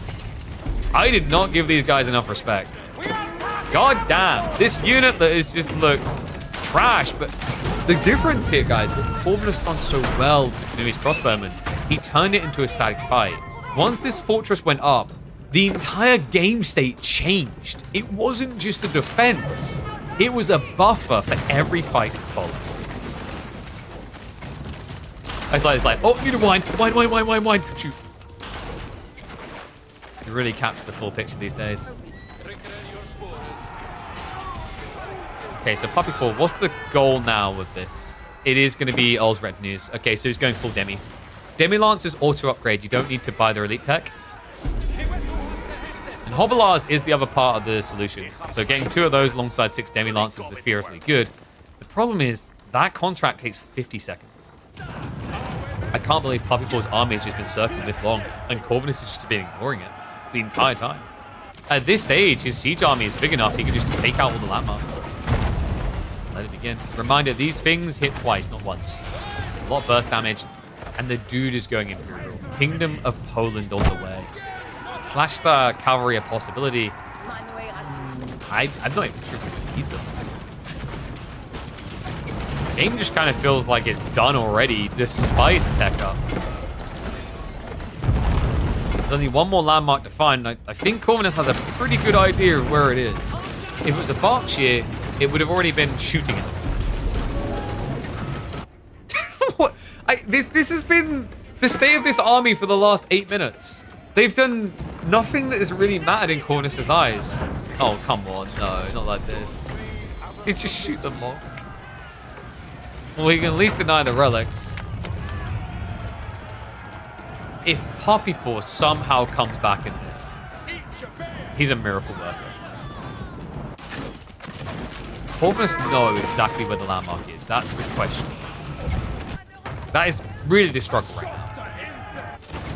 He's sniping down as many manas as possible. Like, the mana count is actually non-existent. I think Puppy has 1. Yeah, 2. Okay, 2 manas left. So passive gen is just kind of in the gutter. Gold access is also lacking. He's about to run out already. And reminder, this is where House of Lancaster actually can feel weak in the late game. They can't build horsemen without gold. This is the thing that I think sucks so much about Popular. Conception, interesting idea early on. But in the hyper late game, after gold runs out, it means compared to any other Civ, you only have 2 units. Those 2 units are coming around the back. Corvi Siege. Getting ready to stand his ground. Kind of crazy he actually never got Desert Citadels. But then again, Puppy Paul's never really able to fight into him. But he's going to try now. Mass Siege might be in trouble. Puppy Paul. Big hit there. Catches most of the bio. Spearman's starting to gap close here. Billman's coming into effect. The Demi-Lancer spam continues. More Hobbilars on the way. Corvinus, he may have over-sieged. Can he get the wipe? I feel like it's not going to be enough. Despite the best of efforts here, Puppy Paul runs out of steam. He runs out of power and will fall victim to the Templar Brotherhood. Oh, Most Keeley, these Genoese crossbowmen, sick plays. And finally, proof that House of Lancaster can fall. Oh, we are cooking right now. Win for Corvinus in game number 1. That's sick. Damn. Dude, was like, I don't know, like, am I the only one who's baited by what the Demi-Lance are meant to do there? Like, in hindsight, after I saw the charging, I'm like, dude, I've seen them do better. What went wrong here? I think, genuinely, looking back at it, it was the positioning near the keep. That castle drop changed everything. Whew. So, I don't know, like, what the focus on that one's going to be.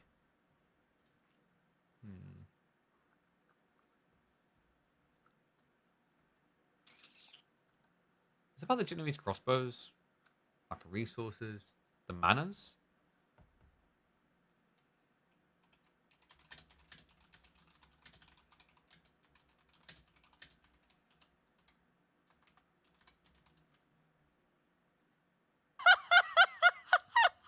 Yo, what's up, Total Clips? Thank you much for the gifted sub, mate. Appreciate the support.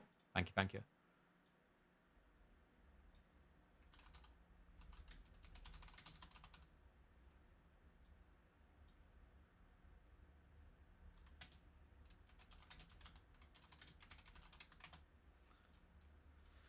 Whew. That's sick.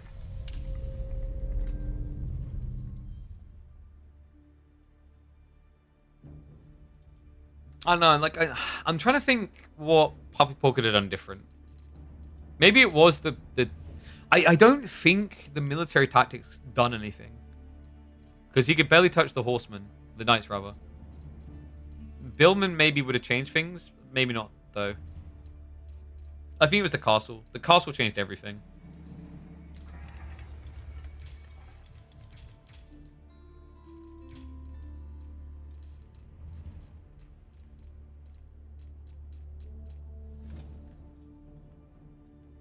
The hell?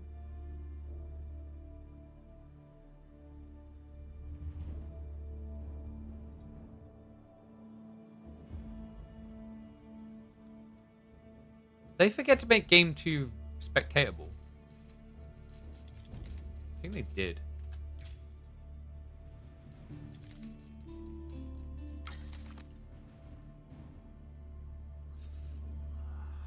Dude, I'm actually annoyed now.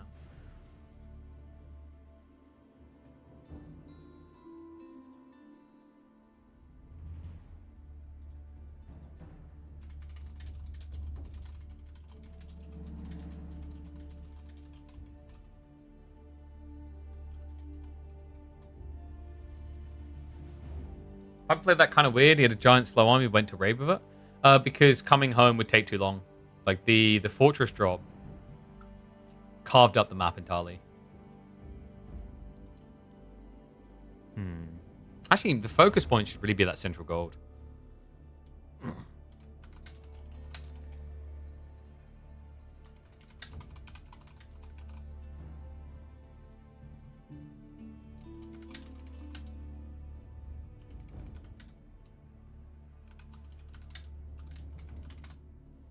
But like, dude. What's that?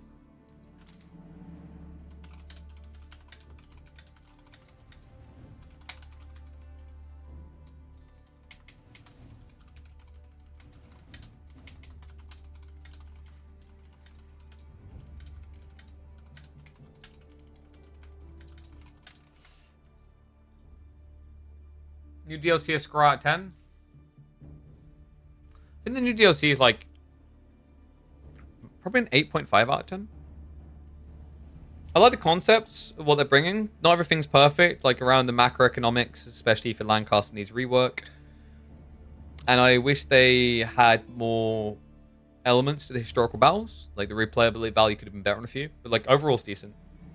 No half points. I don't think you make the rules, mate. This is my ranking system. IGN's allowed to do it, and I don't even get bribed. So checkmate. 8.5 is reasonable. I'm Twitch chat. That is like, you're the entirety of Twitch chat now, apparently.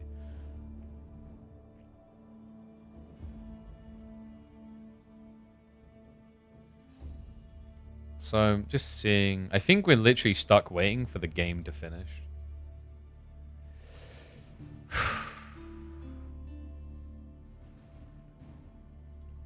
I don't know which one it was. Like, one of them didn't make it observable. Because, like, look.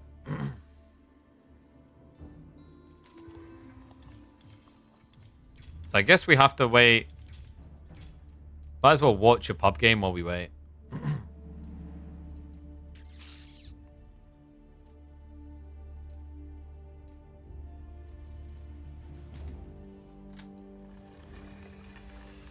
Bit frustrating.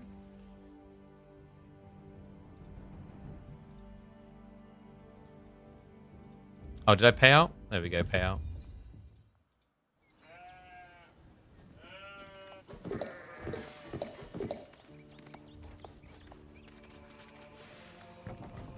Alright, we'll speed up a little bit.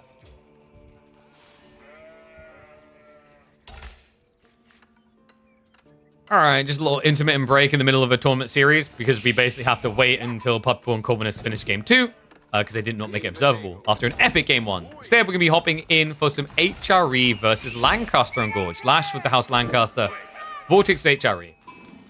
HRE OP, Lancaster OP. Is this like the Lancaster balances it out? I'm not convinced. I think HRE have like some reasonable answers against Lancastrians. We'll see how it goes though. Gorge, an interesting map for it as well. Actually, is there any negative to Gorge for House of Lancaster? You can just set up the castle easily at the back or in the gold, yeah. Okay, well, this is a bit of a weird spawn then, because he's built the Lancastrian castle on the gold and the berries, but that means the stone is unprotected. If Vortex sends it with archers, he could actually block the mana scale, because you can't now build the manas anywhere near the stone.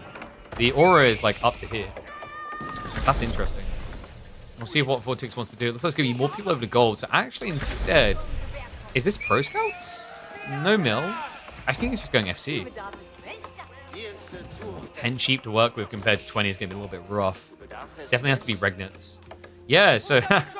oh, this is the classic. Like when you'd watch someone do 2TC versus Fast Castle Regnants, the thought process is, haha, you guys can't actually stop me getting relics. Counterplay in that situation actually ended up being they could stop you getting relics, they just had to pull villages to build. But what? Okay, dude, come on. Vortex is cooking, man. We're slow down a little bit now. So he's only got 5 sheep and he's going Burgrave. That's crazy. And yeah, people talking about like if Knights of Cross and Roses is worth it by comparing it to Sultan's Ascend, that's just not a fair comparison. Sultan's Ascend was underpriced. Sultan's Ascend had enough content to easily be 25 bucks. Probably should have been. I think they just weren't sure how good or bad it was going to do, so they just punted it out there. Might have also been a sorry for like earlier things in the AoE core development. Knights of Cross and Roses is like reasonable value. I'd say, if you really wanted to argue out, maybe it should be 12 bucks instead of 15. But overall, it's a good addition to the game. Okay, so Lash, already into the Demi-Lancers. Yeah, to play blocker to the Men-at-Arms, I guess, as he's getting the walls up. So good read. Lash did scout what's happening. He's aware and able to block the play from just getting a bit too out of control. I say that. The walls did not go up. A reminder, he has got the Forlorn Hope. I think... Wait, I just thought about this. How long have they had this in their mind to call it Forlorn Hope? I remember last year we kept using that term a lot. Those who don't know what the Forlorn Hope is, the Forlorn Hope is the first people over the breach. So when you break into a castle, Forlorn Hope were the people that would hopelessly lead the charge over the top for glory, knowing they would probably die. Probably the best representation of it in modern media would be the TV show Shark. White Tower coming up, though. And Vortex's men-at-arms not too sharp on their position there. He isn't going to be able to stop it, so White Tower is going to complete. Okay, so Lash safe with the age up. Has got Olsgard now as a reactionary play. Triple mana isn't great here, but he can scale. Vortex behind this has to be thinking relics. Unfortunately, the Demi-Lancers feel like they've been sent from hell. Not going to make it easy for him, so Vortex getting blocked out. That was that expensive? No, he did build the monastery. He's playing on the deer as well. There's definitely risk being taken by Vortex, but he needs to. Remember, his Burgrave was weak because he didn't have much food saved. All the demis create the space. Lash now looks to go for greed. We are going to get the monastery being added in next. Knowing that his opponent has to pull the way back, he's got to be feeling confident about the amount of relics he could grab here. Why watch the game on 2x speed? We're watching the game on 2x speed, so we're ready to hop back into our tournament series after the boys finish their game 2 and it becomes observed. Also, what's wrong with 2x speed? Everything is quite easy to follow. Look at this stage. Crossbow mass now. Yo, we're getting Hobolars? Wait, but why are we getting Hobolars? This is the anti-ranged unit. But Vortex doesn't have any ranged. I guess maybe Lash just wants a raiding unit that'll move fast enough. Wait, is he rushing Imperial? Oh my god. I think they're both rushing Imperial.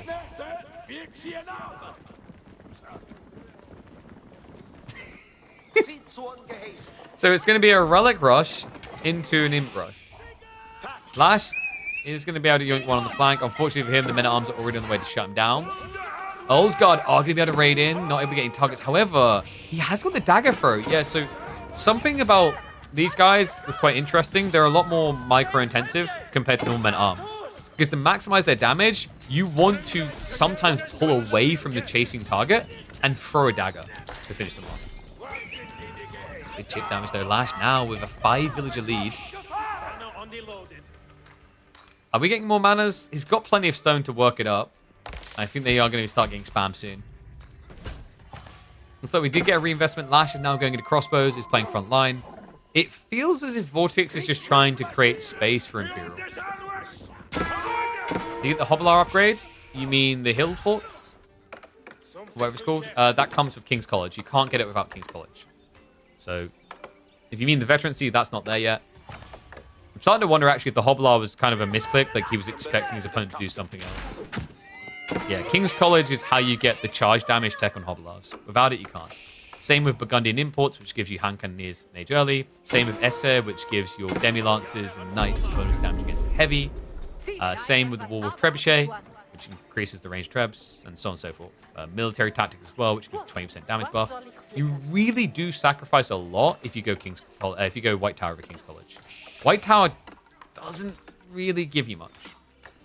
It basically gives you one of the castles for free to count towards your Olsgard tech and gives you free Olsgard. That's pretty much it. Plus, obviously, a garrison spot for 20 villages, which is quite nice. Crossborders, stir it yourself.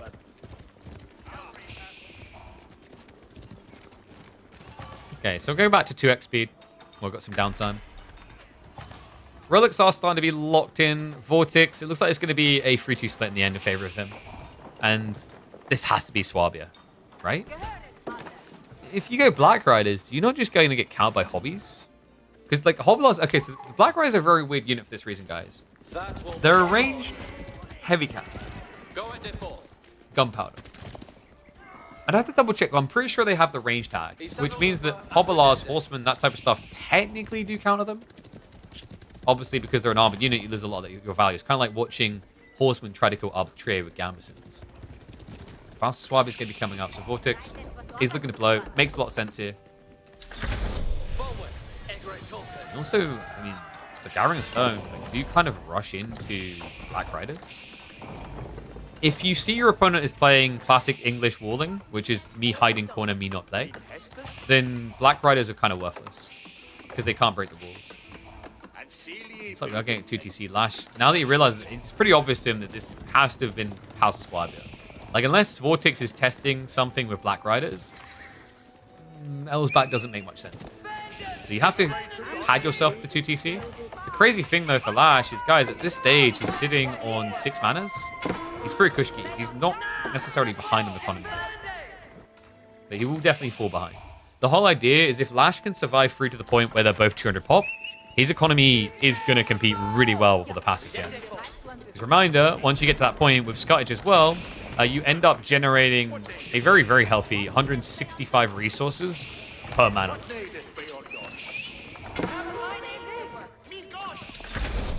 So we do have the Russian Wind Guard coming through. Slow it down in a moment when we start to get towards the escalation point. We do have the Garrison command on the way. Yeah, so spam of Demi Lancers. Makes sense, gives them some raid potential to shut down the village account. Scottish has already been queued up. And Vortex, he has actually done it. He built a keep. We're going to be seeing the Black Riders. Okay. A little bit quicker than I was maybe anticipating.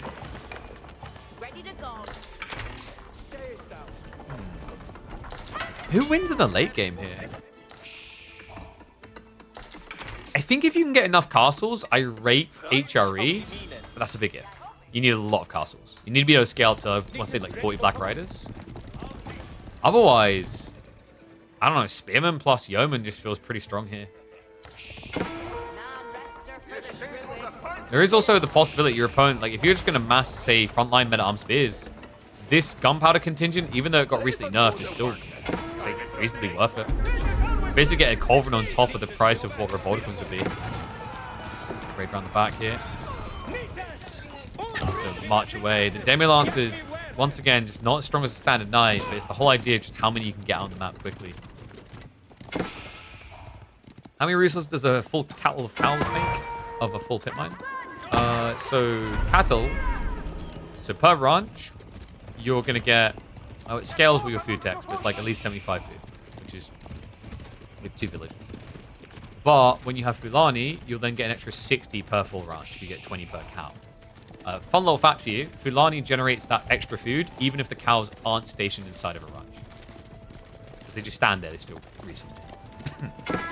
So that's another 60. So that basically gives you about 3.5 villages per ranch. If you scale that up, you can get 6 full ranches and then 1 partial. You're ending up with usually about 21 villages-ish. 22 villages. I think you can scale it like with the food text to be up to 25 villages worth of cattle ranch. And then pit mines themselves are variable depending on the amount of houses, but let's say 2.5 villages each as well. Like, Malians do have a lot of passive income. The difference is obviously they have to diversify where they place some of that in the pit mines at least. Whereas House of Lancaster gets food, wood, gold, all in their base. They don't have to do that. That is a painful timing to move out though. Nice interception. Vortex cuts him off at the gold. Only 4k left in the corner for Lash. I don't know, man. This game is looking a little bit worrisome for Lancaster. I don't really rate his position currently. He's pinned in the corner. Sacred sites are getting locked. Vortex. Oh, man. He's already onto mangoes. Adjustable crossbars as well. Whew.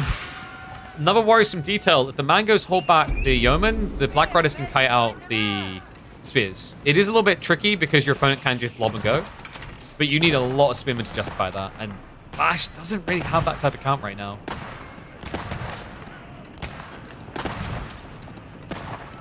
Vortex only has 50 more vills. Exactly, that's the thought process we need to apply. It's only villages. Lash's army is definitely a lot bigger. That's the big trade-off, remember? He may have more villages, but because of the mana's not taking population, it adds a lot of efficiency into the economy to allow more military for Lancaster. He's going to flex that military. You need to be careful, because that synchronized shot could just wipe out half your spearmen.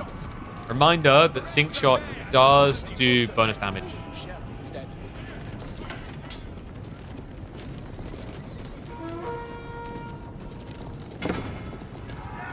Hand cannon upgrade works for Black Riders.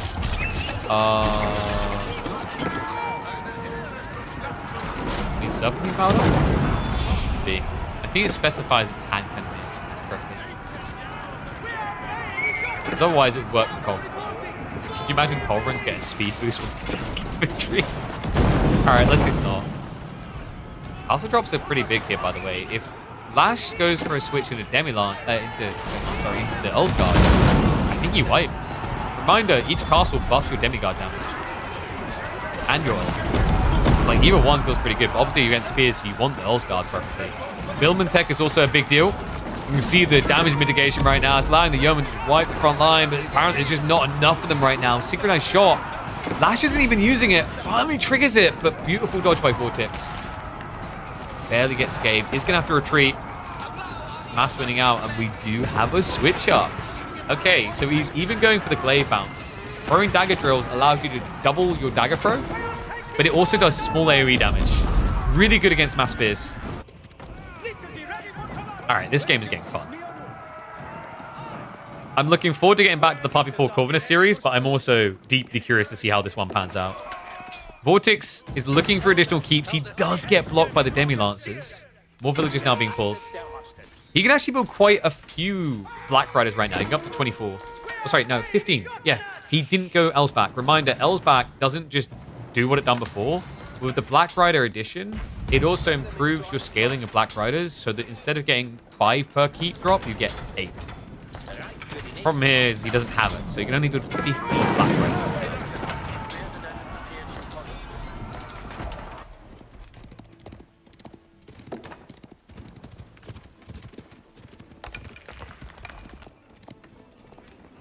Go for a speed up again. Vortex doesn't really have much to worry about at home anytime soon. These teensy tiny Demi-Lancer raids are kind of evaporating. Lash needs everything into the main fight because of the way Vortex is forcing it. That's what Mangoes does to you. Adjustable crossbows Mangoes at that.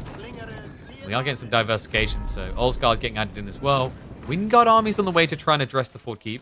And Elite Army Tactics, which has been missing, finally being teched. I do not believe we have that. No, it's going to be scenarios for Lash, but no tankiness for his front line. Okay, shots into the castle. Culverins will be able to deal with that. The 2x speed for the time being until the big flash comes in. Down again. This should be the moment.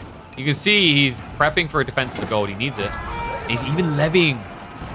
Going for the mass pull Yeoman here to try and actually stabilize after the incoming fight. He's actually not even trying to pop right now. Lash is struggling, scrambling the troops to try and get it together. Yeoman can barely hang around. Mango wallops are going to delete that second wave of spears coming through. Good kiting here. We do have the Caracol from the Black Rise, so you could kite this out. But right now, the click fire onto the Mangoes just waste them. Lash now can't hang around with Yeoman. Castle goes down. Military mass lead is still with him in terms of bio, but the siege tells no lie, and with most of your army being Yeoman, it means the Mangoes can counter all. Tries again for the snipe. Has got the sink shot. Not enough damage. Return hit. Demi-Lance is now being pulled. It's going to be a click straight away onto the siege, but that means the Black Riders can chase this. Whoa, hold on a sec. We have got a backstab. Well played. Okay, so Mango's going to get cleared. Vortex will get pushed back. Sacred Sites just got locked in. Walls are now up. And we have got a flood of Black Riders on the way. Men at arms to assist. This is happening. Vortex, even without Elsbach, he wants it. He's now up to 5 castles, aka 25 Black Rider population. And we do have Elite Army Tactics now on the way. However, the timing difference may matter here if Vortex chooses to commit. Is Mass Elephant still the most strong army? Yes, I'd say so. Elephants are still, I'd say, the most pop efficient. Without a doubt, in my mind.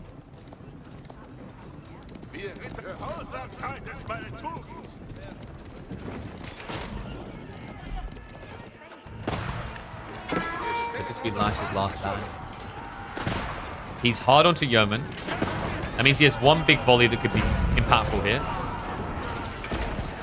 He has got the Republicans coming. Look at the stability he needs. Mango shot. That's scaring back. Lash's front line is starting to fail him. That is not a good sink shot. He was looking for the Culverin creep up. Doesn't get it. now the banners start to get targeted down. Republicans did just spawn, but reminder, guys, the Black Riders can snipe those quite easily. See if he goes for it. It's going to be a caracol through. He drives by straight into the Yeoman mass. Republican shots are going to come in. They're doing enough. Instead, he just looks to route that backline of Yos. For good reason. Look at the armor. Full ranged upgrade. 7 armor. 225 HP. The Black Riders should eventually die, but not before Lash loses any sort of snowball effect off of mass archer. Yeah, this man is on the ropes and dead. He tried to switch into hand cannoneers, but the hand cannoneers are just worse Black Riders. I mean, in fairness, the Black Riders cost notably more. They have limitations, but 225 HP versus 130. Not to mention the 7 damage differential. These guys are absolute badasses. And they are... They do look a bit dumb when they try to kill a long cap, though. I think the only thing that's keeping Lash alive at this point is that Vortix's production is really, really far away. Try to snipe up. Yeah, it's kind of comical. Like, this is still pushing in favor of Vortix, despite the fact Defender's advantage. Mana's mostly online, and this is where the army's coming from, guys. It is a really long walk, but it's going to be a really long and annoying walk back to the lobby for Lash. Minus 25 elo. All right, guys. So, apologies on that. We had to take that detour. I believe game 2 should be available now. We also need to add a score.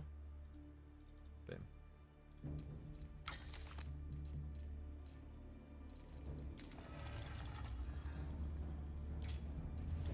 Are they still in game 2? Okay, no, we're good to go. Okay, so we've got Holy Island. Whole lost? Yeah, but we've now got Corvinus having to play Holy Island with them. So the map was Carmel. And now we have Holy Island. And it's going to be a flip, remember. There we go. Wait, it didn't pop up. Okay, yeah, Cal needs a few iterations on this still, I think. Alright, let's go.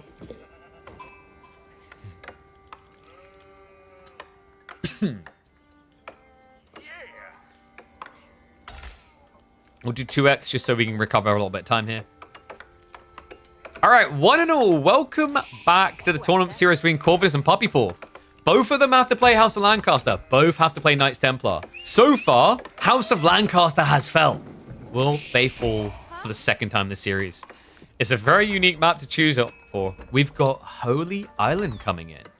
Puppy Paw with Knights Templar. I know the concept here, guys. So there was a recent nerf to it, in fact. Pilgrims look really powerful in water because of the boat form. When they go boat form, their health resets and they were moving quicker. But that did just get patched. Their movement speed down from, I believe, it was 1.5 down to 1. So a lot more sluggish to move around. But the idea still that captures people's minds with Knights Templar and water maps is that they are able to freely get away with pilgrimages because people can't afford land units to block them. That's why Puppy Paw picked Holy Island for this. Corvinus with the House of Lancaster pick is interesting, though. Lancaster, despite having a lot of differences from English, still has this in common. Admiralty tech for the extra range. So if you can finesse an early win in a fight, you can get that extra extensive range. Another thing to consider here, guys, we've been seeing a lot of Lancastrian castles. I think this is where we're going to see Abbey of Kings.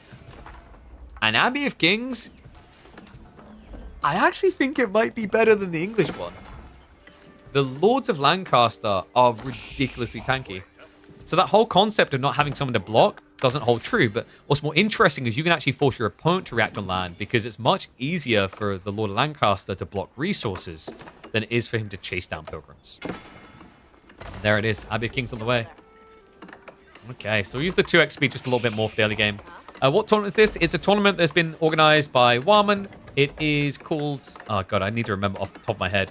Trials of Cross and Rose, I believe they went with. Yeah, Trials of the Cross and Rose. In fact, they sent me a logo across. We'll add that in after this. Kingdom of France on the other side. So I guess Puppy Paw wants to get those cheap French knights to try and counter raid with. Oh, this is interesting, actually. Whoa, yeah, I just realized. That's actually big. Look at this. Military units are produced 15% faster. And they cost less gold. Oh, that's disgusting. That affects Knights Templar on water. So you basically get China's production speed, and you get a discount, which is going to be notable in things like demo ships. Here you go. Boom. So 4 gold off doesn't sound like a lot, but it adds up. And the production speed. Check this. 21 seconds for a galley. Meanwhile, your opponent would take 25. Wow, that's actually really powerful. I don't think there's a... I'm trying to think if there's an argument for any other choice. Knights Hospitalier or Mortar, not really. Antioch, not really. Yeah, I think it's... This is maybe one of the negatives, is that with Knights Templar's water approach, French is going to be the go-to. Oh, right. Yeah, sorry, you're right. We used the wrong... That's why. We need to switch across to the different tourney overlay. You're right. We had the wrong overlay thing. Do we have it here? Okay, no. It's going to be like that for either one. So basically, the reason is Cal's created a new asset, and the assets are weird. This is not KPMM. I'll fix that for Game 3. A little bit of pressure here. Lancaster. I love this. Corvinus went for a 4 dock to guarantee he can control the flow and block the pilgrimage. So far, Puppy Paw hasn't gone for the pilgrim tech. I can't really afford to. He needs to get those extra boats. I'll just trade out here, but Corvinus with the healing aura should be favored, and Puppy Paw respects it. Of course, this is the scout, but here we go. There's that freebie Lord of Lancaster coming in. He has ordained himself King of the Gold. Okay, so this just got really difficult for Puppy Paw. He's not going Pilgrim, so no gold there. He's going to have to probably move to either the coast or here. Coast might actually be safer because it's right next to his docks. But if he starts to lose a fight or lose track of it, it could come back to bite you. And the king... Oh, man, he's already rotated around. Nice micro there. Puppy Paw puts in the injured first. So Lord of Lancaster going to have to walk away eventually here. Unless he just wants to sack him to get idle time. Wait, Puppy Paw... Okay, yeah, he's microing. So this is the balance of this guy, by the way. Him himself, he's very tanky, very annoying, but not, like, broken on DPS. He has a worse attack speed, much worse than standard men-at-arms. It takes him almost double the time of a standard MA. And yeah, I think Corv maybe lost track of that. Looks like he was maybe a bit too focused on water, didn't realize that the Lord was going down. Corv's cooking this DLC? Oh, yeah. I mean, Corvinus has always been that type of player that likes to find things ahead of other people. The question is now whether he can use that to dominate long term. In the series, though, things are looking hella good right now. And, oh, the Pilgrim made it through! Yeah, archer ships just can't kill Pilgrims. Unless they're running towards you, even then it gets a bit weird. But you'll see. So right now they move at 0.75. They will get faster on water. This is exactly why Corvinus built the dock here as a blocker. Actually, might even get it before it gets on water, so we won't be able to show it off. Hello, fellow Europeans. Don't mind me. I'm just looking for the Sacred Land. Oh, if he got there, the health would have reset. Probably wouldn't have saved them still. Yeah, I do like that mechanic that when you get attacked, you move a bit quicker. It's something you have to strategize around instead of just like A-clicking into Pilgrims, because sometimes they'll just run past you. I don't know, man. This is looking a bit rough right now for Puppy Paw. Needs to pull a rabbit out of the hat. Pressure is definitely starting to mount. Demo ship is going to be coming in. Good micro. Puppy Paw able to deny it. It's going to force a retreat. That double dock is dangerous for Corvinus to get close to. Meantime, though, he has ordained a new Lord of Lancaster. Already on his way back to gold. That idle time is going to be key here. He realizes that right now, Puppy Paw's value is in demos. It's what's protecting him. Looks like we are going to have a switch up, so Puppy Paw just takes the 87 gold in the way. It's a lot safer.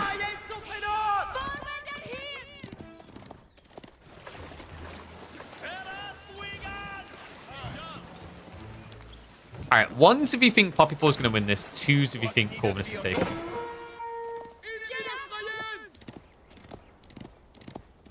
We do at least have knights coming out now for Puppy Paw. So potential for him to start raiding.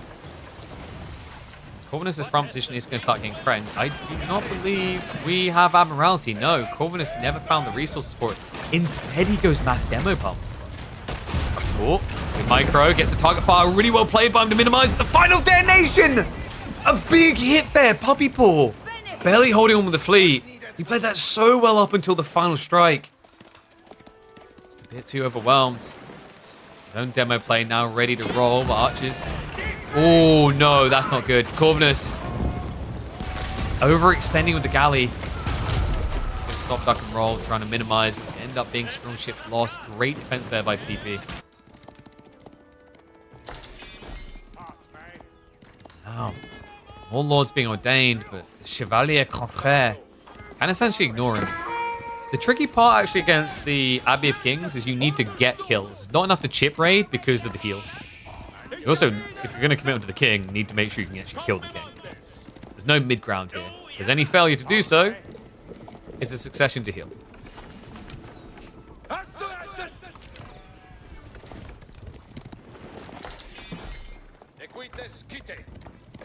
We believe if I told you Puppy was playing Hole on Land too? Yep.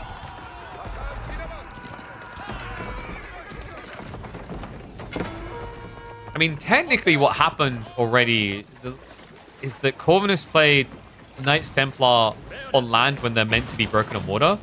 And now he's looking to break Knights Templar on water with Lancaster that theoretically should be better on land. And this is disgusting. He's got 3 Lords of Lancaster. Reminder that they buff each other's health up. They go up to like 255 HP. He's losing water though. Is that Puppy Paw unbinded? It might be. The military count difference is kind of big. We're talking 7 Spiral Ships compared to 4. He has got Demo Pump coming, so maybe he can catch Puppy Paw just being a bit greedy, but great timing. Perfect reaction. No manas? You can't. Manas are way too slow here. It's water.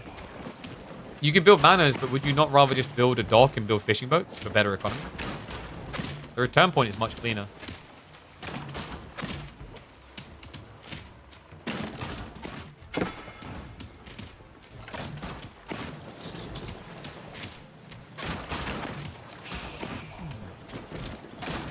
Can Corvinus make a land switch? We've been noticing on Hurley Island, people have been getting better at just shifting away from the water. But these are brand new civs, and that changes a lot. Yeah, he's going to go for it. There we go, stone move. So 2 TC is going to be Corv's goal. Maybe partnered with Castle Age. The Lords are proving to be a problem here. Puppy Paw's likely thinking archery range. There we go. You have to because the spears now. Chevalier can't do it. Even actually without the spears, the Lord of Lancaster do quite well against Chevalier. Like actually, I'm pretty sure a Lord of Lancaster beats a Chevalier for cost. Like as in, right, one of them versus one of them. Chevalier are going to be about the same, but I think a Lord of Lancaster wins. It is an extra almost 100 HP. And the damage, yeah. I actually think it's tight, but a Lord of Lancaster wins on his own. The Spearman definitely wins. And those Spearmen, by the way, they've got an extra 14 HP. Meanwhile, water has been fully sacked. Corvinus gives it over. These Lords are so tilting.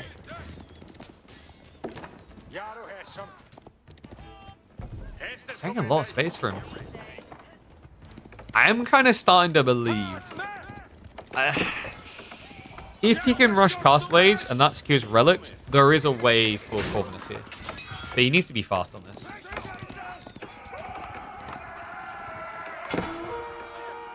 Get an outpost near the dock will secure you time to get 1 to 2 manas. I don't think it's worth it. So you have to think about it this way. If you put a mana for 300 resources, you're building 1 less Springwood ship. So then at high level, you're just losing the Springwood wall. So what? Delayed pump into demos, which you also won't get the gold from manas for. Some of the Lords are going to start going down now.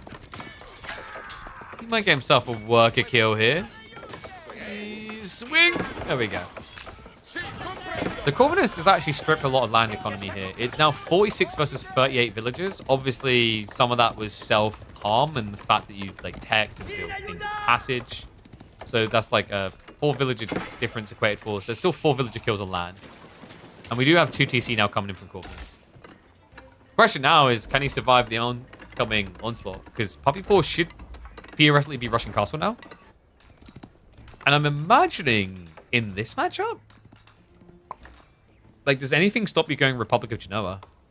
After what Puppy Ball just experienced on a land map against Lancaster versus the Knights Templar. Genuine's crossbow's got to be feeling pretty upper. Oh, yeah, it might be worse than that. Spearman coming out to defend, but the archer's already here. Puppy Ball, what a timing. The short bows have to come out, but that means he's not building the TC. Chevalier are just going to try to club down as many as they can. Sick reaction by Corvinus. It was the correct call. It's expensive for him, but if he did not get rid of those archers, he'd be losing a lot more than what he currently is. Being said, at the tail end of this engagement, Corvinus now down to 43 villages. Puppy Paw only behind by 3.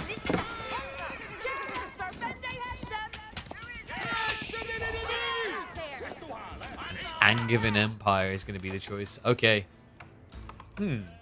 Why Angevin?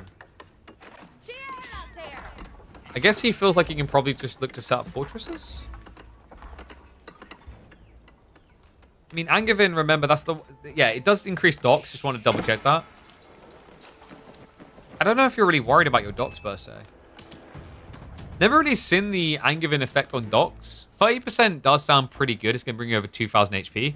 And there was actually a patch where we saw what 2,000 HP docks looked like. They just didn't die. They were actually quite obnoxious.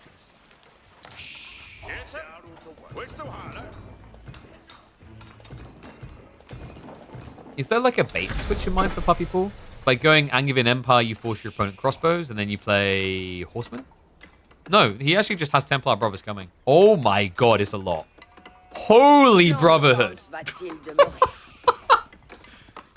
Sir, we're going to have to double check your credit card, run it again. Can you afford that?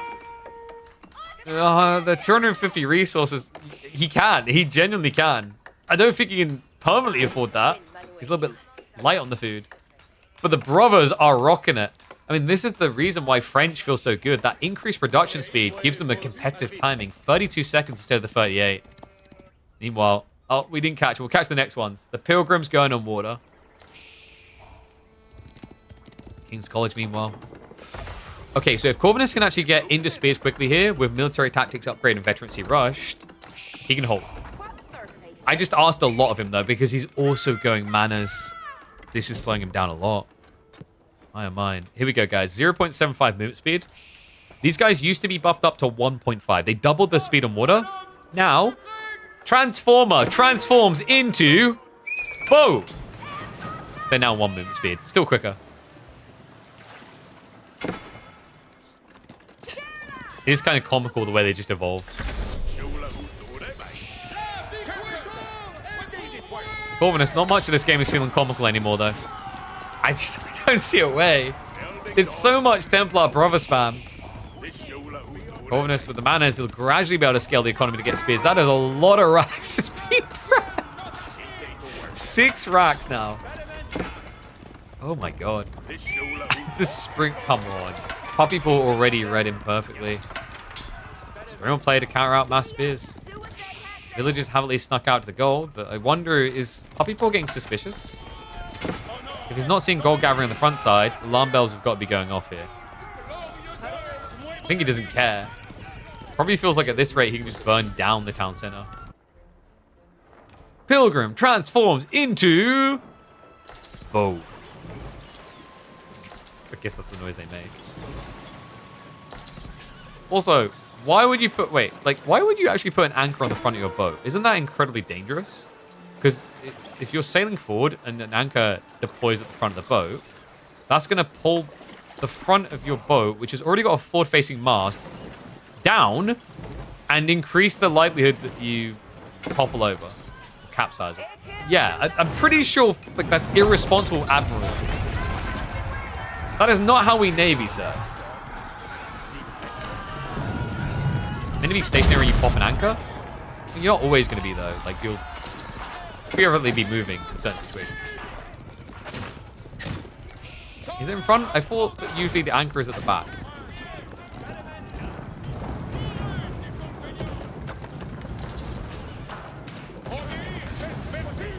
Or, like, if it is at the front, it's always on a side. It's not central for that reason. Because central would be more like to pull you, like, the front down. Or potentially even rip it off. So usually, like, you have one side. That way, if the anchor deploys aggressively, it'll tilt turn. Physics, baby.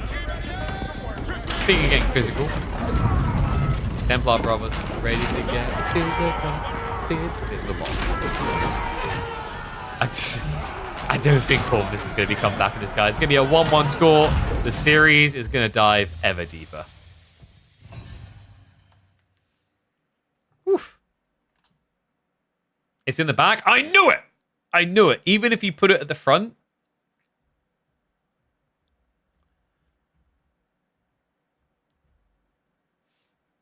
Okay, and someone just gave a different answer from AI. All right, you guys are getting mixed answers. But like, even if you were to do it either way, you would put it to a side. The logic being is if you have it central bound and you have that pull force, you're more likely to tear part of the ship either way. Whereas if it's on the side, your ship will have an ability to somewhat turn into the anchor pull. Make sense? All right. Let's add that in. It's going to be a 1-1 score. And let's get ready for G3.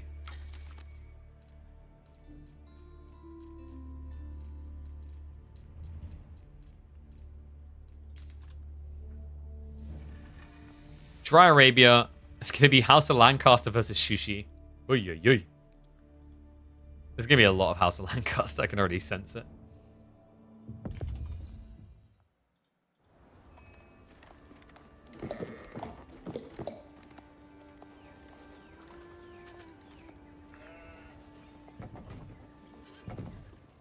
Let's get into it. And we can start the prediction. Oh, that's what we wanted to do. We wanted to add the logo, didn't we? Where's my logo thing?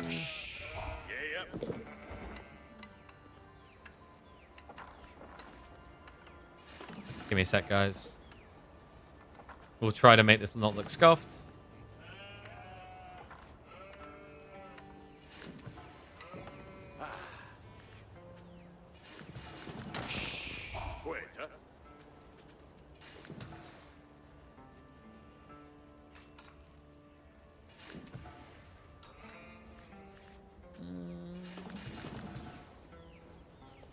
Good or bad? Oh god, that's bad. It's covering the thingy.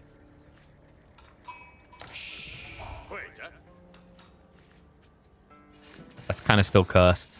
But I think it works. Does it work, chat?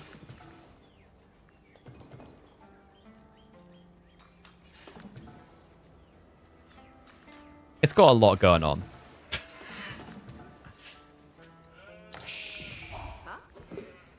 It'll do.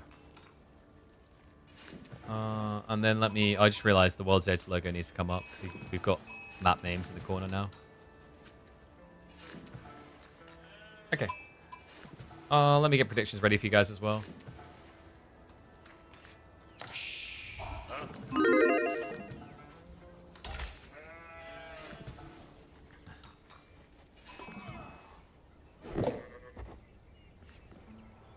Do I just say House of Lancaster is outrageous at the start of every game so that when they lose, we're surprised? 1-0. Welcome back. It's time for game number 3. Puppy Paw already losing with Hull once on land. That was up against Corvinus's Knights Templar. He now has to go for an old school Civ. Interesting format this tournament, actually. Game 1 is going to be KT versus Hull. Game 2 will be the flip of those two, so whoever didn't play Knights Templar will play them. And then when you go to game 3 and game 4, it's going to be one new Civ versus one old Civ. No surprise that Puppy Paw, given the choice between Knights Templar or House of Lancaster for Dry Arabia, picks House of Lancaster. This Civ. We're going to go 2x speed just because we can play a little bit of catch up. We're a few minutes behind. Curious to see what Corvinus wants to do. There was already that meme about Meditation Garden versus a mana. Like, one mana is technically better than a Meditation Garden. Unless you can find the godliest jackpot. Oh my. 50 gold, 25 stone, 36 food.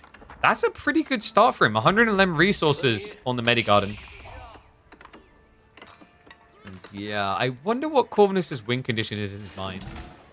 Wow. Apparently no one believes in it at all. Puppy Paw with 100% bets on him right now. No surprise. People have been seeing a very oppressive side right now with the way that House of Lancaster has been playing. The weird part is, like, they're not even oppressive by being aggressive, which I think is what upsets me. Like, I said it earlier today, kind of prefer John at release because at least John was doing something to win the game. To win the game of House of Lancaster, you're basically just playing City Skyline in RTS. Which, don't get me wrong, City Skyline is really cool, guys. But not an RTS.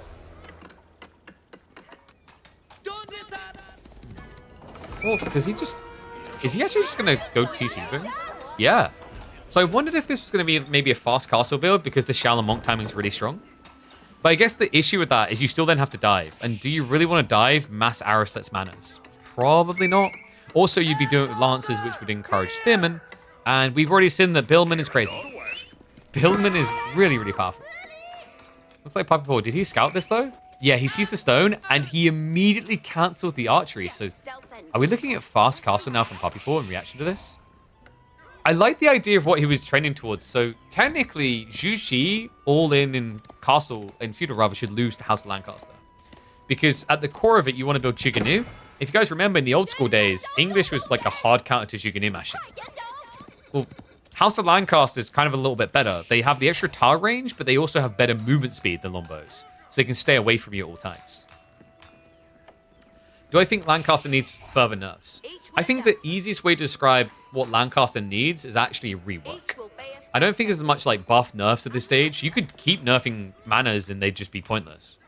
I'd much rather they just rethink the way manners mechanically work.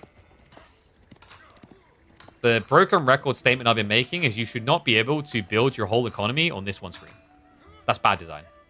That's design that we learned was not a good idea because of how people, on average, I'd say, feel about Malians. I think a lot of people don't enjoy it. The Fulani boom, that is. What should be happening is these manners should have a radius, just literally the system radius. So you can't build them too close. So, like, they'd have to be this far apart. So you can put a manor here, put another one here, then you put another one here, put another one, like, here. Then it's an interesting mechanic. Then I'm kind of okay with being passive gen because at least I can do something about it. Whereas right now, I can't. If I see someone doing this, I basically have to either greed myself or punt a really difficult to execute all in.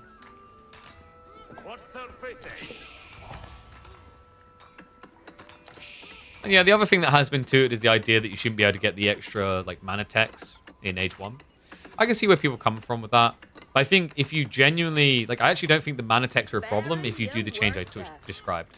Because by the time you're building more than 3 manas, you haven't really got somewhere safe near your TC you can just build them. And I also just think Lancaster Castle needs to be reworked. Because it's like it amplifies the problem. All of these manas defend themselves while getting a lot more health. This is also a problem.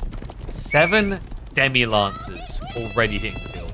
While both of them are going Castle Age. And Corvinus did go 2 TC, hence why he doesn't have defense. Rax is now going to be rushed. If there was any Civ that could get the defenders out in time, this should be the Civ. Remember, he can supervise.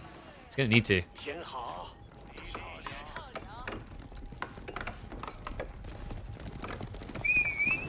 Puppy Paw. Let's go start diving. Doesn't hit very hard, but the whole idea behind Demi-Lancers and why this timing is so egregious usually is not that they kill fast, it's that they block fast. So really want you guys to think about it. I'm trying to remember what the exact cost was. I think it's like 250 resources total to levy the Demi-Lancers. That's the price of 1 knight. But you get 7 at this stage. That's a lot of block power. So by the time you realize you're up against Demi-Lancers, they could already stop you from retreating. That's what's making this build feel quite oppressive right now. We do have King's College on the way, so Puppy Paw going to punt it there again. And he's getting the archer ranges ready. I wonder if it's worth going Burgundian Imports. That is the tech that gives you hand cannoneers cheaper and gives you access in Castle Age. Meanwhile, Mount the Academy from Corvinus, so no rush for the relics. Then again, he can always just drop the monastery and then supervise rush. I think the thought process for Corv right now is that food is more valuable than gold. He's got a gold vein here that's not running out anytime soon, but the food is risky.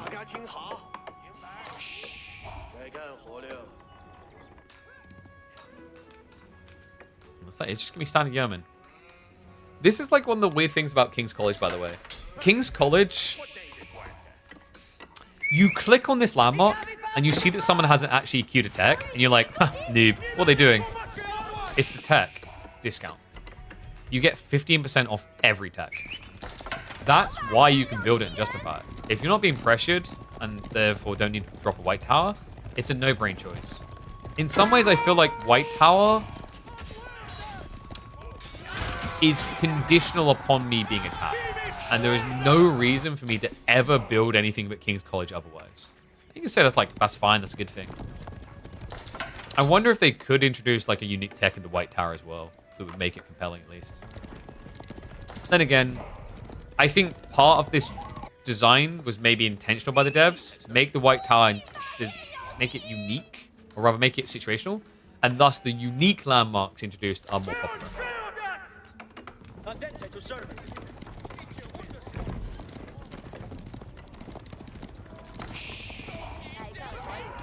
Mana should occupy 2 population. I don't think that's the way it's needed. You just need to design manas in a way that like getting them has a trade-off. And like, I know you're creating a trade-off there, but every time you come up with design choices like that, your simple question should be, is this trade-off fun to engage with? And if the answer is no, then we need to reassess.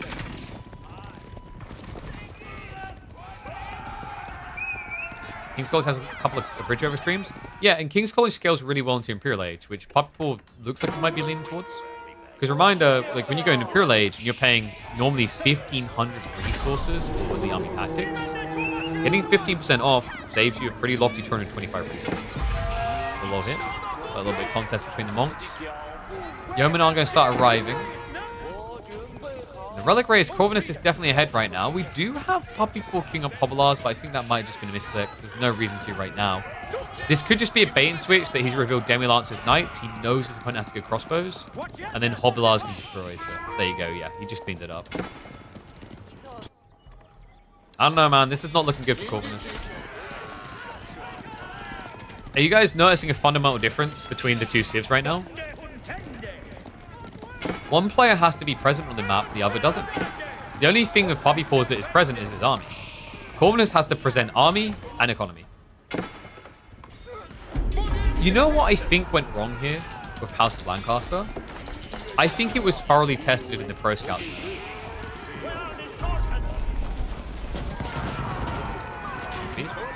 We'll fall some way at least.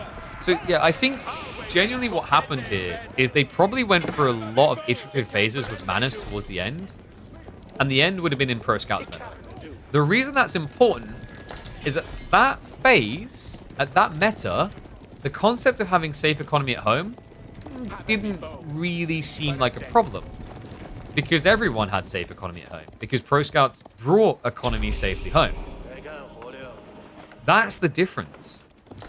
Now, when you take Pro Scouts meta away, and you return to something where risk is associated with resources, manas don't fit the concept. Now, don't get me wrong, with how long design and conceptualization and creations take, the mana element was probably there long before Pro Scouts. But my instinct is that there were additional buffs given when everyone else was playing PS. And that, folks, is how you make a cast about Pro Scouts when Pro Scouts isn't even meta anymore.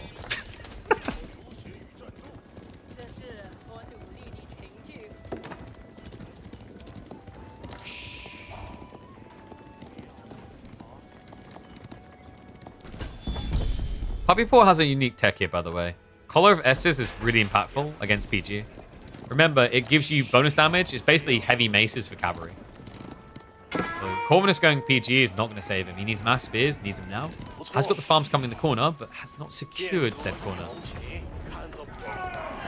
Meantime, looks like Puppy Paw is just going to go to burn down the Medigarden, I guess. We'll look to keep raiding with the Yeoman. Why is Puppy Paw allergic to spears? This is the weird thing about the Spearman, is actually the Billman tech kind of just encourages you to go for them. Even if it seems bad. Because -1 armor is a pretty big deal against PG. Because Palace Guard have lower armor than standard men at arms. I think that's actually, yeah, that's probably why Puppy Paw didn't go Billman last House of Lancaster game. Is reminder, guys, it used to be -2, now it's -1. So against more standardized units like normal knights and men at arms, probably not as good, but I think against Palace Guard is pretty powerful. Especially considering you just enable an archer unit that Palace Guard can't actually reach. Because 1.31 versus 1.38. Yeah.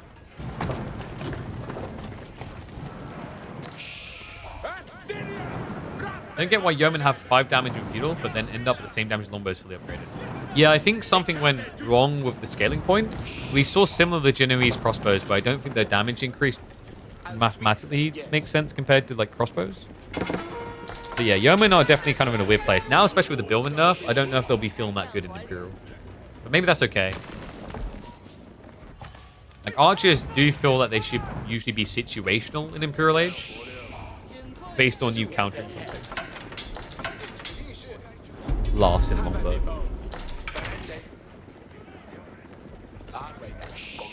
Okay, so meditation gun goes down. Puppy Paw has got all the manners, I believe. No, 7 out of 9. Okay, so he's not even full yet. Kind of important. It means that Corvinus is kind of getting to a point where his economy can eclipse. Tricky part is definitely going to be gold, but he has got that 4k in the corner. Meanwhile, Knights are going to try to sneak in. Unfortunately for Puppy Paw, Corvinus sees all. Yeah, no wall up still is a bit dangerous. I wonder if Puppy Paw ever considers, say, a siege workshop here. Just 2 trebuchets to start sieging in. Instead, it feels like he's going Imperial. Makes a lot of sense. We don't really see this so much, now that I think about it. Exact militia program seems to just not be leveraged. I think it's a weird one. Demi-Lancer, Elgard, Yeoman. A Demi-Lancer is 240, but they're not really worth 240. Let's say they're worth 180. Guard is worth 120, that's 300. Yeoman's worth 90. So 390 per, and then that's 1 per mana. So you end up getting,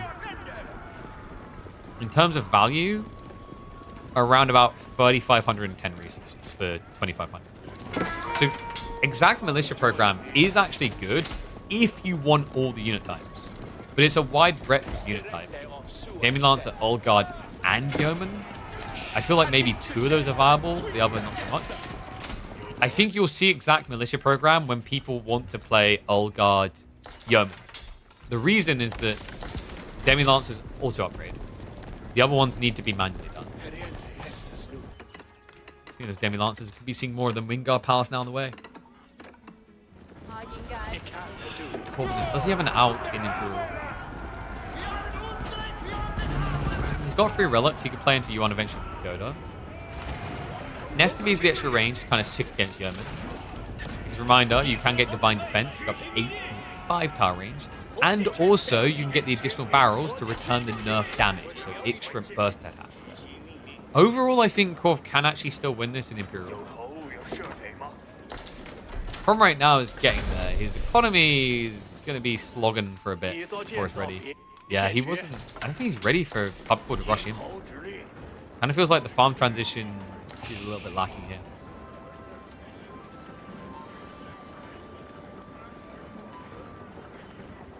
Yeah, it's not just that Genoese crossbows get so little damage buff, it's also the health buff is really weirdly bad from Castle to Elite. I think it's like an extra 10 on a very expensive crossbow. But I think they were worried about creating something too tanky, and that's why they done that.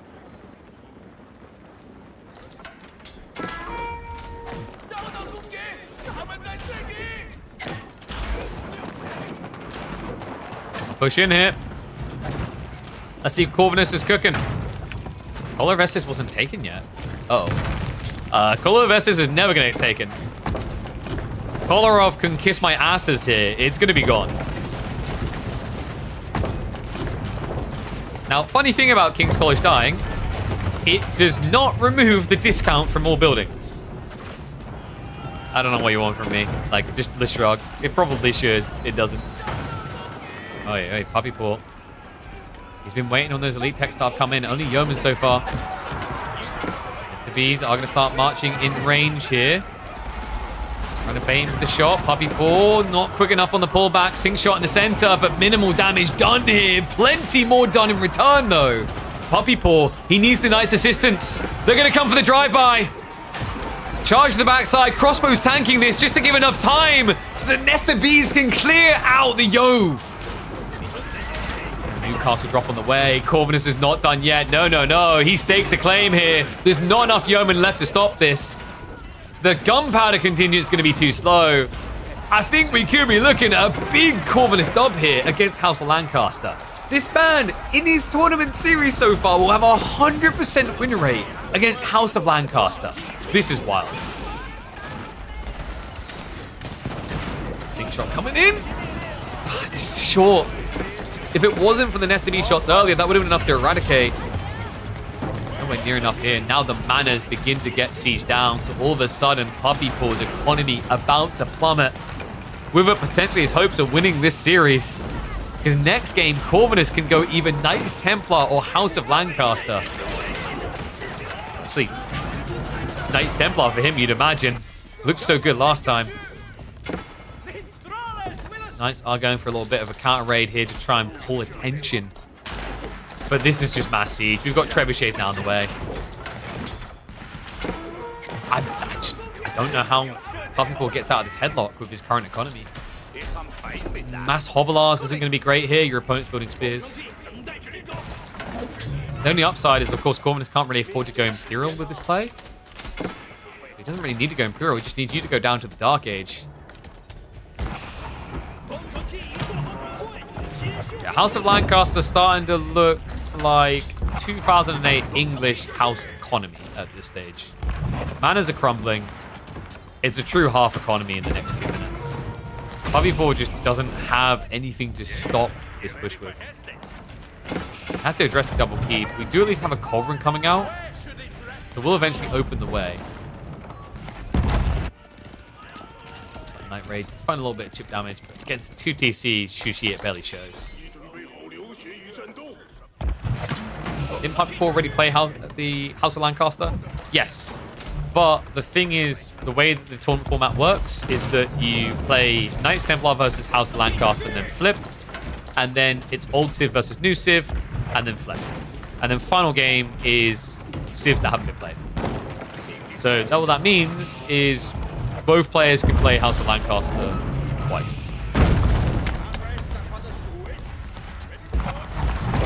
Just one keep down. Yeah, packing into this. Looks like the flank raid is going to get cleared up. Okay, so Knights removed. Corvinus plenty of gold to work with. We actually do have some Grenadiers. That's interesting. Is that for the hard case bomb? Either that or a misclick. Hard case bombs could make sense against a bomb. No, he doesn't have it. So I think that might just be a misclick coming in. Double Culverin should be able to clear the keep easily. Unless Corvinus, yeah, scares him away. This is the problem. The direct fight is still spooky. It's Quadra Reboldequin. But Corvinus has a lot of range.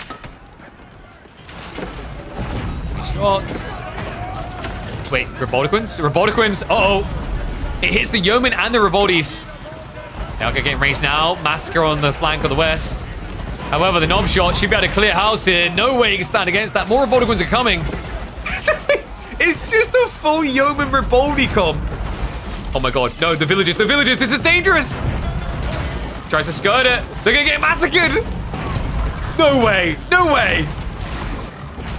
Clearing house, more melee charging in. It looks like the Reboldequin line is finning despite a sick display by Puppy Paw. The Rebolde boys were not able to clean it up quick enough. Corvinus still an age behind, but the Trebs continue the siege. On top of that, he's close to pulling the trigger on a tech up. What insanity did I just witness? Oh, Reboldequins. You don't see him often. I mean, I'm kind of smiling for House of Lancaster's inclusion for that detail, that we actually get more Reboldequins, because they are a very disgusting unit to watch sometimes. A unit that can feel imber, but just also feels underpowered when it comes to how you scale. This is looking muddy, though. Castle's about to drop. Corvinus is still not teched up yet. He's basically sacrificing the full base to get Imperial Age. More knobs being built as well.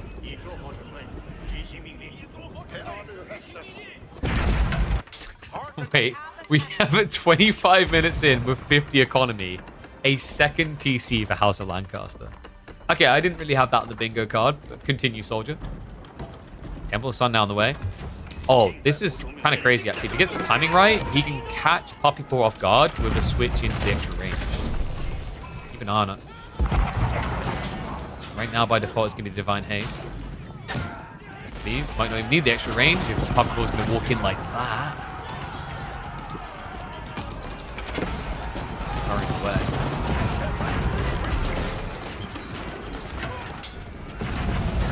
Front line spreading out. Some of the nurse bees have been removed.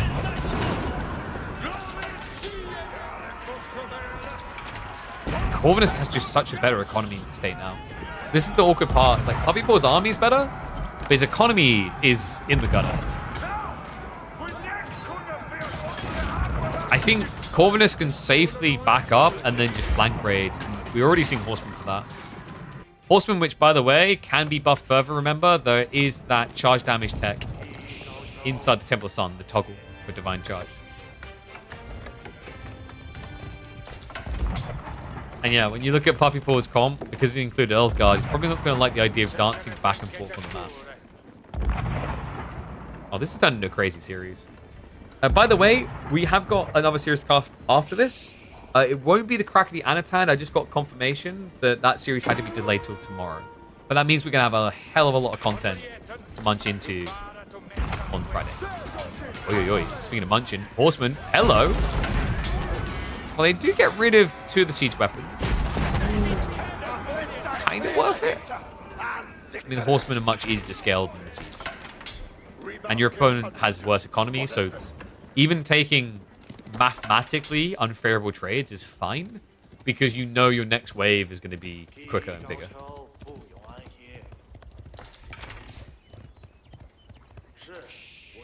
Pugmore, did he rebuild banners? Yeah, he has restocked. Full 9. On the extension base. Why build farms when you can just build manors? Delicious. What do you reckon they've got in those bags? Kind of looks like coffee. Apples. Cabbage. Oh, God, get out of here. Is Corvinus going back to Nesta Bees? We do have additional barrels in the way. Technically, Nesta Bees is just the go-to answer for Yeoman. It's the cleanest answer you have. We do have Scottish on the way. Okay, so this is a big booster. That's going to be an extra 360 resources per minute for Puppy Paw. Needs every little help he can get. Gold's going to go a long way, because that could allow him to get more of the Revolta Queen contingents. It's turned into such a crazy game. Switching the stone now. So Corvinus is probably looking for the keep drops. Do you really want keeps against Corvinus? With this much stone, it has to be, but... The Corvins have already kind of dismounted that plan once. And we do have Billman tech now on the way, the -1. Where should he dress an hour? Just build manors instead of farms. In their defense, farms aren't cheap for House of Lancaster. Like, so here's the thing. And this comes from someone who thinks that manors have been done wrong. But I understand exactly what they were trying to achieve with manors. And I think for many people it kind of went over their head because it's like subtle, but when you realize like, oh, okay, props for actually trying that. What is English all about? Like, answers in the chat right now, if you had to choose one element, thing they can build, unit, or structure, what do you think of when you think of English straight away? Some people are going to say Lombo straight away. Maybe one or two are going to say arms. A lot of people are going to say farms. So what they tried to do was make them not about farms. I kind of respect that idea. Because I would say if there's any civ that's identity is built into farms, it's English. And I think they tried a bit too hard to force people away from that with the manners.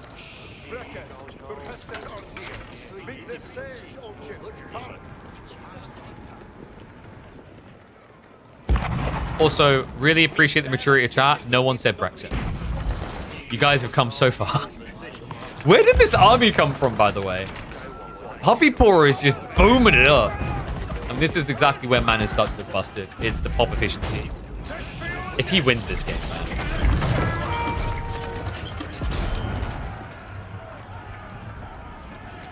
It's the big count. Is really what Corvinus needs here to address this.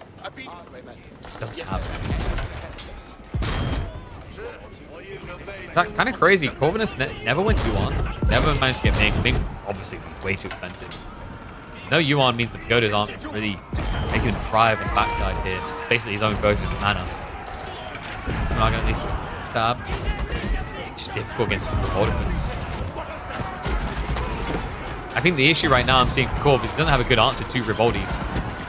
Maybe it's meant to be the crossbows, but difficult for them to get in. There we go. The bombards, they do finally reach. And actually, that might be enough. The Revoldigans, oh no! Horsemen, get in. Chase the Corvs away. Second wave is following. The crossbows really don't have a clear value outside of Revoldigan clearing. But it works. Okay, so a big chink away at the lead that was built there. House of Lancaster's military mass was getting a bit too bloated. Corvinus has gold issues though, guys. He's still got 200 left in the bat, but that wouldn't do anything for him. It kind of feels like Corv actually needs the Shushi library. The Shushi library is going to cost you 3,600 resources, and you don't have that in reserve at all. Not in the right form anyway. He's going to look to get the gold though. Keep drop on the way. Yeah, he sniped the Corverins, but I don't know, man. I do wonder if gunpowder contingent is just too damn good. Even after the nerf. This is post-nerf. It used to be cheaper. It's 2,000 resources, basically, and it still feels completely not worth. Revoldigans, remember, are going to be worth almost 1,000. Same as Corverins. Shots coming in. Nice hit. Slows down the build-up. SPs are going to push him back, though. So Puppy Paw has to retreat. Only mass yeoman to work with now. The Nest of Beast strat is starting to come together. I mean, it's just too little too late. The sync shot is still on cooldown. It just feels like Puppy Paw is losing more than he gains with this attempted dive.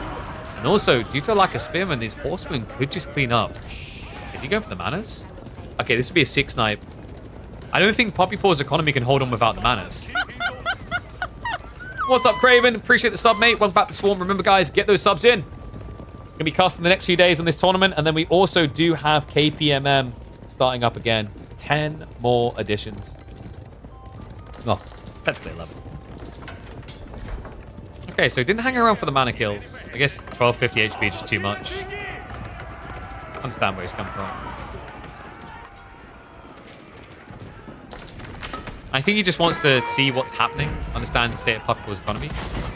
If he knows just how few farms there are, Corvinus is probably going to feel quite good at just death pushing. Because when you see so little farms, your thought process is going to be, okay, so he just can't keep up with a real meat grinder. Whereas Corvinus most definitely can.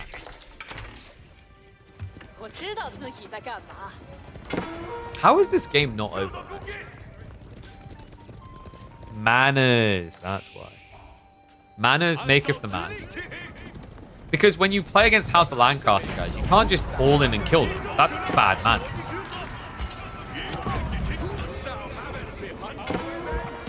I'm going to keep making that joke. I'm British. We don't talk about manners at least once a day. Our heritage evaporates from our heart? Corv does know about the secondary TC. He's got bombards in range now. I'll drop to try and protect. Oh, so no divine defense. Wait, really? Uh-oh. Sync shot coming in. Villagers.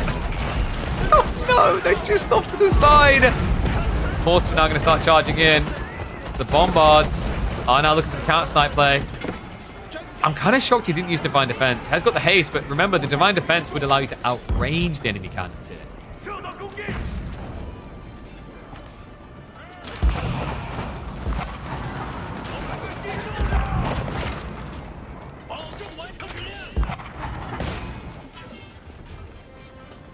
I wonder if Corvinus has just kind of forgotten about it. Like, he hasn't actually toggled Temple of Sun once this game. Trigger Massive Coals achieved.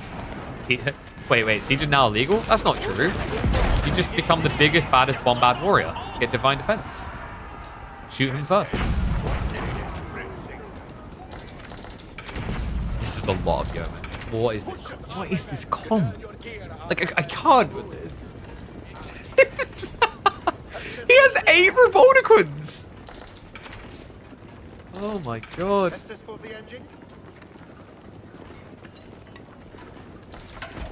Yes, Corvs have 0.5 extra range, they're at 10.5, and then Bombards go up to 11. But as we all know, nothing beats the cannon. Cannon is good. Gunpowder contingent nerf and more. I just don't think it should give Culverins.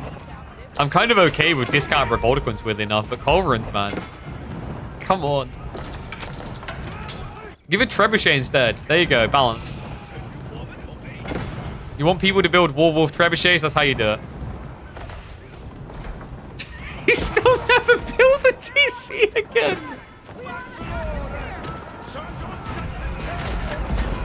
This Civ is ill-mannered. Wait, actually, that's not true. Oh, this could be big, actually. Getting rid of it for military tactics. Yeah, it's gone. Okay, so no extra text coming through there. How the hell is this game still going? How the hell is this reasonable?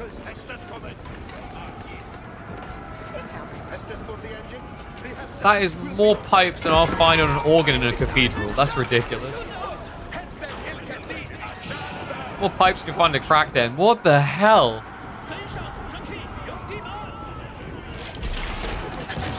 Shot? Yes. Bring in the cannons! Da, da, da, da. And he switched to Divine Charge. Okay. And he's been leaning Horseman. I still like that more than Divine Haste. I just don't think Haste was helping him much here. Okay, that may have been overkill. Death to the pony. Is he going for a landmark victory? He is. He actually is. TC down, King's College down, Lancaster Castle down. It makes sense. He knows where the Wingguard is as well, so he can just keep Puppy Paw at home. Because his army is so slow. Teutonic Knights are quicker than this. He shouldn't have the burn power, right? Wait, he didn't get Dali horses. Oh, wait, with Dali... Wait, with Dali horses, yes. Without?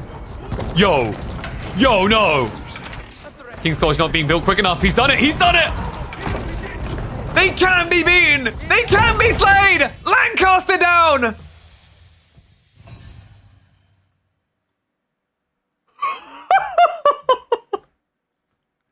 Yo. Oh, whoops. Oh, wait. We've got a different draft screen. We don't need to use this one. Why am I using this one? It's... There we go. Oh, wait. No. Damn it. No. There's a lot of things wrong here. I'm going to get rid of the logo. It's a very big logo. Where is the logo? Dude, I can't even find the logo. Holy crap, I'm struggling here. There we go. Get rid of the logo. We need to add in the new... Oh my god, this is so unnecessarily complicated. New draft. Into new scene.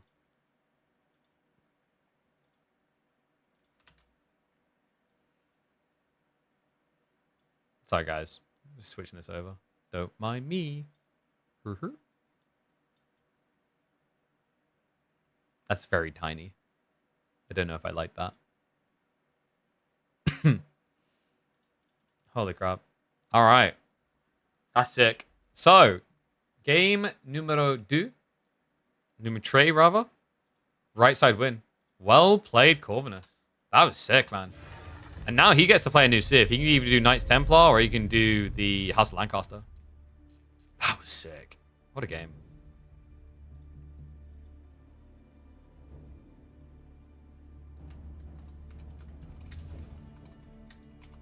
What do you just call that one? Manners maketh the man? What is this income? Oh dear. You gotta make the manners maketh the man meme. It's too good. Alright, one sec.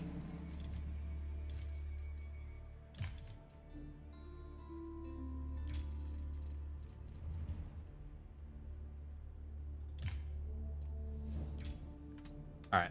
We have Gorge.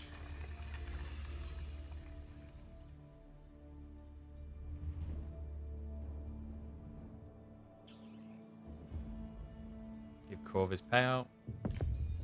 Oh. Guys. Turns out we had one of those classic match history didn't update. So that was game 4. We'll go check in on game 3. Okay. Let me update. So Corvinus won that one. Sorry, Cal's beta system isn't perfect. It doesn't auto-update the scores like it used to. Okay.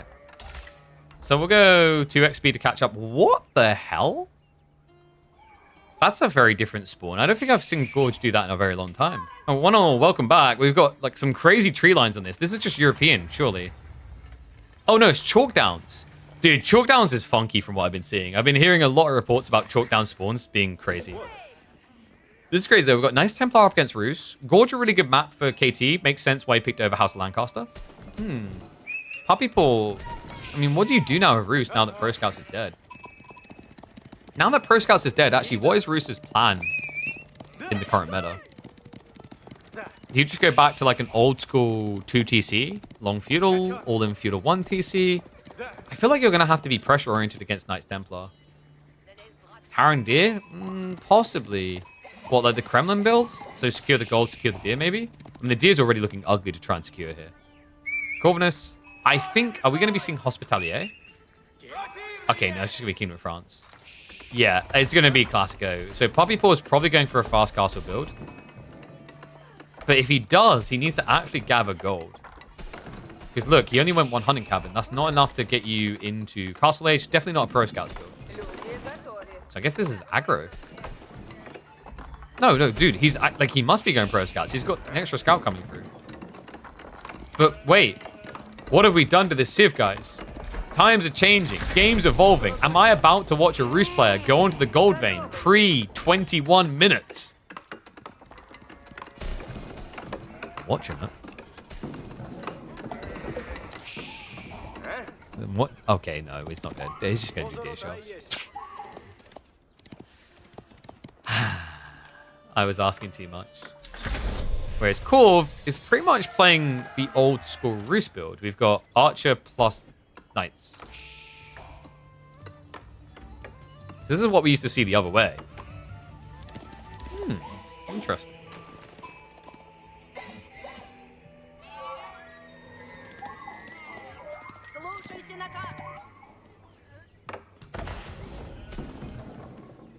Wait, does Pro Scouts work against this? If he gets the deer shoving, it's great, but the rest is really, really wide. And Corvinus has already scoured that. Yeah, he already went straight to the corner, saw the deer. So you get one deer stack for free. Pro Scouts it is. Yeah, 450 resources going to this. Reminder, by the way, this tech is slow. Like, oh my god, take that horse out back, retire it. Grandpa needs a Zimmer frame. He needs an automobile wheelchair because these guys would still be slower than us. Looks like briefing is coming in, so Corvin is taking the right call to just actually stop and getting the full deer shove in. And Chevalier Confrère will be good enough to stop this, especially with archers to assist. Puppy Paw, he is going to be going racks, but Corvinus already has him countered. Damn, Corv is cooking today. This looks really good for him, really scrappy for Puppy Paw. In theory, if you now switch into archers, you can win that because your archers, you can build 20% more with the Winter Fortress. This is where KT is tricky though, because technically they're actually not economically weaker than Roos on wood, because you get 20% food when you gather wood, which means you can put 20% more villagers on wood off of food. Do you see how that balance changes things? Now, where Roos still have an edge is, of course, going to be the bounty system then back on gathering food. But in terms of archer mass, I don't feel like this is a matchup where Knights Templar have to be scared. Not unless your opponent rushes Knights. To be honest, you're at a stage where you'd be too late to rush them. Your opponent already has 4 of these Chevalier Confrère. Looks like they have also found the scouts on the back. Oh dear. Okay, when was the last time you saw a Roos player forced to go Horseman in Age 2? And how hard did you have to try not to laugh at it. Okay, that's mean. Also a valid point.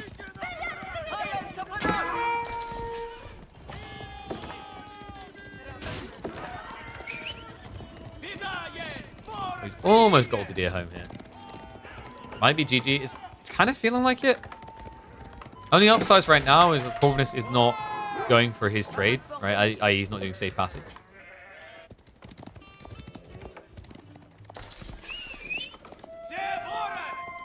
In fairness, Chevalier Confrere are not as good as Standard Knights. They're a lot more flimsy. Other awkward part you have here is like scaling archers is so nice against scouts. Because they're very good at denying. So you will at least get that deer through, so all bar one here. Meanwhile, the north side ones, I believe he only got one deer back. So basically a full deer pack only so far. And remind you, he spent 450 resources on this play. Lost the extra scouts. What was the sheep count like? Fairly evenly distributed. Tricky part is Corv could just walk out and take these deer now. I think that's why Puppy Paw is going knights. Kind of needs them to contest the Confrere, but this is also so you can technically raid your opponent. Horsemen aren't going to be sufficient raiders unless your opponent's just like sleeping at the wheel, doesn't see you coming a mile off. Man, is Knights Templar the best no wheelbarrow civ in the game? I think so. Because lumber camps. If you had to choose the one location where you end up building the most walk distance out of gathering resources, it's trees. But with these guys, you just walk out and keep dropping, and you never stop dropping. That's an insane benefit. I think this civ, statistically on average, will have to go wheelbarrow less than almost any civ in the game. I mean, you'll eventually get it, but you'll be able to get it on average a lot later than most. And I think that's an interesting point of measurement. Because wheelbarrow is 150 resources, and if you don't have to rush wheelbarrow like most civs would... Oh, sorry, 200 resources. You don't have to rush wheelbarrow like most civs would. Well, 200 resources, that's 66% of what you pay for safe passage. But safe passage then gives you extra resources. So it starts to make sense how Knights Templar can so frequently and easily do safe passage at such an early point without feeling weak. Doesn't Will affect pilgrims? I'd have to double check. I'm pretty sure it doesn't though. It's targeted at villages. Even the statement says villages. It would affect pilgrims if it said workers. So for example, if you look at the Knights Hospitalier tech up, it says it gives 30% health buff to workers, which means it affects the pilgrims, villages, and I think it also affects fishing boats, but I'd have to confirm the last one. People, we still aren't at tier 2 bounty. This is another big impact we need to highlight. Is reminder that the Roost bounty system got nerfed. Tier 1 is 100 bounty. Tier 2 is 400 now. Tier 3, 1,000. So we only just got that extra 5% coming in. Gold gen also only just got a little bit stronger. Yeah, this is interesting actually. That bounty change has been a big cripple towards the double hunting cabin build, I think. He's ready for the tech up. But Corvinus is ready for the all-in. Hello! Triple Ram Van Dam on the way.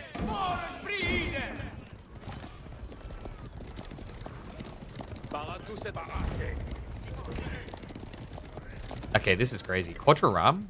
Houses on the ford. Whoa. Even if Puppy Paw could afford to go for the tech up, he wouldn't be able to build army. So yeah, he's doing the right thing reinvesting now. He's going to need to defend this. The awkward problem is when you've got like a big bloated fight like this, where you're outnumbered and the Rams are just slithering in, they start denying your next wave in a big way through houses alone.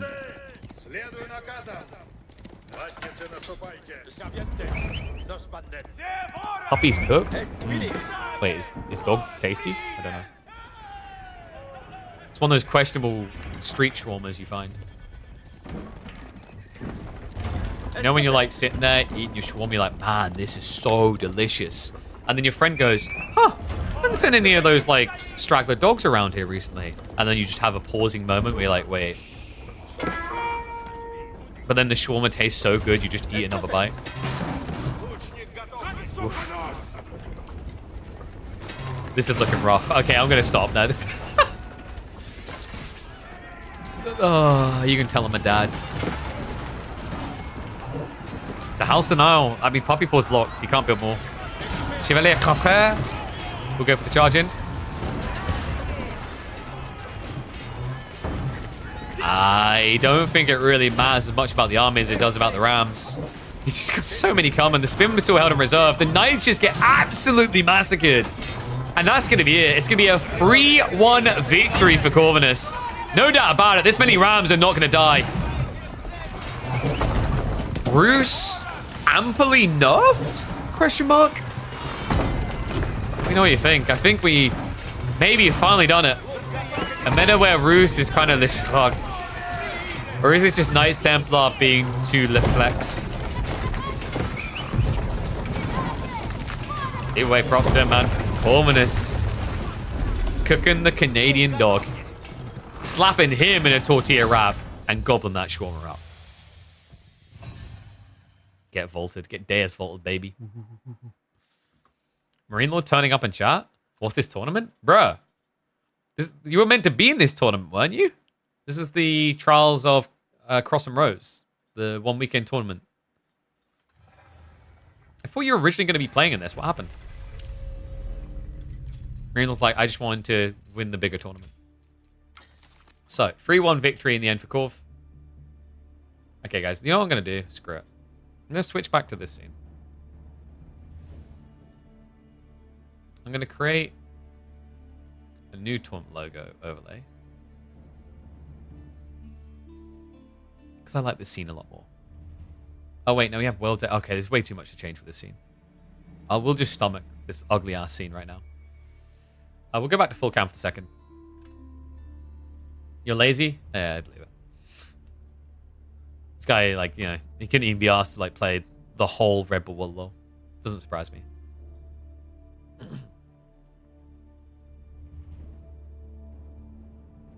So, looks like we've got two choices, guys. We can either watch Beastie versus Voldemar, or we can do Wham versus Sass. What do you guys prefer?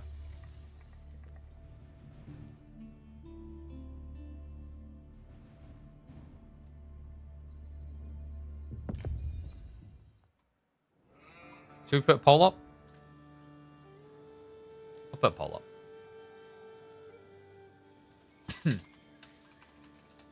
BC versus Voldemar or Sass versus Wham. 2 minutes, go.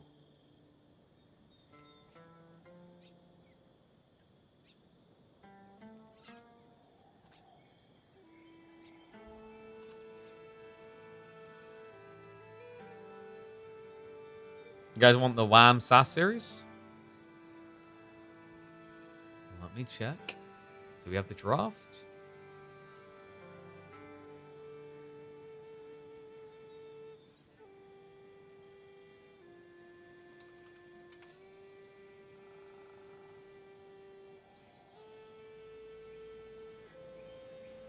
Oh, chill.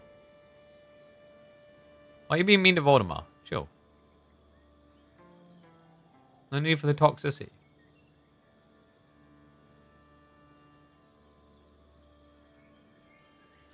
Like, I get to do these things because he's a friend. He's not your friend, so you don't get to do this. Okay?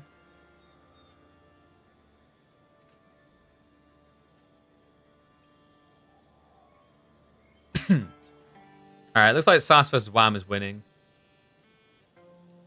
Did they already start? Have a look. They did. They didn't communicate their draft.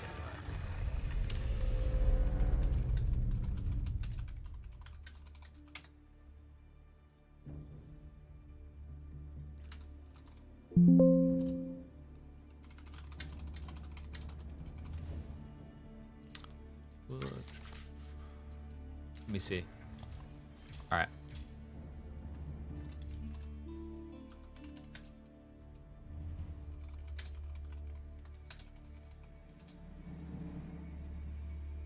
Second.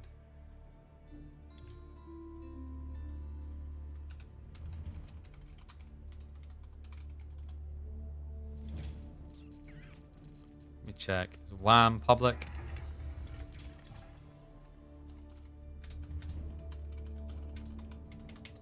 Yeah. Wham's public. I just want to double check whether this is G1, G2, whatever we're at. Okay, yep, good.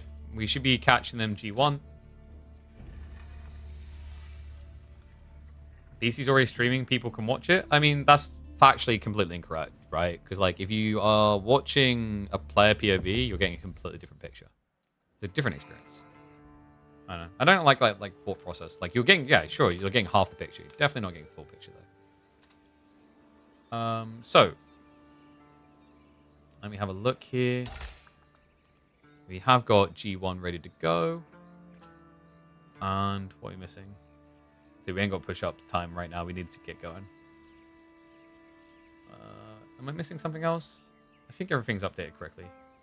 Yeah, let's update title.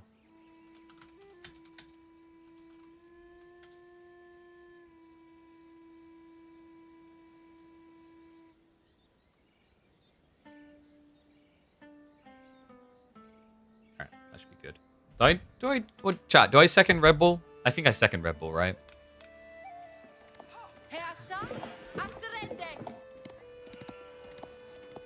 This matchup, a very wait. Actually, no, it's a different map, isn't it? This is Borderland. Okay, damn, I thought we had Caramel again. All right, one and all, welcome back to the channel for another exciting matchup. We've got Sass on Knights Templar up against Wham on House of Lancaster. Okay, so this is where I'm not even going to meme about Wham walling or playing defensive because, like, it's House of Lancaster. Everyone's going to do it. Going to be an interesting map, though. Borderland, historically an incredible map for Pro Scouts. And we are in a new meta where Pro Scouts has been crippled. Full of probably nipple crippled, actually, to that extreme. There's a lot of deer on the map, but we're probably not going to see someone leaning into that tech just because how slow it is. I think also this particular matchup is very hard for Knights Templar to do Pro Scouts when they know what House of Lancaster is going to be doing. It feels like manas pay off quicker than Pro Scouts, which is a problem. But let me also solve another problem. You guys like predictions, right? Little gambaholics. Let's see how people feel about this matchup. Because I know there's going to be a lot of people watching this later anticipating going, yo, this is clearly a win for House of Lancaster. They are OP broken. But we've already had some very surprising upsets today. So I would not write Knights Templar off. They actually have some sick timings, especially on maps where the gold is kind of for pushing and the sacred sites are in the same area. Yeah, this is actually like I think the perfect distance to get maybe about 110, almost maximum gold. So pretty nice map, actually, for Knights Templar. A reminder, by the way this tournament works is that the players are going to take it in turns to use the new Civ for the first 2 games. So next game, Sass will play as House Lancaster Whammers, Knights Templar, and then it turns into old versus new matchups and so on. So yeah, really cool, kind of unique deviation. The format, I wouldn't say, is really designed to be like perfectly balanced because there is like a flaw in the pick order, is that technically someone could win by game 3 without having to do an old versus new matchup, for example. But look at those gambas coming in. House of Lancaster, baby. Because we already know what they're going to be doing. Yep. Definitely have never ever seen this build. But wait, Sass went for a Rax rush in Dark Age. Wait, against Lancastrian villagers? That's heresy, sir. Reminder, these guys have short bows. Oh my god, he forces the cancel. Wait, but these guys have short bows. Alright, he just pulls it back a little. Sass is going to be going for the outpost rush. He's looking to deny the stone. Oh, this is sick. And maybe just a little bit closer, though. Did Wham already forget about short bows? I don't think so. So something that you guys have got to remember is although House of Lancaster has short bows, they don't have the attack speed aura that English have. So defensive short bowing is a bit more tricky with this Civ. You're going to do 5 damage. You've got 5 villagers in range. That's 25 damage, and Spearmen have 80 health. That means you have to attack 4 times. That means you're going to waste 12 seconds or so. And if your opponent is vomiting additional spears, the tempo just doesn't align that well. So I think I kind of see why Wham didn't attack him. Problem is, does Wham see this? Uh-oh. That's quite important, actually. If the Lancaster castle was up here, you wouldn't be able to get in and repair this outpost. Is he in range? He should be in range. Let me just get even closer. I want to be so close zoomed in I can see their nostrils. Yeah, that should just about hit this villager. This one might be safe. That's like one villager gathering stones. Gonna be rough. No. That's Sarge. Yeah, okay, yeah. I forgot. This range indicator does work correctly now. That villager, there we go, is in range. Okay, you got scammed. It's kind of his own fault, actually, because he didn't garrison the villager as well. But this is something I've been saying I actually quite like for Knights Templar, guys. They actually might be like a top 4 or 5 civ for outpost rushing. Because most civs, after they do this, have to send the villager home. It's not really that efficient to build into a lumber camp and, hold on, get the hell out of there. But this civ, close to dying, can just start chopping trees here. Unfortunately, because the villager's health, he's going to have to go all the way home. But wait, is Sass doing the build we Fury crafted? Please tell me he is. There's an interesting build here against Lancaster. Knights Hospitalier. So Knights Hospitalier gives you access to a healing men-at-arms in Imperial Age. The other thing it does is increases the healing sources. The reason that's important is you end up getting about 4.5 healing in combat with Hospitalier. The Lancaster Castle does 12 damage. So if you have 3 Hospitalier healing, they will out-heal the damage done by Lancaster Castle. Actually, like, it's less than that. It's, I think 2 can make them last a long time because it's 1.25 attack speed versus 4.5 health a second. So, like, it's very interesting the way this mathematically equates, especially with mana spam, because your opponent's going to spend 300 resources per mana, but you can basically build 3 Knights Hospitalier per mana. Obviously, it doesn't equate the fact your opponent's now adding more economy in, but in the early phases, it does mathematically make sense. And with this outpost, your opponent can't actually scale mana now. This is sick. Doing what you've done to him in practice. Myriad, did you do the same math that I done, that I just talked about with the Hospitalier? Or are you talking more the outpost rush? I mean, the outpost rush is pretty solid, but it enables the follow-up Hospitalier. I do believe Sass might be considering a gradual 2TC play. Both? Hell yeah. Yeah, I tried this against Warman on the test server, but I kind of just got too high APM brain and kept unstand grounding my troops. But the concept is, like, you can just build a bunch of Hospitalier and start diving. And here's where it gets wacky, guys. Let's say you got like 10 Hospitalier and you dive here. 5 of them torch, and then 5 of them stand ground further away, so that the only action they can actually do is healing. That's how you make Hospitalier spam make sense. Because if you like just manually click for healing, it gets a bit weird. Because sometimes you'll like overheal and then move forward. There we go. First of the boys arrive. Wham! Gets the bad news. Now, Yeoman is going to be a reasonable answer. Reminder that these knights actually have less ranged armor than melee armor. So this is the correct call going to Yeoman. Unfortunately for him, Sass is already into archers. Yeah, and at this stage, like, Sass could technically stop spamming Hospitalier because you've already got a lot of value out of Ratch. You've done Spearman in the Outpost Rush and now switch Hospitalier to force reaction. But he's going to keep 50-50 in. You have Pilgrims on the way. Did he choose north or south? North side. 115 gold. There you go, guys. Almost maximum gold at this distance on board land. How do you tower rush a civ with short bows? You just got to believe. Kind of just got to dodge them. I think the optimal way, guys, if you ever want to try to tower rush like this type of civ, you run your scout down the center of the map with the villager bull. Because the logic is, if you're seen, then it's scrapped and you just move. But if you're not, you're safe to go. And what is up, Multi, mate? He's safe to sub. Thank you very much, mate. Appreciate the support. Keep getting those subs in, guys. Got plenty of content coming this month. Especially with the return of midweek musters. Okay, so we have got the ram play now from WAM. And hobbies? Harry Potter will be happy. Okay, Hobilars? Oh. Technically okay here. The problem is obviously Sass does have spears already, but Hobilars should be able to clear the Hospitalier. Because of the flood point. Because you get them much cheaper. Like, your opponent's paying 110 resources, you're now paying 90. Let's see what the hobbies can do. 7 damage. It's not bad. Especially with the chase point. I think Wham's doing this mainly to just protect the Yeoman, so the hobbies will be thrown away and the Yeoman will persist.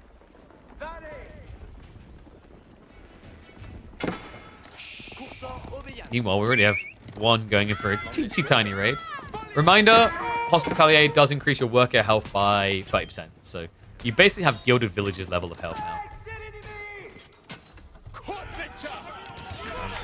In. So the hospitality reaction is good, and the timing succinct. We'll be able to deny the ram. In fact, the spearman, was that a miss micro? He left the ram in range, so it guarantees the kill. And oh no, one of our knights is almost dead. Don't worry, boys, we can Gandalf him.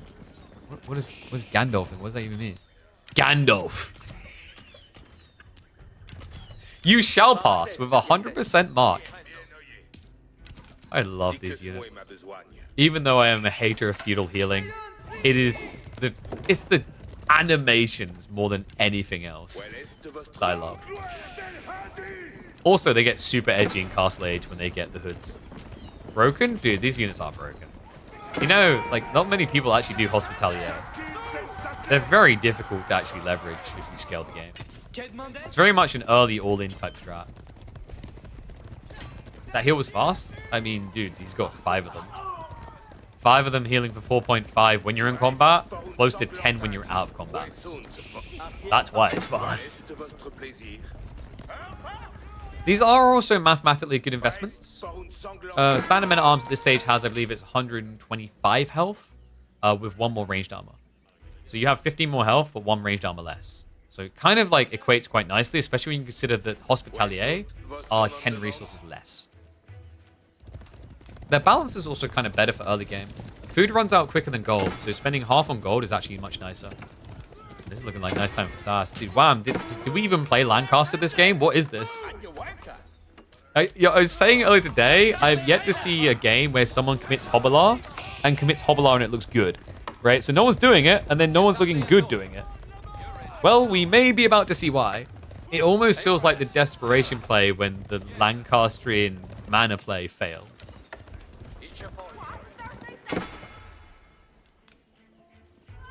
Does Wham realize where this is going? It's just been queued up. It's going to be the Genoese. Makes sense. He wants more gold. And I wouldn't be surprised if we just see an immediate stable drop. Get a few. Yeah, dude, he's already ready. The good news for Wham, he did scout that, so he will have the spearman appropriately. Bad news is kind of everything else right now. In fairness, your opponent is quite a few villages down. Looks like we do have a little sliver of stone coming in. Wait, where's he gathering? Oh, you cheeky son of a gun. All the way to the south side. Wham actually has got manas. Oh, this just feels ill-mannered, actually. Rude, quite frankly. So Wham has the early info. He now has scaling eco. My worry for Sass is that he might not realize his opponent is getting manas. Okay, scrap that. He just made it very obvious.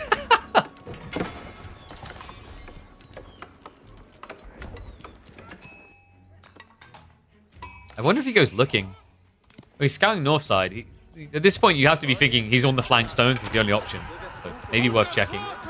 And the Templar brothers are on the way. Even adding in standard men at arms. I quite like that. So reminder, the standard men at arms are going to have more ranged armor than the Hospitalier.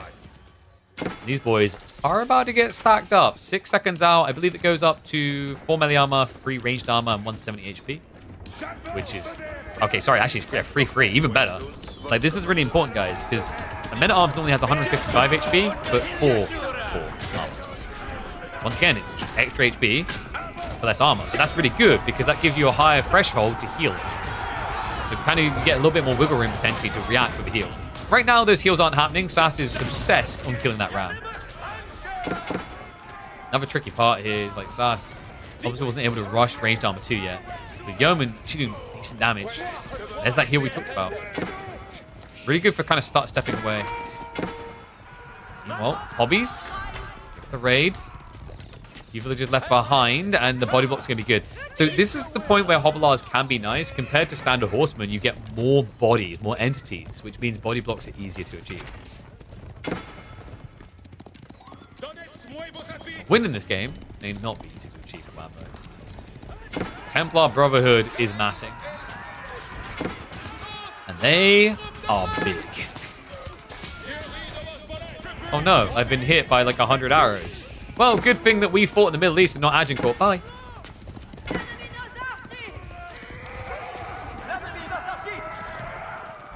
Behind this. Great attempt. Good dodge by Wham.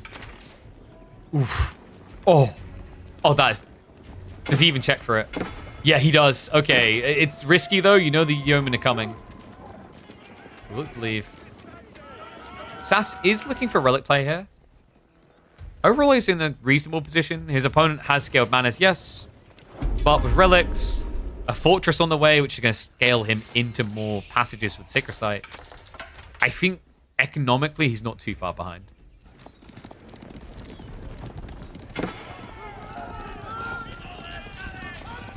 Wait, so is it bad manners or good manners? I thought it was bad manners to pick House of Lancaster, but they always seem to have good manners. I'm just never sure anymore. Oh yes, let's burn down this 1450 HP structure. It won't take long. Elevator music starts playing. That is some clowny retreat right there. This guy was just stuck rubbing up against literally everyone. Just the backpacker. You know, the one that, like, kind of hits you on the back. Like, yeah, you guys are good to go.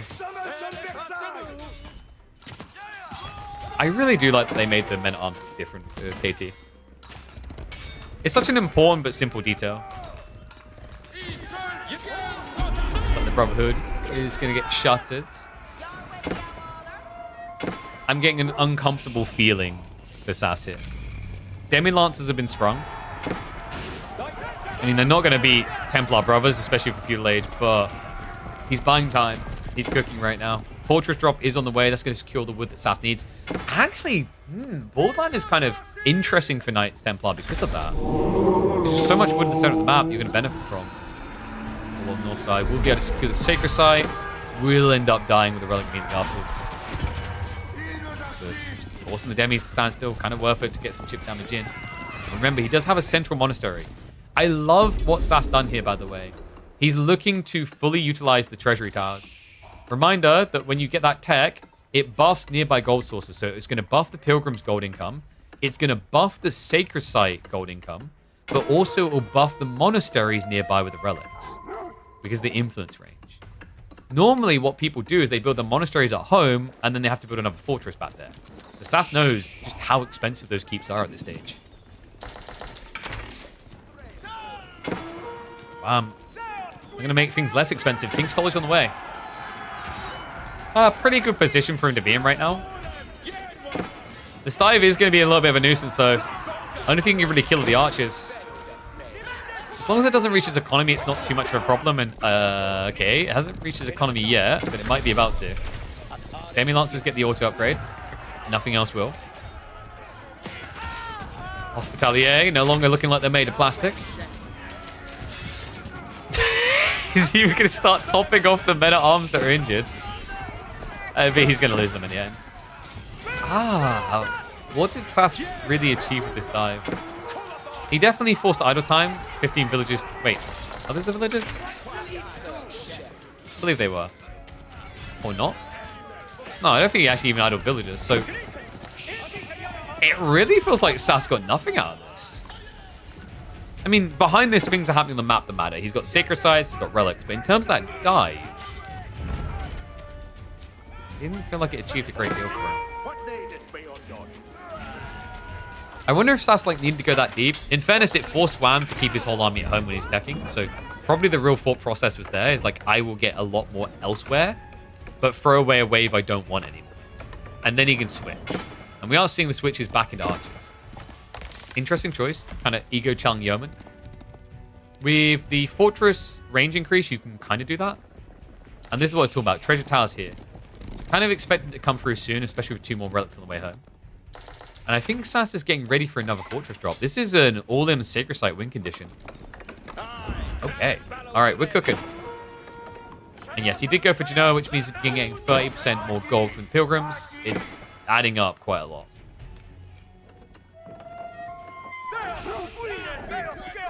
This is a 5 relic game, guys. The manas are mostly just offset at this stage. The only tricky part for SAS is what do you do with all this gold and maybe not enough food? But that's where things like the Templar Brother that costs 140 gold come in. Siege could make a lot of sense here because Wham is going into mass spears now. So Springholds definitely feel solid.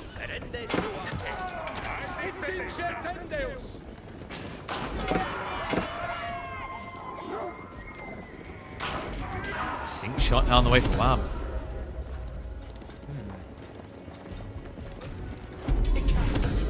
I think you're looking for the villagers here. Good hit to the village line could be big. Tricky though because of textiles. You see the health I was talking about, 90 HP. That's an interesting color. We do have the fortress on the way now. Another monastery needs to be dropped over here for the garrison. If he gets that fortress up, I don't know if Wham can actually break this quick enough.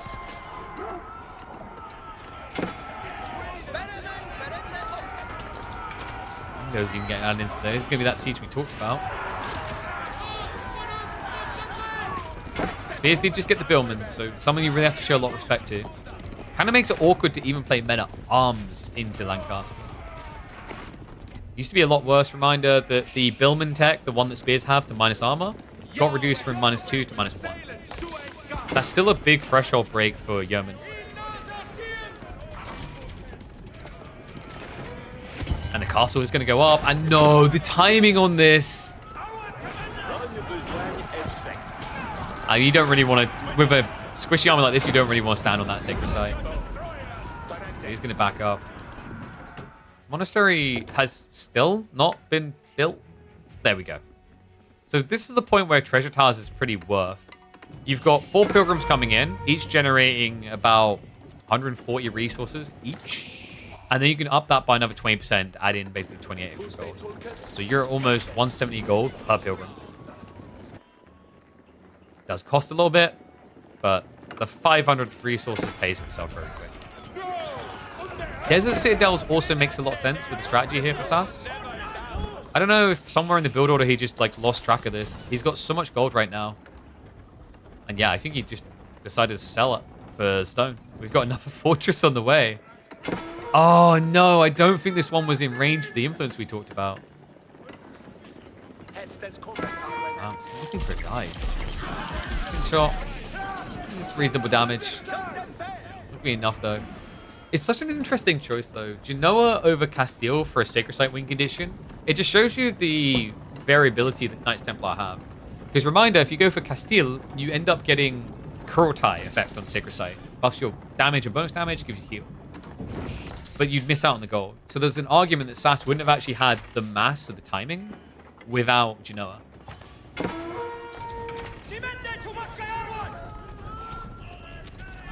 And there we go, treasure tiles coming in. Reminder, this does work on the relics as well. So he's about to buff his gold income by an extra relic worth. A few more rams going to shuffle on the south side. Second castle drop needs to be complete. Sink shot doesn't do enough. Doesn't phase the villagers, does not phase the siege. Curtis that 100 HP on the villies.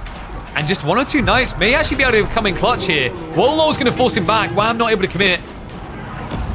Just scare him off. Meanwhile, the Templar brothers, it's going to be tight, but the village is now being pulled. He may have just threaded the needle. It's going to be a re-rally across. Wololo comes out to scare him away. So the spearmen cannot protect unless they want to get converted. Yeoman does get the kill, but the castle's still up. The rams are down. And a dive now in on the other side. The knights just trying to go for the kill. They did just get the bonus against heavy, essentially having heavy maces here with that unique King's College tech. So we'll be able to answer out against the Templar brother, but they are basically just dying to the castles. And Wham looks like he may just be dead in this game. Archers will at least be trading out well here. The income for SAS holds strong. Wow. Starting to spread wider, just like SAS is. Comes down to a kind of game of who has more raiders. Mates not able to get that kill either. I mean, this is crazy. I think Tas has played this. I want to say unconventionally, but this Civ is still very underexplored. He's played this really well with what would be seen as a less conventional build. When we got the creators preview, a lot of people were thinking Castile for Sacred Site victories. But I think the cool thing about this build with Genoa, it just gives him flexi if it goes wrong. And kind of proves that Genoa may, by far, actually be the best castler's choice right now. Definitely feels like it.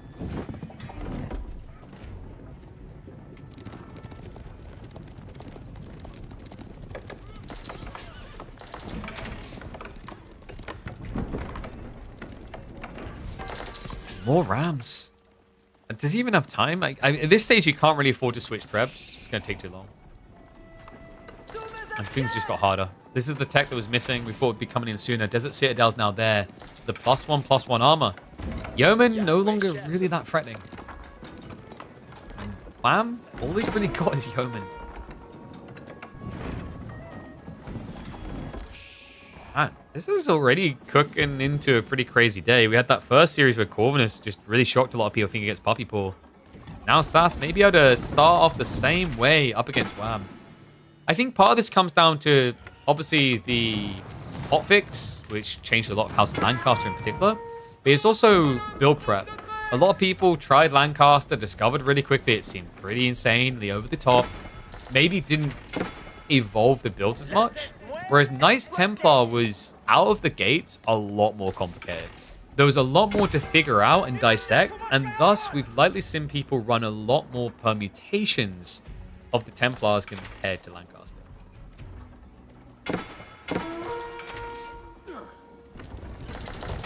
Now the keep drop. This is it for Wham. No going back from this. Army's going to be marching north side slowly. Sass wants to have the siege. He's got plenty of sprints to work with. Rams will go for the decap. That could force the Templar brothers to commit. The castle definitely going to be going up. Okay, yeah, but you need to defend the Rams. It's going to move in now. Sink Shock does come through, but the Mangonels are also there. And the fortress looks like it should be protected against this. Or low to protect against any knights diving in. There's only 2 of them, though. Sass's army is looking quite small, but the siege is key. Speaking of siege, the Rams for Wham have not worked out well enough here. 2 remain. Mangoes to keep the distance, and Wham has got no cavalry to snipe these out. And they're even going to dive underneath the castle. Resecure now. The timer continues. The Mangoes could begin the siege onto their keeps. I love this from Sass. The way he has leveraged these Wallalows to try and extend a difficult game, especially against Yeoman, is crazy. He's going to walk in now. That's going to bait fire immediately. Both monks go down. What the hell was that? Oh no! Oh no! The villagers! They get in. The Springles can actually get the snipes here. They're lined up for it, but Sass has to go onto the sacred site to stop the decap. All this effort to maybe die like this. Boiling Oil is now going to be there. Fortress still looks healthy. We've got trebuchets now around to deal with the castle. And there's no heavily armored units for Wham to stand on this. The Rams, just a few more shots is all it needs to take them out. Knight dives in. Rams are gone. All military removed, but it doesn't matter. Wham cannot stop him. Sass is going to get it. The villager pull, not enough. Talk about threading the needle in the finest of ways. Squeaky bum time activated in game number 1. I'll tell you what, after one this way, they fully just emptied the deodorant can. More villagers now being pulled. Crossbows are there as a reaction. The Springles as well could easily clean up. The fortress is doing it. This is over. An insane game number 1. Oh, House of Lancaster Knights Templar is delivering, man. In the way that everyone dreamed of. Because so far, Lancaster has been everyone else's nightmare. Well played, the Sass. So, G1. Which scene did we say we're going to use this one, right? So let me reset everything. We've now got Sass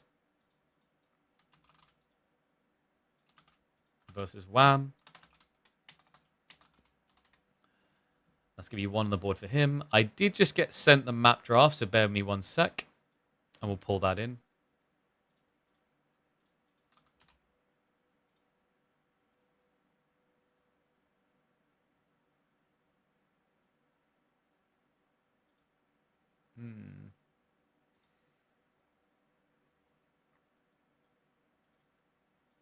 Give me a sec, guys.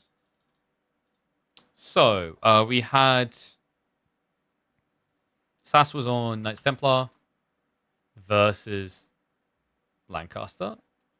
And that was on Borderland. Left side win. Okay, I think everything is updated now. Sorry the UI is a bit small. There's not really much I can do about that, unfortunately. Because this scene was set up for my other scene. But my other scene has the giant, like, KPMM thing on it. So it's a bit awkward. Alright. Cool game one, though. Well played to Sass. Horror predictions like, whoa, 86% on Wham? No, no, no, no, no.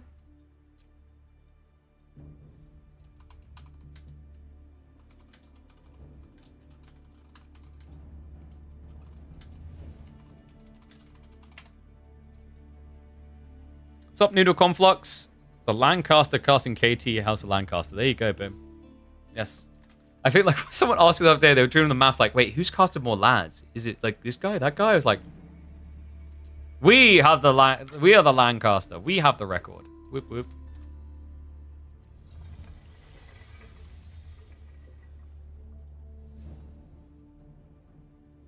Still thinks Hole is broken? There might be holes in the thought process. Ayo! Alright, game 2, ready to go. Let's hop in.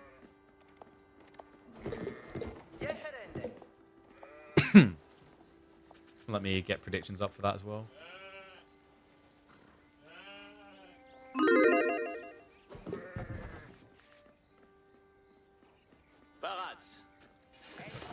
Oh, I might need to make up one of those liquid meals. Getting hungry.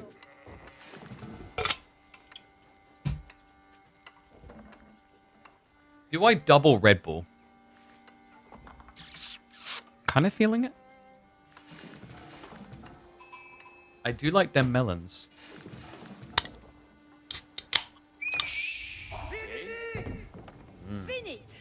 Melon's good. All right. Well, well, well. How the turns have taped. Why is he not outburst rushing him? All right, one and all, welcome back to Sass versus Wham. We just had an insane game number 1 on Borderland between these two. Sass now leading, and the civs are switched. Last time, Sassy was the one on Knights Templar. Now it's Wham's turn to try and steal that thunder. KT have been looking pretty good, guys. We've seen some really cool builds coming out of Corvinus and now Sass to try and contest House of Lancaster. Curious to see which approach Sass wants to take. Wham is going to be chill pilling into the secondary age. Map is going to be Gorge. Gorge feels like a really good map for Knights Templar because of the variance of options on the map. You have a very nice balanced spawn of Sacred Sites, a lot of versatility to switch left to right. Okay, do we get a Lord of Lancaster build? I feel like everyone and their mum wants to do Manas, but legitimately, the Lords of Lancaster feel very potent. They're just so tanky. You get 1 for free, and they're only 160 resources. Good blocker under Pilgrimages. It scales really well, actually, with Yeoman. But it's going to be... Woo. Never seen this before. Everyone just loves Lancaster. In fairness, it's the Lancastrians building the Lancaster castle, so I guess, like, thematically it makes sense. But I think we are going to see a switch over soon. My feeling is there's probably going to be another round of nerfs coming in for manas. And then everyone's going to wake up to just how good the Active Kings can be. Because, reminder, like, the men-at-arms you build out there, it's not so much their DPS as their tankiness. They have as much health as a Castle Age Knight. It looks like Wham is going 2TC. Probably French. Most of the time we see French. Maybe Principality of Antioch would be pretty sick here. Honestly, I feel like Antioch does have some viability against Lancaster, but it requires an all-in. And Wham, he wants that mid-game macro. It's going to be Kingdom of France. Is KP a Lancaster caster? I technically am. I've cast in a castle twice. So, cheers. And I realized it. I have cast every single AoE game but 2 in a castle. That's pretty impressive. I think, actually, yeah, dude. Like, high five to me and Winston. We are the only 2 people that have done that. Escolto. I don't think Nilly's ever cast 1. Vado. He done 4 and 2. Oh, and he didn't do myth. Damn, look at me and Winston go. What a legend. All right, so Lancaster Castle complete. This is a really annoying spawn for Sass. The stone is just so far away. But it works out okay. You just have to rush the stone a little bit earlier, and then you fall back to the mana. Can maybe leave you a little bit like weird on the macro. In fairness, in this particular game, although Wham is going to have access to knights, he's not really going to rush it. Castle Brag, dude, you got to flex what you got. All right? Like, if you've got a big mot and they can't afford one, yeah, you got to highlight it. It's just reality. If you can afford a drawbridge and they can't, I mean, you don't, like, do it to shame them. You do it to take pride. Wham will take pride in his 4 TC. Okay, so Dear Secure. Maybe we just see kind of a semi-fast castle out of this. TC timing looks good. Has he switched the food and wood? 4 on wood. He's got what he needs there. 5 on food isn't necessarily a safe passage rush, but he's going to have all the deer income. So, like, no doubt about it. Passage just feels very organic from there. And you know that you'll at least get the first one through for free because Sass is playing SimCity. Hey, guys. I told you, they want to make all civs different. You know how, like, Jean is a bit like playing Warcraft? House of Lancaster is like playing City Skylines. It's very peaceful. What's their fate, eh? This actually might be the most noob-friendly and low-rank friendly players, like, low-rank player civ in the game. Now that I think about it. You guys realize why? Because most people of low rank build up to like 40 or 50 villages and stop. They probably very casually and happily build into manors, which is just economy they don't have to manage. So the reason that's important is in a 50 villager game, you're going to be getting roughly 200-ish resources a minute. So if you max out manors, even before Scottage, that ends up being, what, 900 passive resources? So that's a 50% increase into your effective economy in like a gold rank game. Pretty crazy. And I feel like I'm being generous when I say someone goes to 50 villages. Low ranks will get curb stomped because they'll be too slow. You think low rank people are rushing you? That's not always the case. I feel like if you're up against a silver French player, sure, but like, what's the silver French player going to do against Lancaster Castle? Oh no, he's trying to dive me. Let me just build more outposts that give me money. I think House of Lancaster may be the truest embodiment right now of tower defense game. Like, at least with HRE, they wait until Castle Age. These guys just do it straight away. And it even feels like a tower defense game. Because, like, in a tower defense game, you build towers. Towers kill the mobs. And then you get gold to build more towers. Well, these things don't necessarily need to kill anything. But the whole concept is you build a tower. You get your gold to build more towers. Speaking of towers, Wham has had enough of this gold gathering. He is going to be going for an outpost rush. Interesting. Gold denial makes a lot of sense here. Look at the flanks. The backup options for Sass are really far away. Okay. Behind this, remember, we do have the pilgrimages happening, so extra gold coming there. And Wham is building a villager lead. So the whole goal here, I think, is to hobble through this feudal age gradually. Don't let Sass get much. Stop him from getting the extra mana tech, and then stop him from fast castling. And yep, Sass. Okay, he doesn't even know about this because it's uphill. Oh, God. Yeah, he's gonna know now. He sees the outpost, so he's gonna summon the demi lancers. He's already got 6. That's gonna end up being 8 demi lancers coming out to spawn. Wham doesn't actually have much to defend against 8 demi lancers with. Maybe if he gets fortification on the outpost, which he can actually rush here. Sass. Is he just going to go raiding instead? Yeah, he's eyeballing it. Hobby does arrive on the gold, so that's going to be a little bit out of time achieved there. More Chevalier Confrère are on the way. Okay, so he just ignores him. Telling me a little bit surprised here. I really thought Sass was going to try to contest that, but maybe he saw the Spearman and knew that it was a bit of a trap. Because like the Demi-Lancers just don't have that much health. So if you muddy it with 2 or 3 Chevalier, the Spearman can just micro through on around the outpost. Like, it requires your full attention to make sure you deny the spears.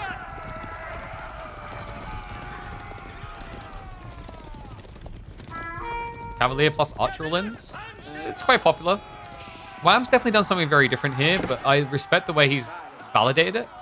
Normally this would feel a little bit odd because at this stage in the game, there's just not really much food in your base. You're all on wood. But by going 2 TC on the deer, he's able to just balance his economy in a very different way than we've seen from most KT. Most Knights Templar lean very hard onto Chevalier Archer because their food source, a big chunk of it comes from wood gathering anyway. Ah, and thank you. I do need to update that. We've got a new UI overlay. So game number 2, we are on course. Yes.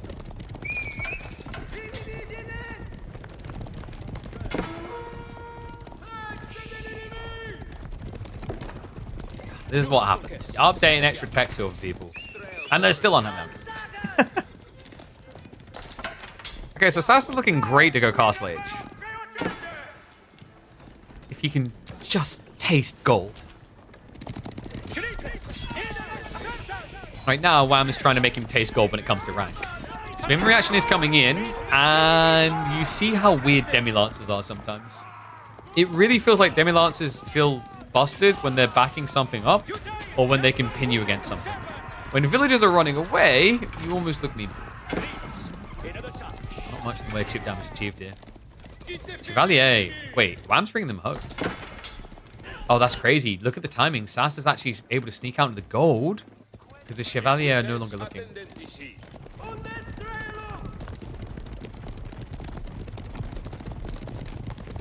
Struggling to allocate resources there. It feels very slow on immediate G Pilgrim.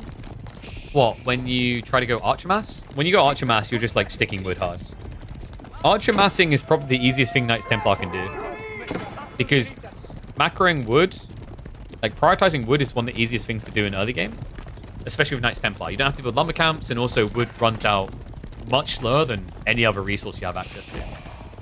On most maps, like Gorge most definitely. This wood line is huge. And being put to good use. Switches half his economy over. And we do have Archer Mass now coming.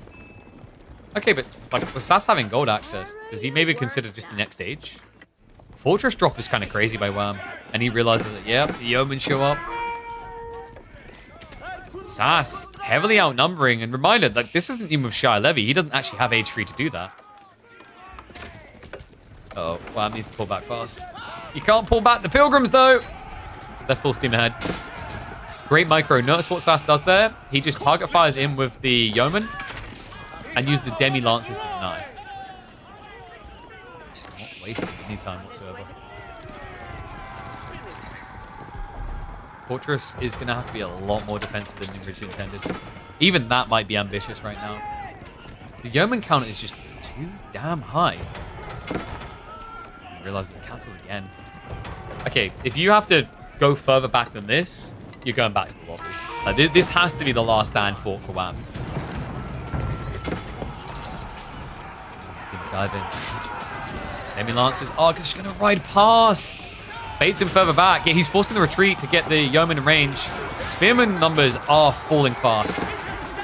Demi-Lancers are mostly being cleared up, but like there's just not many bodies left here. And the fortress is only 3 villagers.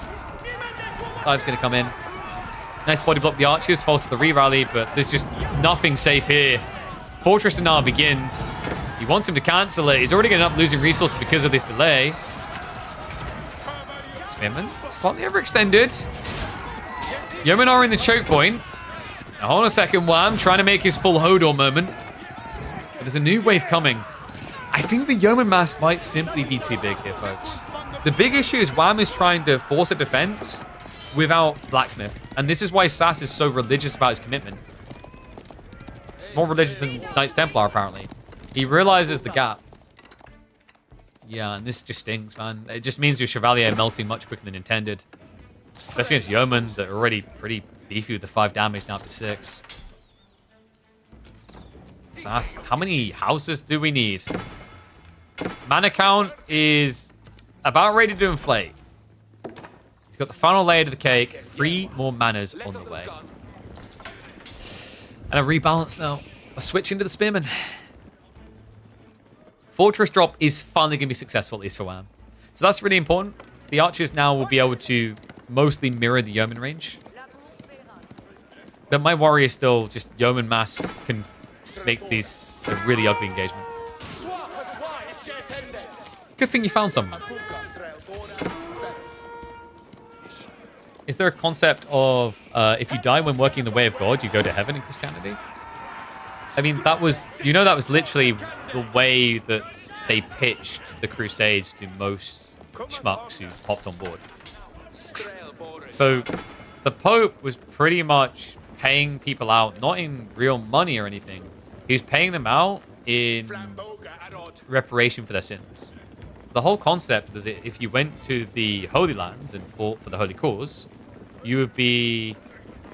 What's the word I'm for? Not absented. You would be purged of all your sins. No matter what you've done. That was the idea. There's no such mechanic in game. Promise of absolve, thank you, that's the word that skipped past my brain. Yeah, and that promise of salvation worked on quite a few schmucks. Several crusades. The best part is they have like one successful crusade, and then the marketing is very simple. You just play nostalgia. Like, remember when we were good, guys? You want to be good again?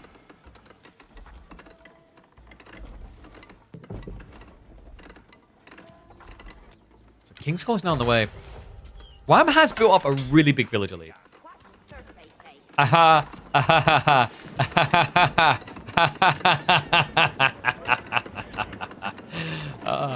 Only schmucks build villages. No, the villager lead really isn't as big as you think, guys. Not with the mass manners. Sass, now with a big flex here. Wham can pursue a tech up very swiftly here. Given that you're up against Yeoman Spears, actually, and given Empire can make a lot of sense. Republic of Genoa is very tasty here just because of the extra gold gem. But if you're looking for the raw fight, like heavy Spearman, very, very good defense here.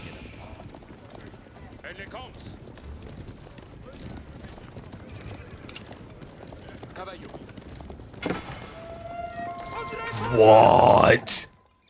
Okay, Wham is up to something. I feel like everyone I've watched so far has abandoned the Kingdom of Castile. Not as OP as it is in every game of Europa Universalis 4. These guys have felt a little bit weird. The Sacred Site buff is really strong, but the Genitor unit feels odd. The Genitors, reminder, are basically horseback javelins. The negative of Genitors, though, very unwieldy. It kind of just feels like a more uncomfortable to use horse archer because it's more situational. Nice snipe here, though. That's just going off the villagers. However, this is big. Buff's about to come in. There we go. Bonus spam damage also gets buffed up. The heal's going to matter as well. And Sass realizes there's a bait and overextension. Sacred Site fight dominates. What a timing. That was insane from Wham. Got the fight at the perfect moment. Almost like that was intentional. The way that he built that fortress on a delay, with the timing coming in, that was chef's kiss. That was art right there. Intentional or not. Sass. Oy, oy, oy. He's going to have to rebulk. It is going to be the Shah of the Levy. Of course, he has got max mana, so this is a profitable endeavor. Wham, now in profitable territory. Very healthy 25 villager lead. Relic split is looking good for Sass. He's prioritizing it first. We're actually now seeing Wham follow up, but no guard on the flank so far, unfortunately. Castile's got to be pretty good on this map, in theory, because you can get quite close to your opponent's base. My problem is you never utilize the unit. And Sacred Sites are situational, so it's like for Wham to make this make sense, I imagine he's considering a Sacred Site. Because then you can force your opponent to fight at the Sacred Sites. That's meant to be the logic of why Kingdom Castile can be very good. Night raids. Uh-oh. A little bit of distraction here. Wham's busy looking at the front side. Doesn't realize what's happening on his gold line right now. Nice budge there. Gets 6 villager kills. More still to come. Chipping away at that villager lead that Wham worked so hard to build up. Mount Javelin sounds busted to me. So they can be in the correct situation. So actually, like, for anyone who knows the Age of Mythology, they'll know the Scourge that was Terma for a long time. Terma are basically genital in Age of Mythology. But they can just as easily end up completely underwhelming. Because of things like the attack speed, the reload speed, the fragility of the units. Like, you know, if animation canceling was a thing, even remotely, like genital, yes. But without anim canceling, I don't think genitals are that great. I've used them a little. Once you're past like 10, they feel very clunky. Just like horse archers can. The difference though, is microing 5 horse archers, you can do a lot more than you can with 5 genital. 5 horse archers could go kill most units in a reasonable speed. 5 genitals are only going to kill range units at a reasonable speed.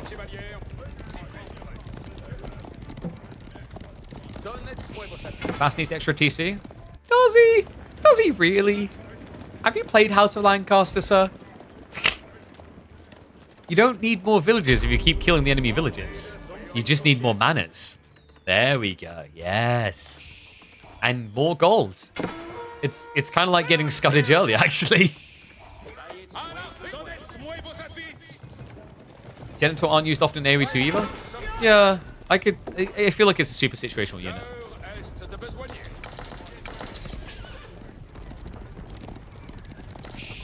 Well, this is interesting. We have got Springalds.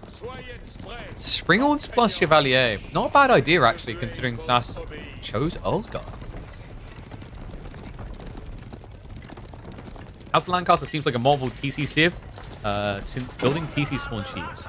It is a very interesting rebate. Like, you get 800 food for building a TC, or 800 food to gather from. It definitely makes 2 TC feel a lot safer.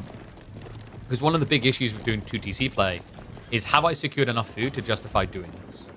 And the interesting thing is, with 4 sheep spawning on a TC, it's actually mathematically interesting and impactful because it gives you, and what was the maths? I've done it. It's 5 minutes of runway for villager production. Those sheep cover you for 5 minutes of production out of TC. At which point, like, a town center is definitely going to be able to start paying for itself. Wham has been here so long, by the way. Let's move beyond the deer onto the... He's just going to leave the area onto the stone. I can't believe these villagers never went home. Yeah. One of my biggest worries of House of Lancaster wasn't even manners originally. There's actually a bigger concern snuck and brushed under the carpet that I think a lot of people are still sleeping on. Do you guys know what it is? There's another economical element that matters a lot. More than manners. Once that's figured out. Pause that thought because this is a big hit! Wham! Pins him in! Even Pumbaa wants a piece! Okay, now the eco lead is starting to show its face. Manners can't make up for this. Holy crap, what a hit from the Chevalier Crofet. A unit that actually, with this many, is starting to stack up on the health to a reasonable degree. One that it's hard to ignore.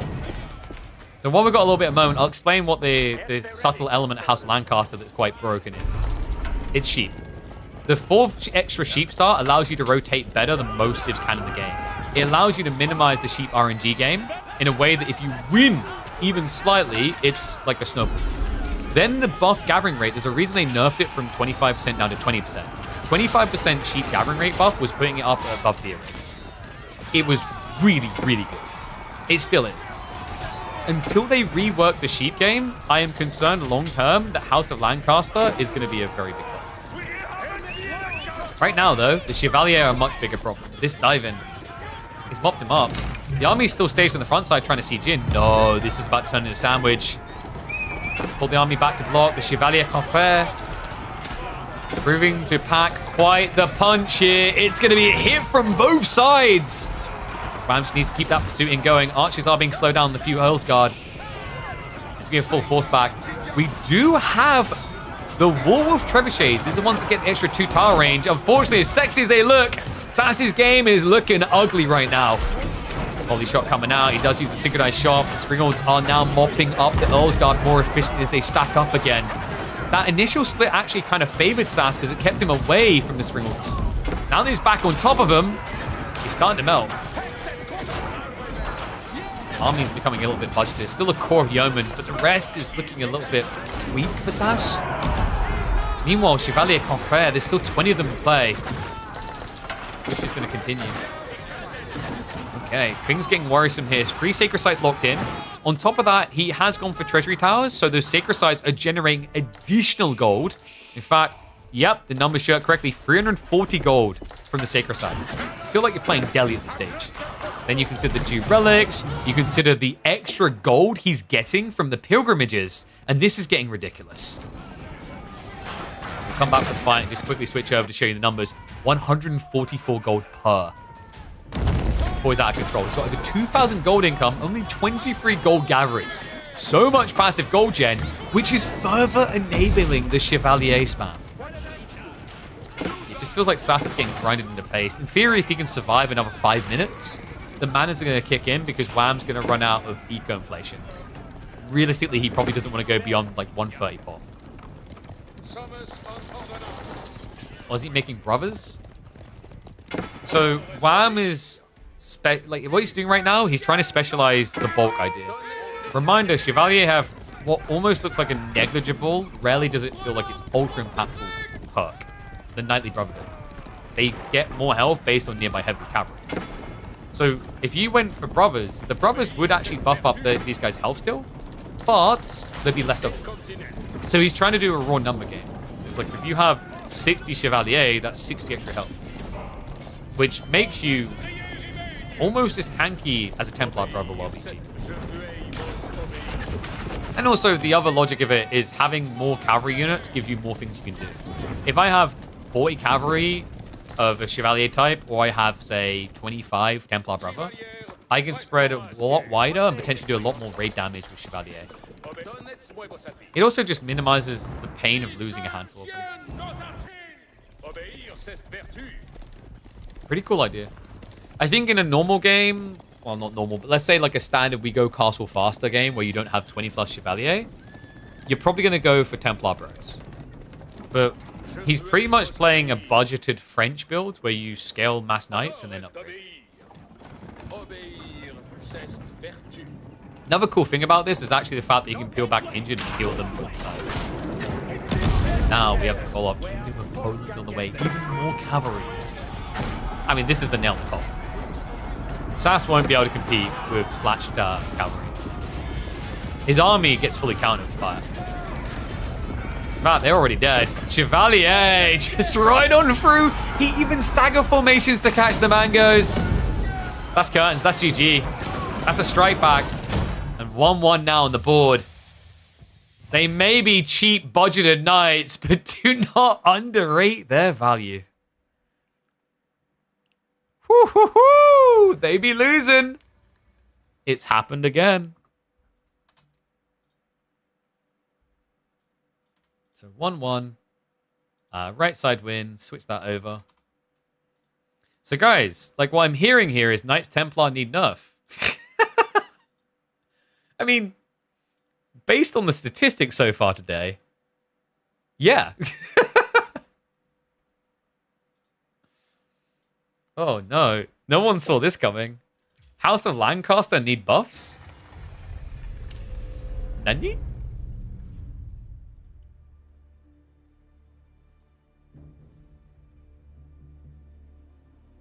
One sec.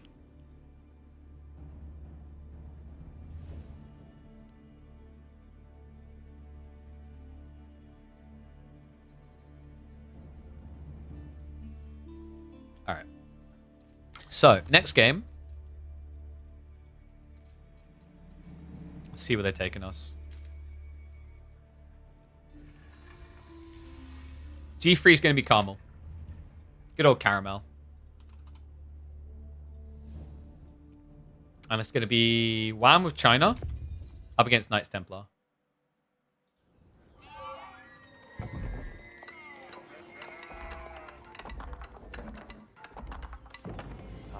I'm not sure what I called that game. It felt very uploadable.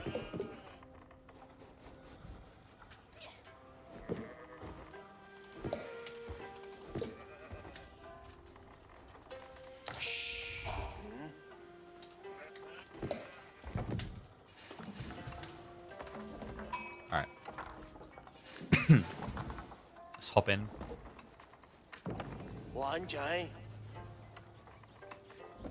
Any Lancaster played with the other landmark? Only on water maps. Oh, let me get predictions sorted for you guys as well.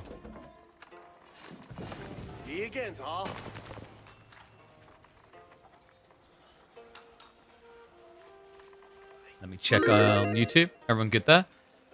They were called indulgences, not reparations. Yes, I knew reparations wasn't the right word, but they referred to them as salvation. Good marketing. Can't rebuild landmarks with manners. What a bet. You get wood on them. Alright, in we go though. Yo, what's up, Zaphris? Appreciate the sub, mate. Welcome back to Swarm. Alright, we're hopping into game number 3. One and all, welcome back to Caramel. Actually, it's called Caramel, but we call it Caramel. I already know where the community is going with this one. This is an interesting map. Really, it just feels like an altered version of Regions from competitive play. You only get baby veins, 1600 gold in your starting vein, and only one big vein on the entire map, the 8k in the center. All the others are baby veins. But that is not baby brain, that's smart brain. Broad, I appreciate the Prime sub. Reminder, guys, you've got Prime subs.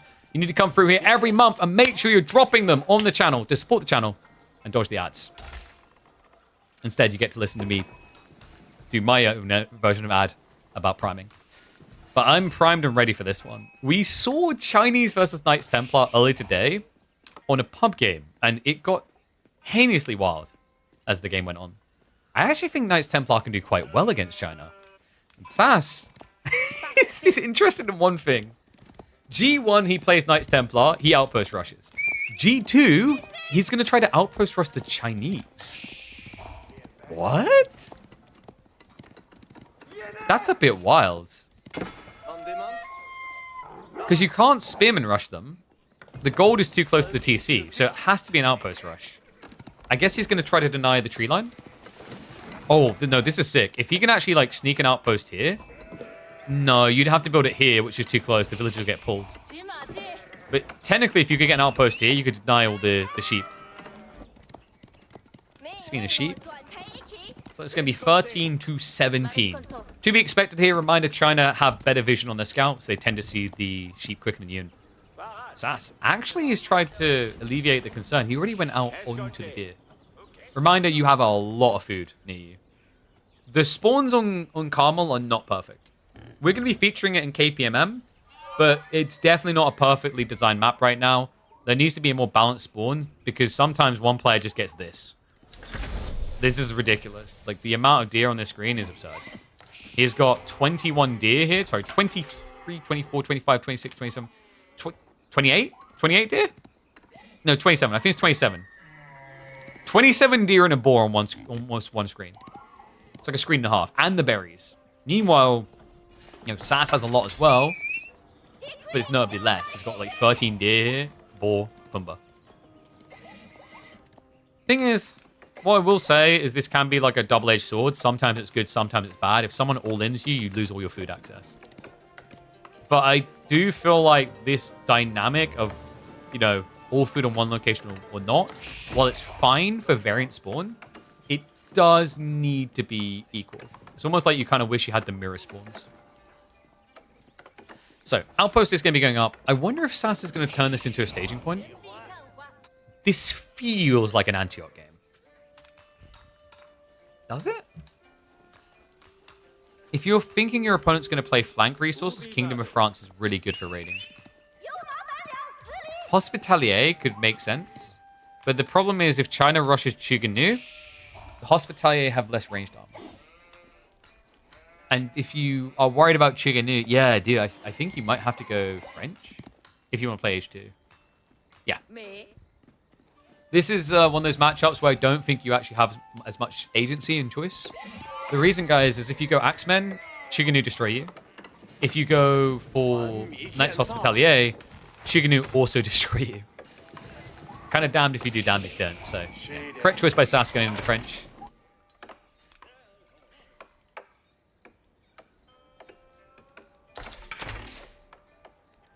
Wait, what am I reading in chat? AoE for pulling a profit was bizarre? What do you mean? I'm confused.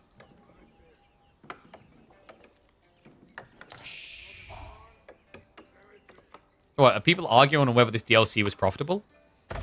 Okay, this actually might be the highest value Barbican I've ever seen. What? Okay, so he's gonna pull Pumbaa. Wait, wham, wham, wham, wham. Wham, no. Wham, no. Get the stabby boys out. Oh my god, this is so many villages. This is ridiculous. He pulled 13 villages. That is wild. Yeah, by far the most high value Barbican I think I've ever seen. And Sass knows it. He needs to deny it. So difficult to do, though. The archers are already here. Oh, my God.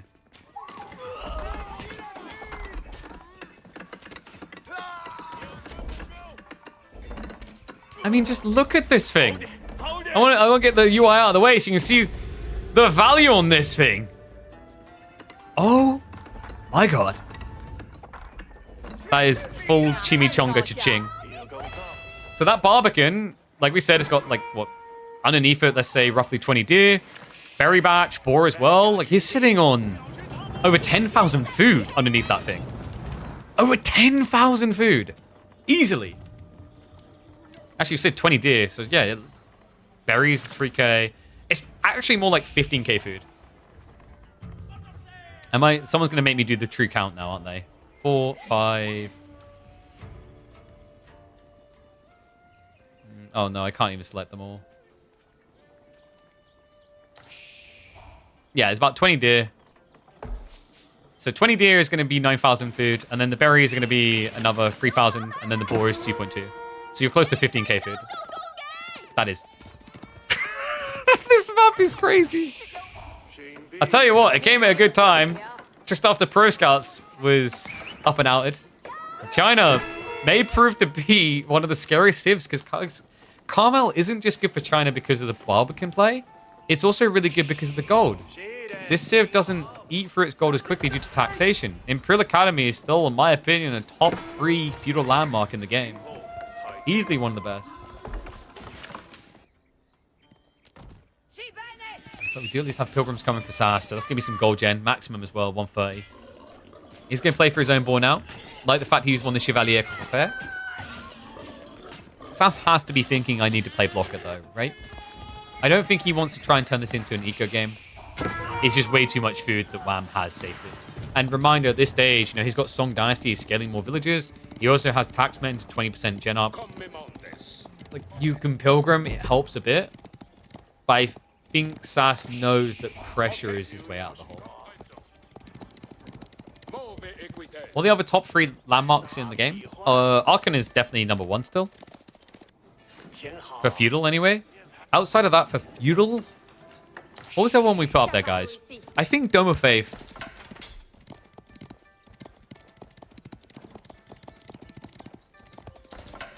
AoE is losing money, and I said I doubt they would invest it, continue to invest if that's the case. So there's like an argument of speculative growth value as well. It's like you may be willing to take a loss now if you think you can make more money elsewhere. But the other thing you have to keep in mind is Age of Empires would have seen huge budget cuts since release to rebalance its economical value. Like, if you can... So what would be interesting is if you look at the marketing campaign that Age of Empires 4 done when it released, and then try to calculate whether they actually made a return on that. That I'm not sure of. Because the other thing that's complicated with Microsoft is they muddy the waters with Xbox Game Pass. So these pass systems actually complicate the way you math out the investment value point of a game. Because you need to somehow now equate a value in your subscription service. And it's not always clean.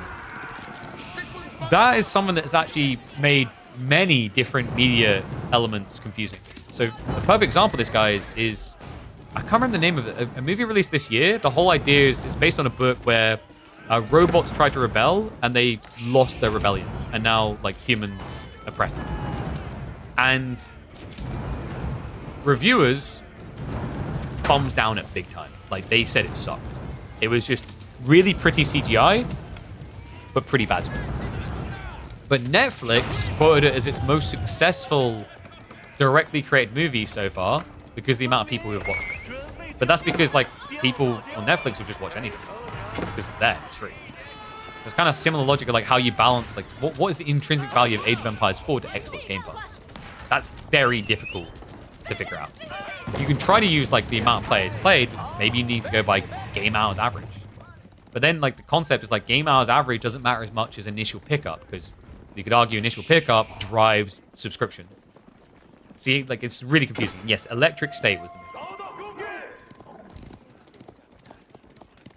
Nintendo. Yeah, I think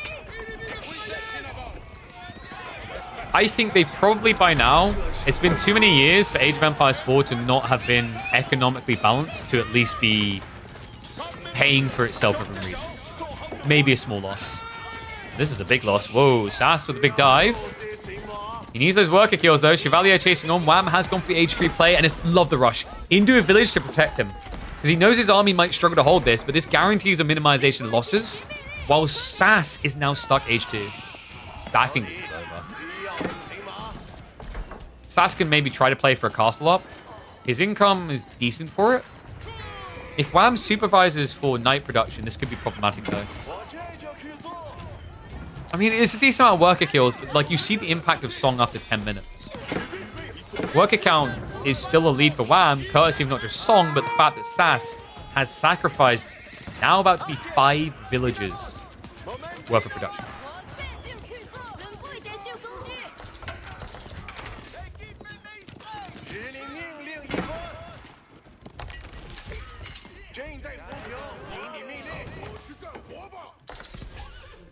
Yeah, while we've got a little bit of calming time, so I think Sass isn't going to throw in the towel yet. He hasn't been attacked, so he might as well try for the castle. There is still a potential comeback mechanism.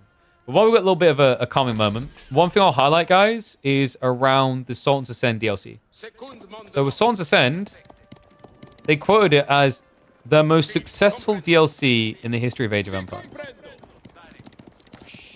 What does that mean, though? That doesn't necessarily mean the most profitable. That could be, but they very specifically didn't elaborate. They didn't say it had the most sales or it made the most money. Like, it's very hard to gauge. I don't think it was available. Was it available with the Ultimate Pass? Because that also might muddy things. It's like technically Ultimate Passes might count as plays. You can say best selling. Was it best selling? Okay, yeah, but my point still stands. Like, best selling doesn't mean you made your most profitable.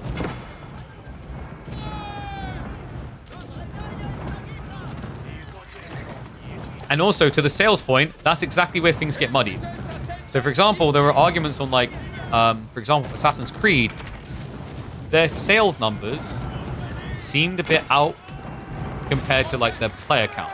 And the logic is actually, if you have the Ubisoft, like, Game Plus pass, you can technically count a person as a sale because of that. Even if they didn't buy the game directly. Yeah, this is the confusion of, like, macroeconomics within the game industry nowadays. It's so puzzling. So, Sass, gotta give credit to him for not throwing in the towel yet. He's really just trying to stress Wham into making a mistake. Now, this is hard now. This is your ultimate counter. Lancer spam's on the way. I love what he's done here. The gold denial is huge. He knows Wham's got a lot of food. He doesn't want to try to contest the Barbican. Because if he pulls to the Barbican, he's going to block 8 villages as opposed to blocking 40. Really smart read by him. These guys are going to be tricky. The only upside right now, of course, Wham, he doesn't have Undermesh. Uh-oh. Spinman's starting to arrive as well. The Pass Guard reminder, they have lower range down the standard men-at-arms. So right now, 50% damage is penetrating. Okay, you know what? Like, I'll hold my hands up. I thought that dive was like, okay, Sass has to tech or he's dead. Yeah, this dude had the perfect reading. That gold looks ugly for Wham. 0 gold income a minute as China is unheard of. Just tax.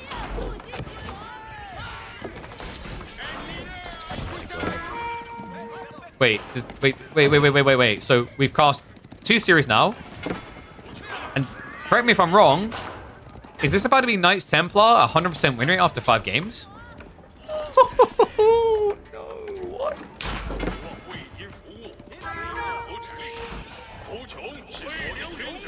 Dude, I'm actually impressed by the recommitment. I would have thought with Sass's economy, this just like mathematically wasn't possible. Knights Templar keeps surprising me more and more. I think I said when it was first revealed and people were like, this looks underpowered, I was like, let them cook. And I was expecting to look stronger than what we were seeing, but so far, kind of being blown away. Still no undermesh for Wham. Throne defense was an interesting choice. Not the greatest against Chevalier. Maybe he was expecting more spears. That makes sense. Yeah, I think Wham was expecting mass spearmen to counter lancers, which is now happening. And he's back on the gold.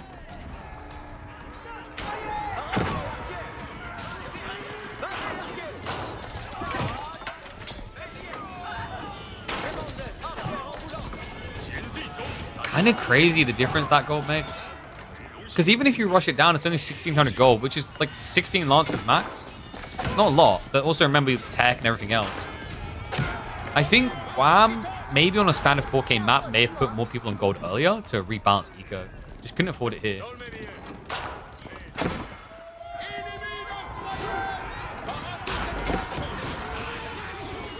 A lot of small things they clearly skipped out due to profit. Oh, what you mean with this pack? So I can like explain away a lot of the cost in this pack. This pack could be very cost efficient and need to be cost efficient because of the reuse of the baseline of different civs. Okay, sick clash by the way. It's just numbers games right now. The Chevalier are just racing Wham's chances. Even one Spearman sneaking over to be annoying, but like this dive is everything. Gold is about to run out. Like, this is it. This is all he's got. Tax and nothing else. Some bit of a massacre. The Chevalier. I am still being baffled more and more by the impact of this unit. It felt like the most plastic of knights imaginable, but genuinely, at 166 resources, I see its value. We talked about it being like a premium horseman in terms of cost to what you get. But obviously, it's a lot more tanky than a horseman, and also it scales that tankiness the more there are. These guys are crazy. And yeah, so back to the point we're trying to make, though. These civs got classified as variant so that they could reuse the baseline code, such as buildings, etc., with slight reskins, decreasing the overall cost of this DLC to make it profitable. It's actually quite smart. The reality is, anyone who's played Knights Templar or House of Lancaster, or has watched more than a handful of games, knows that these civs are unique enough they probably should never have been called variants. With House of Lancaster, the one exception might be the fact that they've got some landmarks from English. But outside of that, very unique. But they've done it for budgeting reasons. Because it's not just the models of the buildings, it's the voice lines, everything else that comes with it. There's so much work that goes into that stuff that I think people don't often appreciate. Like optimizing and finding, and fine-lining, say, a village to perfection here. One artist will be working on this for like months. He'll go through so many iterations to like optimize the size of the file, to optimize the texture placement, etc. It's a lot of work. That's why I'm actually done it. This is crazy. When he's out of gold, he somehow got back up to 10 lances. Yeah, he rushed out. Was it here? Okay, so yeah, 400 there. Is this better or worse for Sass the longer he plays this age? It has to be feeling worse the longer this is going on. He's been age 2 for so long, and while it's been impressive what he's achieved, the crazy part to me is this guy has 30 worker kills, and yet he's only 3 ahead. That is freaking wild. It's 40 villages to 50, though.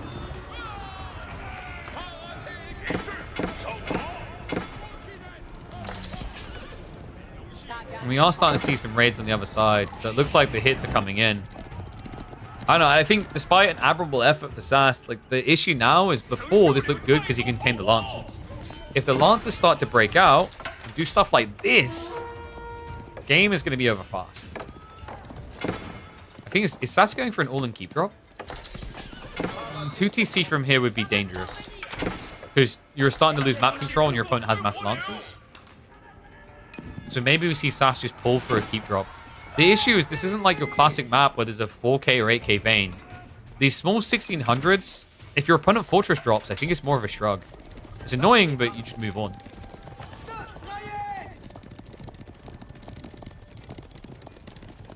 What a crazy game. I don't know if it's the fact that like this just hasn't been figured out yet, or if it's just actually like Knights Templar has a very crafty design that allows for it more than other civs statistically can.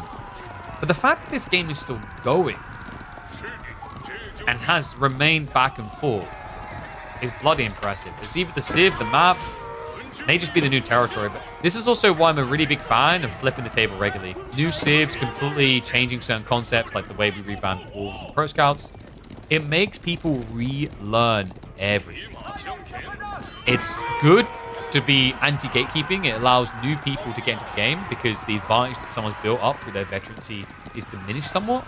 It keeps things fresh. It keeps the discoverability going. Reality check is people want new stuff. Like, I've been thinking about this. Supervive, I hyped this game up huge. One that's called Project Loki. Had a lot of fun with it, and I just even stopped playing. And the reason is that even though they've added new content, the concept of what people are doing, what they're progressing towards didn't change. There's nothing to aim for. So people moved on. Villagers? Whoa, Sass. Oh my god, he doesn't commit. Wait, what was that switch? Just 2 groups, second one comes in, so Fortress is going to go up. Okay, this does secure the east side food. Sass is legitimately going to keep doing this. This has been... How long has WAM been castle? Was it 14 minutes? This is 10 minutes of relentless feudal pressure. The crazy thing, by the way, is that WAM, now that he sees mass spearmen, like you'd be expecting archers or Chugnu. He's still building lances. What?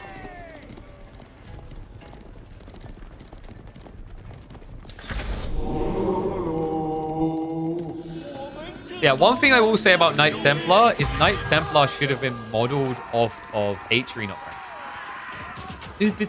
The Templar started the French? Is that French? No, I don't care about that.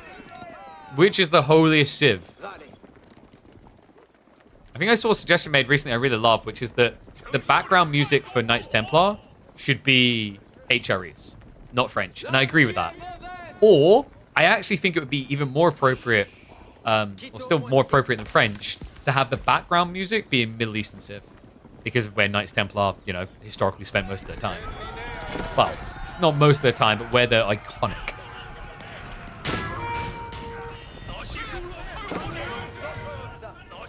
How is the villager lead like still not bigger than this?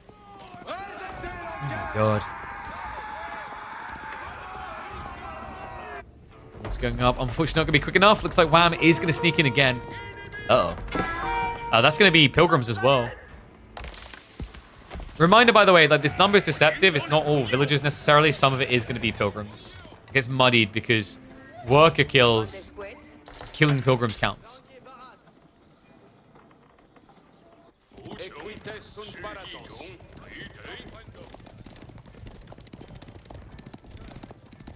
Should have a mixture of French, English, nature. So that idea of mixing the voice lines, probably cool, but once again, it's asset management, resource management. Like you're probably doing a lot more than you realize in the back end to achieve that.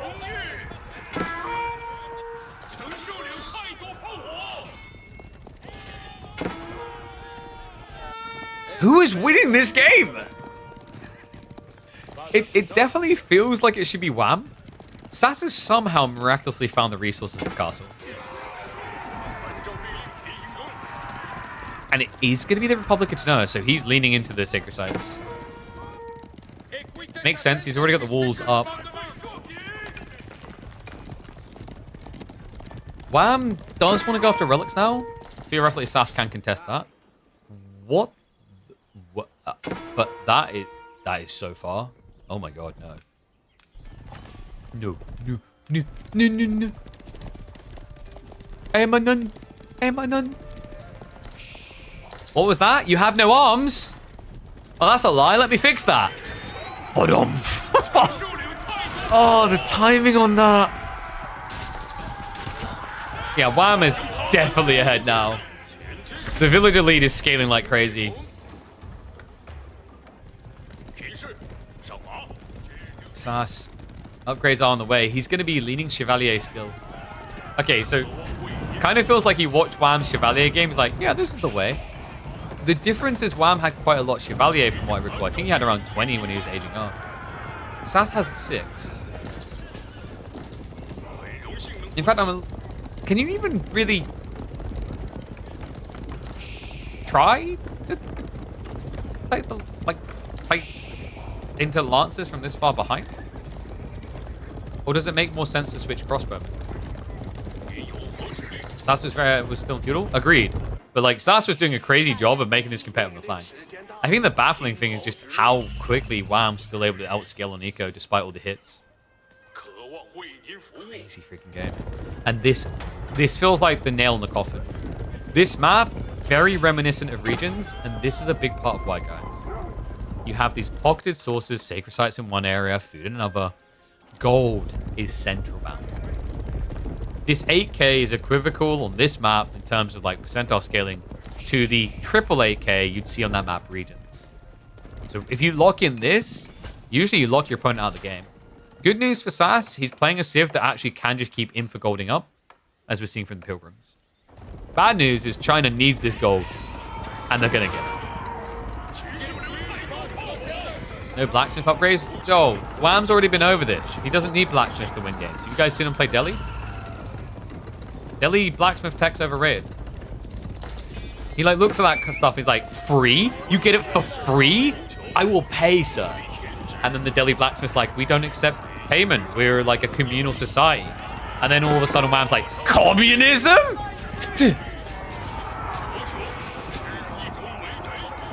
That's why he likes playing China, is capitalist gains. Wait a second, that's not his. Oh, actually, that's kind of modernly accurate.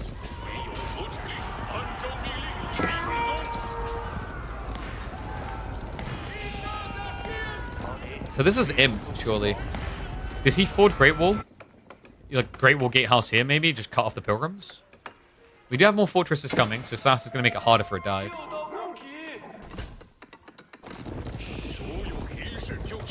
Oh, by the way, I'm hoping we're going to see Great Wall Gatehouse, because, guys, they actually did update it.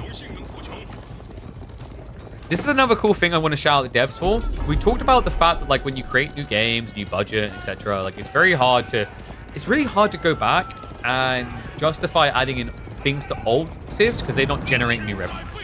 But what the devs done really well, shout out to the team for that, is they took this opportunity with a DLC releasing to go back and fine-tune some older things so that it could kind of sneak in the cost there. So, for example, the crossbow animations, they got upgraded. They now look a lot cleaner. Horseman animations also got upgraded. Another thing that got upgraded was the visuals of the Great Wall Gatehouse. No! Okay, we may have to wait. I guess the tricky part about Great Wall Gatehouse is where do you actually put it here? If you've already got a keep, do you really need another keep here? It's definitely a much better castle, but do you need it? Meanwhile, Sass needs to catch up, so we are going to be getting 2 TC.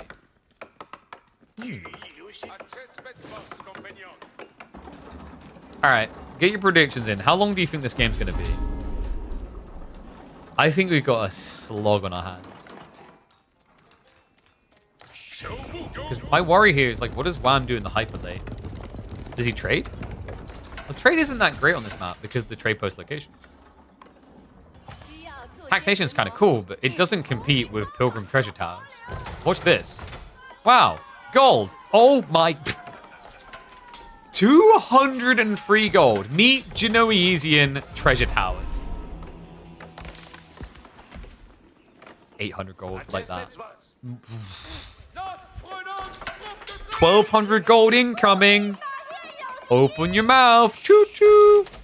Yeah, that's way too much to sink your teeth into. We do at least have you on, so Wham can try to focus on raiding. So we've got 45 minutes, 40 minutes, 37.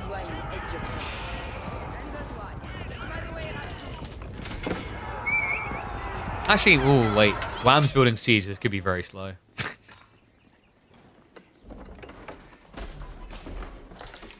I think despite how good Sass's economy could get, Wham's is going to peak much quicker. Much, much quicker. And although I said late game, he's out of gold, like, we're not there yet. He still has a lot of these baby veins and still 4k on the century. I believe we are finally going to get to preview that new Great Wall Gatehouse. Unless this is... Is he going to go full... Like, no one goes Spirit Way anymore. So I doubt it.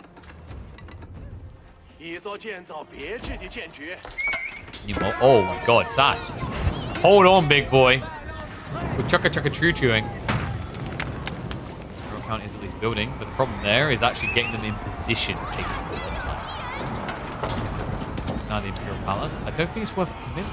Trying to force the fight. Sass knows he can't turn around. Love this though. He sneaks the cav in. Unfortunately, the wall up came in. So it's a bit difficult to dive in. Wow. Clearly was thinking about the Imperial Age. Is going to have to reinvest now that he sees that many spears. He's going to get a good wall up in here. The Templar brothers and the Chevalier Confrère working together to just cull away the lead that Wham has built up. Wow, what a cool game.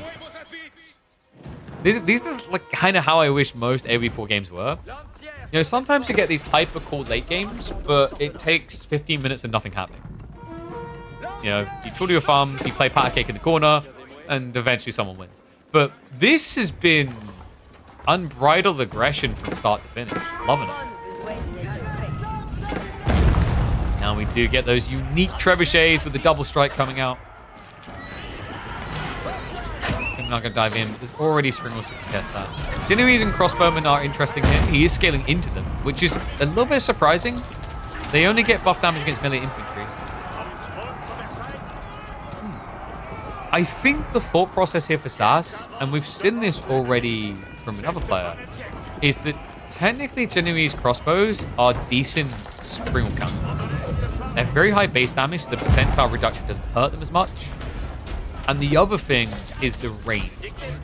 They scale really nicely. If you fight near your keep, you almost have 7 tower range. Then, if you go into Imperial Age, there's a unique tech that gives you an extra 0.5 tower range and 2 damage. KT actually have double damage. No, so the trebs, the base damage is, I think, half the standard treb. The building damage is slightly higher. So the standard treb is 375. They do plus 200. And then I can't remember if normal trebs were 40 or 50. I think normal trebs were 50. In fact, here you go, guys. Sorry, even better. Yeah, so 40 trebs. So like it is more damage. Yes, 40 versus 25, and then 350 versus 200. I think it used to be 375.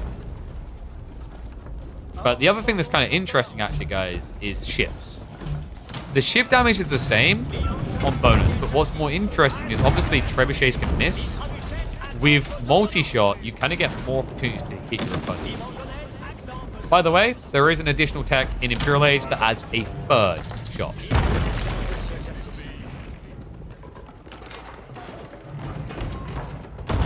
How many castles is Sass up to now? Enough. Nah, he needs 3 more. Maximum pilgrims. 5 fortresses so far. Is he going for snipe? I think so. Yeah. Well, when they stack like that, you'll always hit something. It's tricky to get those snipes. Because like I said, like, you're kind of minimizing the RNG and you don't miss as much, but it means you're halving your damage. Nice double hit there, at least. Also, another thing to keep in mind, these are not clock tower trebuchets. Barely snipe.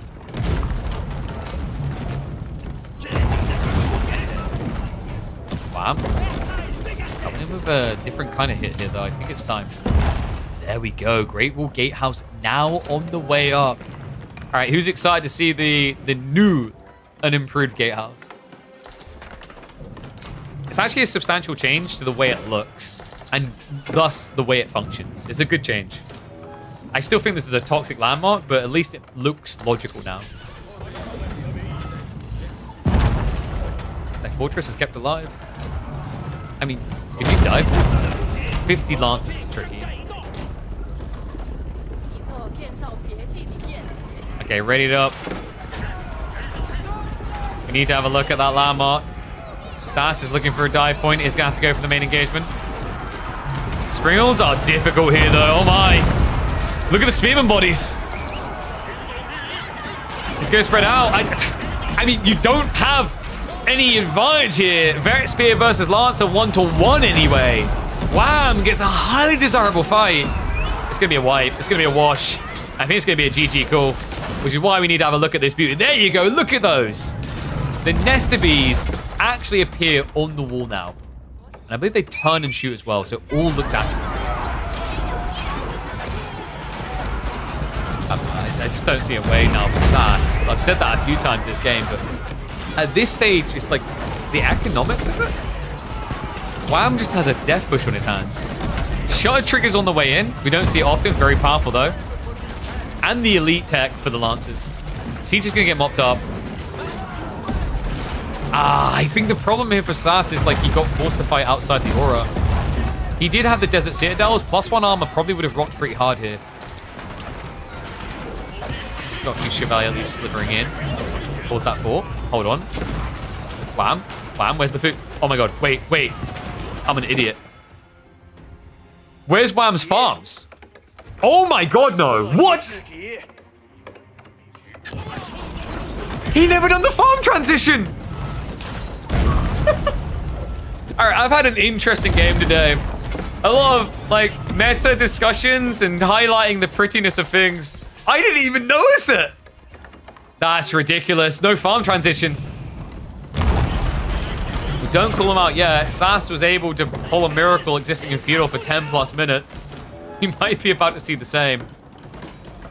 I am not used to this. Like, this map is crazy. How are we 37 minutes into the game and he had 2,000 food income on limited resources still? Like, am I imagining things or is that just crazy? Like, it's my bad. I should have checked the farms on the back. But on a subconscious layer, when I look and I see over 2k food income at almost 40 minutes into a game, my brain is like, it's not reasonable to assume he is farm transition. Meanwhile, Sass, he's already done that. He's 30 farms deep. This game is crazy. Now, Sass, what does he want to do with the breathing room? Okay, more fortresses on the way. Siege comp's looking good. Wham does know he can build something other than knights, right? Doesn't look like it. Every time he loses knights, more knights. It's almost like he's holding a grudge for the Chevalier Confrere dive. Man, I'm so happy we've got such a refreshing new meta to discover. I'm glad I'm having these moments like I'm like wrong where, oh wait, no, he hasn't won the game. This is a because it just shows that there's just so much to relearn. I'm so happy for that. Like the Pro Scouts meta in particular was driving me nuts. He was like, and now the guy will just win in like X minutes. And it wasn't a bold call or anything. It just linearly made sense, usually mathematically. Now it's just full crazy. And yes, Sass has produced Trebs. You literally can't build gunpowder units. Knights Templar are not allowed to build gunpowder units. Because God doesn't let you in if you have a gun. It's going to be confusing for the American market. Yeah, this Civ has no gunpowder units. They have anti-gunpowder units. They have bedded trebuchets via the scaling tech at university. And yes, agreed, he is castle. But like, even if he wasn't castle, like your whole point you're trying to bring up, I'm trying to defend you here, chill. He's got trebs because they'll keep the scalability. There is nothing else to build later.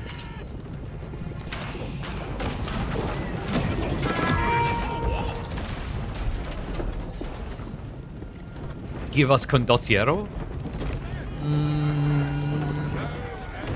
This technically should be a good Civ to build it against because China, Nesta Bees, hand cannon. Now I said technically. These are not hand cannons.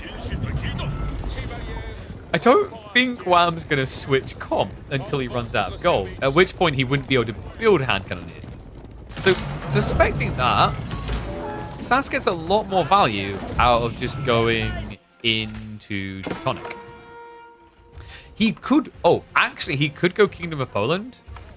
Because Slash Cavalry will also erase. But I think the safest is probably Teuton. Okay, Kingdom of Poland it is.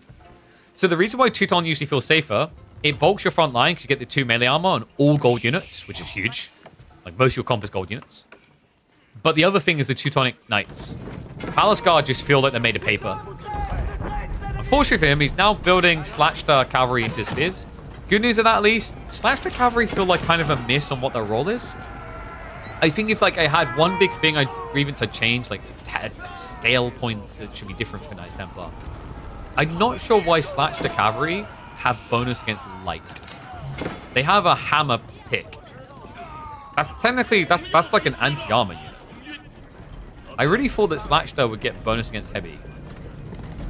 Don't know if anyone else felt that way. Even when I saw the pictures earlier, immediately my analysis was that must be kind of like a premium Gaza.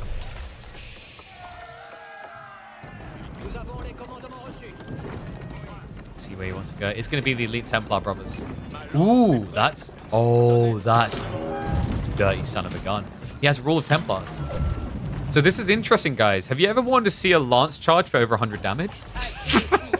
Because you're going to see it. Reminder, Polish Fortitude gives you 50% more charge damage. And that scales with the Rule of Templars. So instead of getting +2 per charge in cavalry, you get +3. Do you see where this is going? Do you see it? We need to be over 9,000. More cannons gonna start knocking the door. I guess he just wants to ego chow the cavalry. And in fairness, Templar brothers are better. Look at the health. 302 health versus 270, and he hasn't even elited them yet. Watch what happens to the stats. Oh, 0.363. Reminder, when you choose Poland, you also get a 10% buff of cavalry health.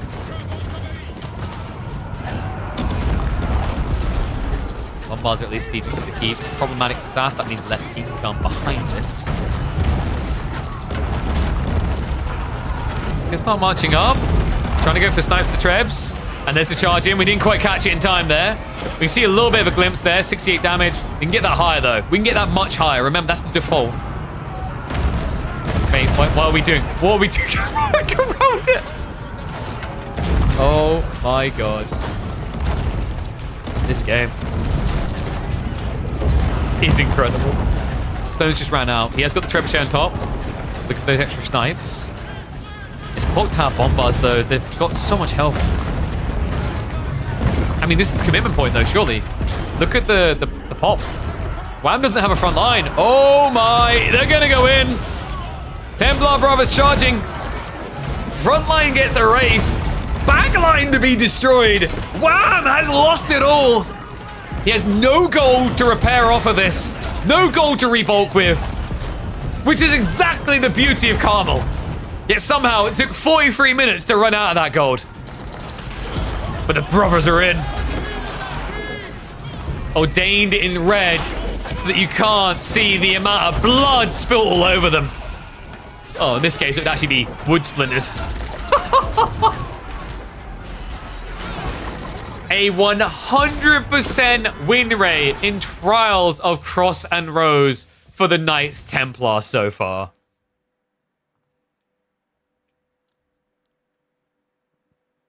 Incredible. I don't even know where to begin with that one.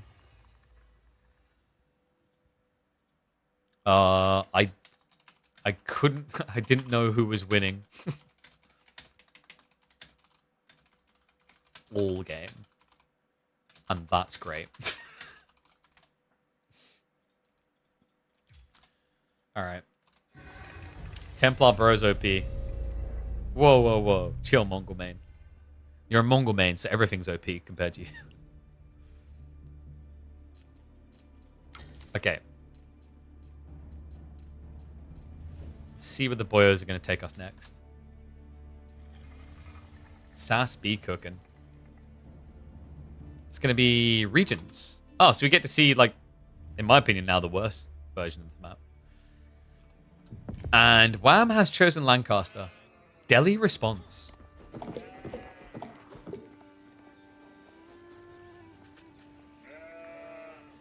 All right, let's get into game.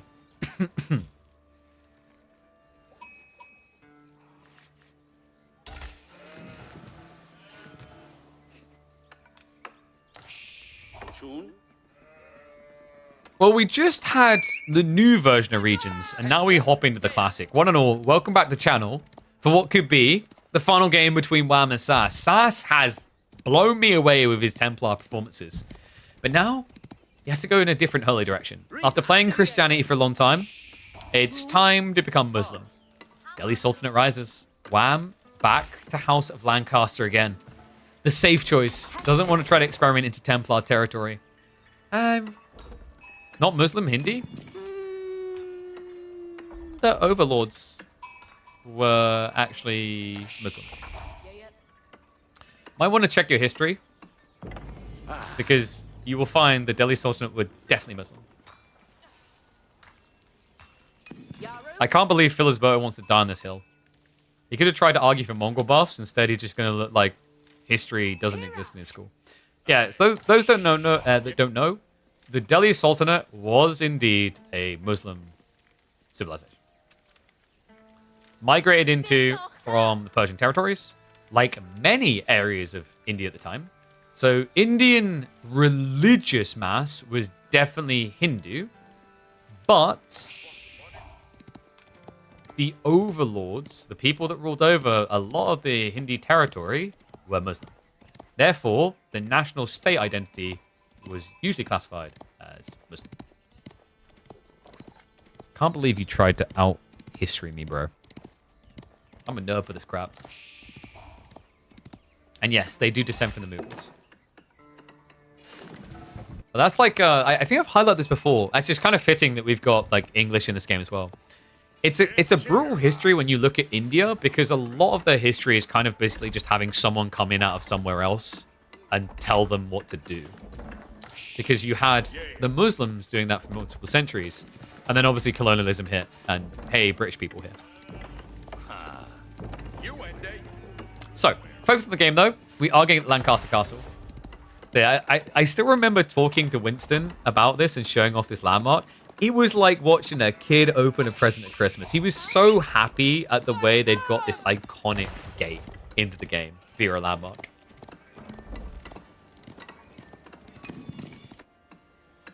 So Domaface game come on the other side. Curious to see how Sass wants to try and play this, if it's going to be tempo-based or more defensively oriented. Has to be tempo-based, right? That's actually not a bad idea. I haven't seen how House of Lancaster handles Sacred Site win conditions yet, because it is a pressure point to force you out into the map. Another interesting thought here is actually the fact that House of Lancaster usually want to go Yeoman.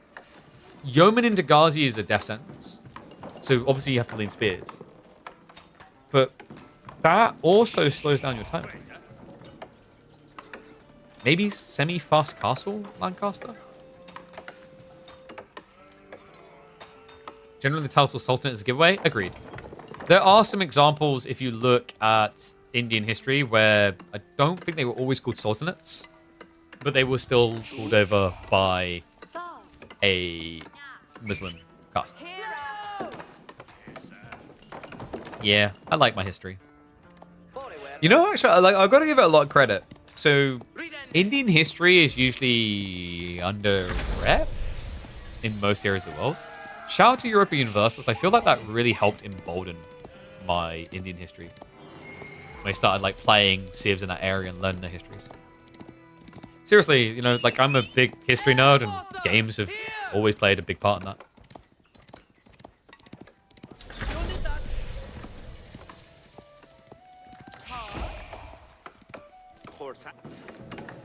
Oh, did we do predictions?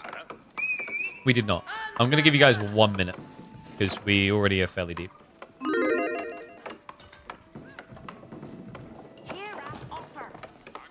So, we do have the stone gathering expected here. Manors are going to be built on the backside. This does expose the front side of his base a little, but will at least protect the gold. He's got plenty there. He could even start to lean towards the secondary gold vein to a certain extent. E4, nice. Hell yeah. Really want European versus 5.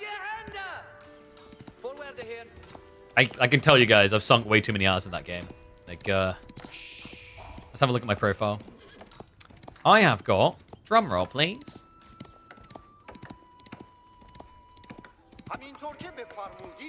Yeah, so I am at 900 hours in EU4. Rookie, I know. AoE4 is far surpassed it now, almost 3,000 hours. Dota 2 has got 7,500 hours. And I'm indeed looking forward to EU5. We'll even try to create a bit of content around it when it eventually happens. God knows how far away that is. There's the Ghazi opening, as we were kind of expecting here. Unit's just too good. I feel like you'll always see Ghazi unless your opponent can force you off of it. There are some matchups that do that, by the way. French is one of the more classic ones. A lot of people, when they see French, they tend to play it safe and go spears. Love you for at least there. Ottomans are... Hey, Ottomans are OP. You just have to watch B's games. Louis as well. Yeah, I'd probably say Louis and B are the two best Ottoman players in the world right now. Hard to gauge against certain people. I don't think Marine Lord picks them as frequently. But, I mean, like a lot of the high-level players don't. But I'm kind of excited to actually see how Ottomans fit into things as this meta develops. Harsh truth is, Delhi destroy House of Lancaster? I mean, in theory, with a quick cap timing, yes. But he's already forced Wham into spears, and as expected, yeah, Archer follow-up is going to be there. But you can just switch to Yeoman, surely. And defensively, like, you're very unbreachable at that stage. Which is why I think the goal for SAS is Sacred Sites. Love this. Yep, Wham knows. Oh, that's crafty. Please tell me this is to camp the Sacred Site, because that would be sick. Just delays timing while you get reinvestment from the manas.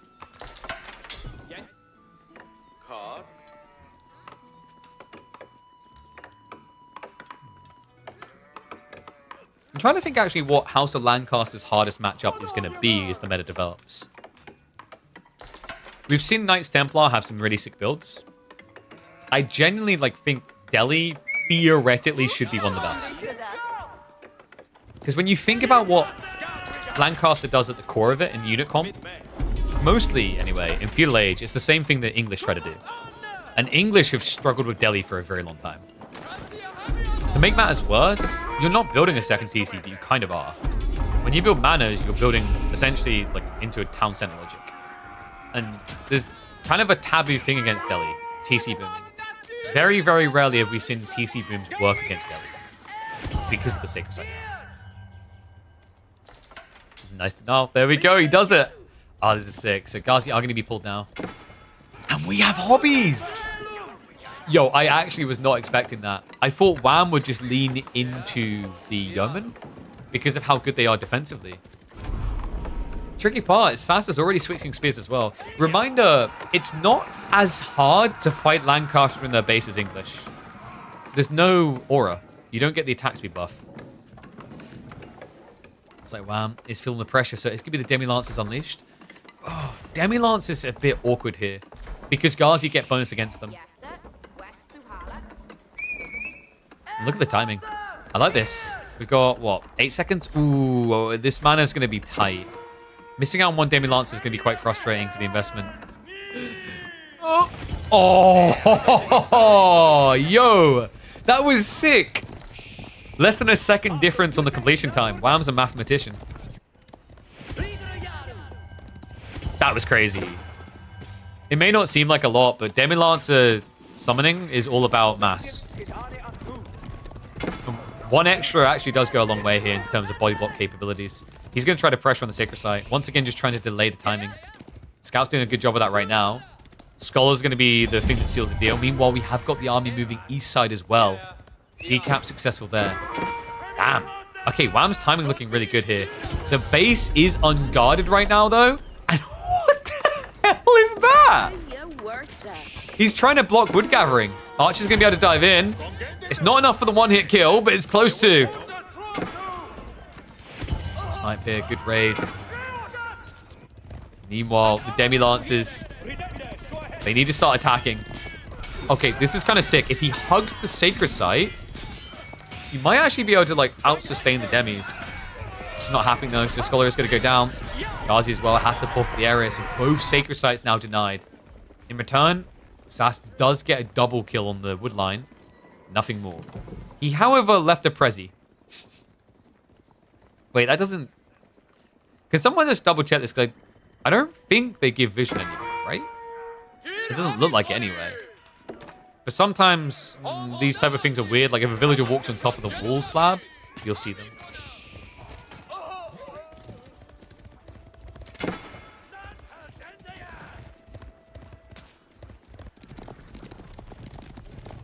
Meanwhile, the Demi boys still free to raid, and Wham's on his way to castle.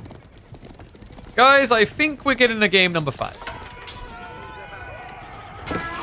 But wait, KP, when you say that, the game goes on for 30 more minutes. This is looking fairly emphatic. It's Delhi without sacred sites, no sign of castle, and your opponent has got 6 manas, which is worth like an extra 15 villages. Whew. I think maybe the issue in this game, and by the way, props to Wham for maybe ideaing this. I think there's a realistic possibility he expected someone like Delhi French, etc. It's the width of the map. Sacred Site win condition is tricky on regions because of that pull you just saw, where he sends spear one way, summons the Demi-Lance the other. Sass, like, this is the thing about Demi-Lance at the time I was trying to warn people about. It's weird for a stage fight, but it's great for this divided map, as we just saw. It is a timing-based ability. When utilized correctly, it can completely unravel your opponent's plans. And that's what Wham done here. Sass just had no recourse. And it's all because the Sacred Site locations, they're too far apart. He's running his army down the center. There's no Sacred Site there. There's no gold value, so no eco. You have to go wide. And Wham gets away with this all because while his opponent's playing wide, unable to protect, you've got an extra 15 villagers sitting right here. Crazy difference. Like Demi-Lances are going to hang around and just keep denying the Sacred Site. They did just get all upgraded. Mainly just tanks at this stage compared to being actually effective killers. More sassy. Stage in front all in. We do have Siege Engineering on the way, so considering his wood macro, likely looking at, say, a triple ram play. Those walls, those Sacred Sites are very easy to wall. Yeah, but walling is an investment. You're going to be pulling, once again, you're going to be pulling units from the push. Look at where this Sacred Site is. Look at where Sass is going. That's half the map. That's a very big problem on where you're meant to be and where you would be. And then also on top of that, to wall costs resources. Some of them seen from Delhi players time and time again is they just don't do it as much anymore. Yeoman, here's going to be the Shire Levy. Feels the pressure, the need to pull them here. Hasn't vetted them up though. Knights, meanwhile, are just going to absorb everything. Oh my. Bam! Bam, and thank you, ma'am. Cleaning house here. Sass has to retreat. Those Knights are still not dead. Absolutely crazy. Steel Arrow now also on the way. More Knights are about to be spawned out in a matter of seconds, I believe. Yep, 15 out. And there are already more in reserve.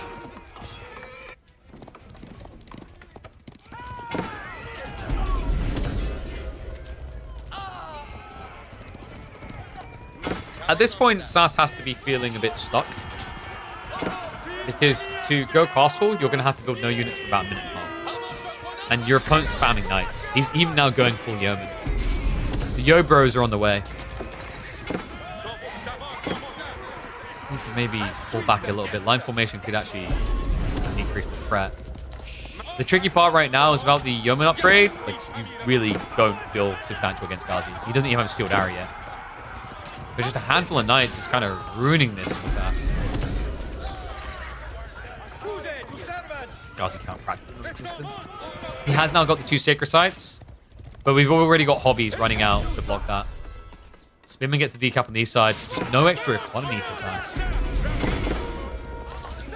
And this feels like critical mass of Knights. Like, it sounds stupid to say 4 Knights is critical mass, but considering what Sass has left, it's critical mass as a front line. He's pretty much just playing these Knights like he played Demi-Lances, like most players play Demi-Lances. Designed to just tank. And there's the Yeoman upgrading. Complete out DPS now. Sass knows it. GG gets called. Deciding game on your screen in a matter of moments.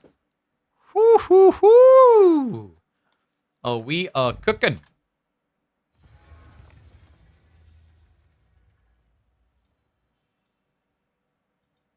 5-game series, folks. Which map was that? That was Regions.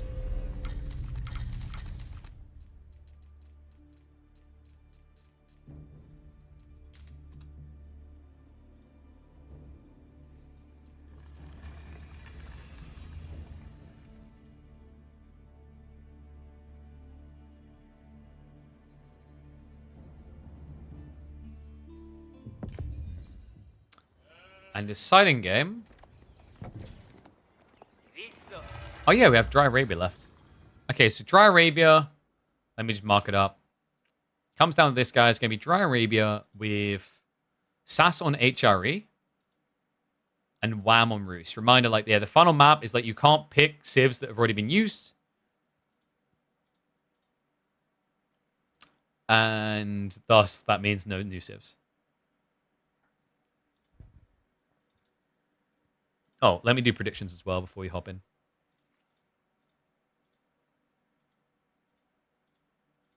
Okay, so let's get rid of game 5. Give you 2 minutes.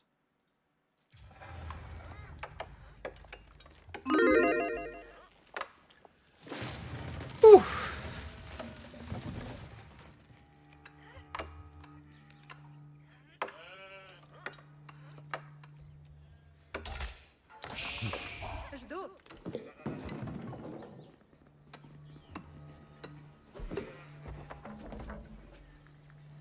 Oh, this used to be a dominant matchup for the Rus. One and all, welcome back to our tournament series between Ram and SAS. Comes down to this, classical Dry Arabia, HRE versus Rus. Last time we watched SAS on this civ, he dominated with some Black Rider strategies in the late game. Don't know if I was going to go that deep this time. Rus is, I think, a bit of an enigma waiting to be re-explored. Pro Scouts got roughed up hard, and arguably the most impacted civ in the game was Rus. Especially when you consider this bounty system, guys. Huge change there. You see that? It used to be 100, 250, 500. You now unlock your tiers at 100, 400, 1000. This heavily impacts the double hunting cabin opening. In fact, we aren't seeing it anymore. Wham is not bothering, as previous players haven't either. I believe it's Puppy Paw who also didn't bother. And on the other side, SAS playing a civ that got buffed multiple times. This civ now has a new brand spanking unit called, of course, the Black Riders. That's going to be a gunpowder heavy cav unit in Imperial Age. They also have the Cistercian Abbeys, which gives them Ark and Chapel effects on all their monasteries. So, a lot of quirky little details. Definitely a civ that got hurt as well by Pro Scouts meta. HRE was one of the best at doing it. But also a civ that functions without, and that was cheeky. Did he? He clubbed one of Wham's sheep while he's rotating. Every little counts, man. One thing that's going to be important for Wham, I think we are going to be seeing a Pro Scouts build. Deer locations. Yeah, double Ford, which is a bit rough because if SAS just completes his rotation of sheep, comes back, he can then look to grief you. Because we know that historically Canadian bros are some of the biggest deer shovers and lamers. In fact, I think there's an argument that last year when deer shoving really started to push back into the meta, these two were the key culprits. I think they, more than anyone else, were the ones that forced people to lame deer. And, oh yeah, score. Sorry, wrong scene. Let me switch over. Boom. We're at 2-2 right now.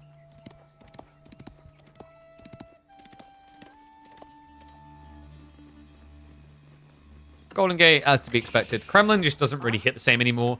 I think Kremlin would only make sense if we saw Rus return to 2TC. And kind of feels like they're resisting that temptation right now. Still no mime work. Who won in that China game? Thanks, Templar. It was a wild game. It was pure insanity, actually. The amount of times where I was like, I think this is done now?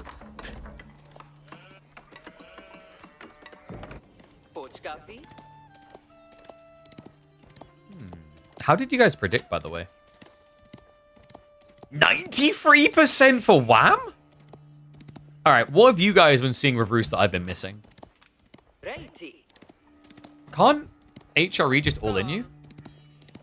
40% buff economy? I guess you needed like enough sheep, and that's difficult against multi-scout opener. But he's got, what, 8 sheep to work with? He's also arcing on the tree line and the berries. Could be that we see him going into farms, but this could also just be for like an archer all-in push. I mean, I agree, Byzantine. Like, these games have been incredible. Like that Chinese Knights Templar game we're referring to, people should check the VODs on YouTube. Absorb that one fully. I think that one will be one that gets uploaded for sure. Crazy games we've been seeing.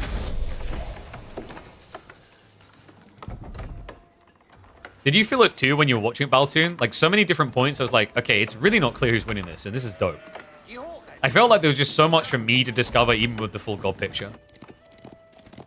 And here we go, we have got the deer shove on the way. Sass has realized. I think he just saw it, because remember, you can see the deer moving through the shroud. So we'll come in to lame them now. And wait, was Wham trying to resist Pro Scouts? But Pro Scouts is an inevitability, sir. I watched enough Season 9 games. Okay, Sass is doing a pretty good job of denying a lot of this. Would be risky to go back in. He's going to try for one more punt, but he's going ultra wide. There we go, he does fix it now. Is this just fast castle? No, we do have stables. Wait, is he pro scouting? In my Season 10? I mean, he's got the resources for it. I don't know why else you'd want 4 on gold and 300 plus. It feels like he's considering it. Okay, no. We're just going to see him walk out into the deer. This is much better. And there you go. It's going to be survival techniques plus the double rod axe. I think I actually like this a lot more. Also with the deer location. Like, double deer stack on top of each other with survival techniques you can munch through quickly. Actually, this is kind of sick. If Sass goes for a prelate and stands him right here, I'm pretty sure he can buff both of these groups. And the importance of that is it just removes all the deer before Wham can get to it. First scout's almost complete. He has at least shoved some of these deer rather all the way back towards the hunting cabin. By the way, shout out to the devs for adding in this to the UI. We do actually have a bounty system. You guys no longer have to be like, show bounty, show bounty. It's there. We have achieved greatness. Did not require 2 PCs to do this. Very big pog.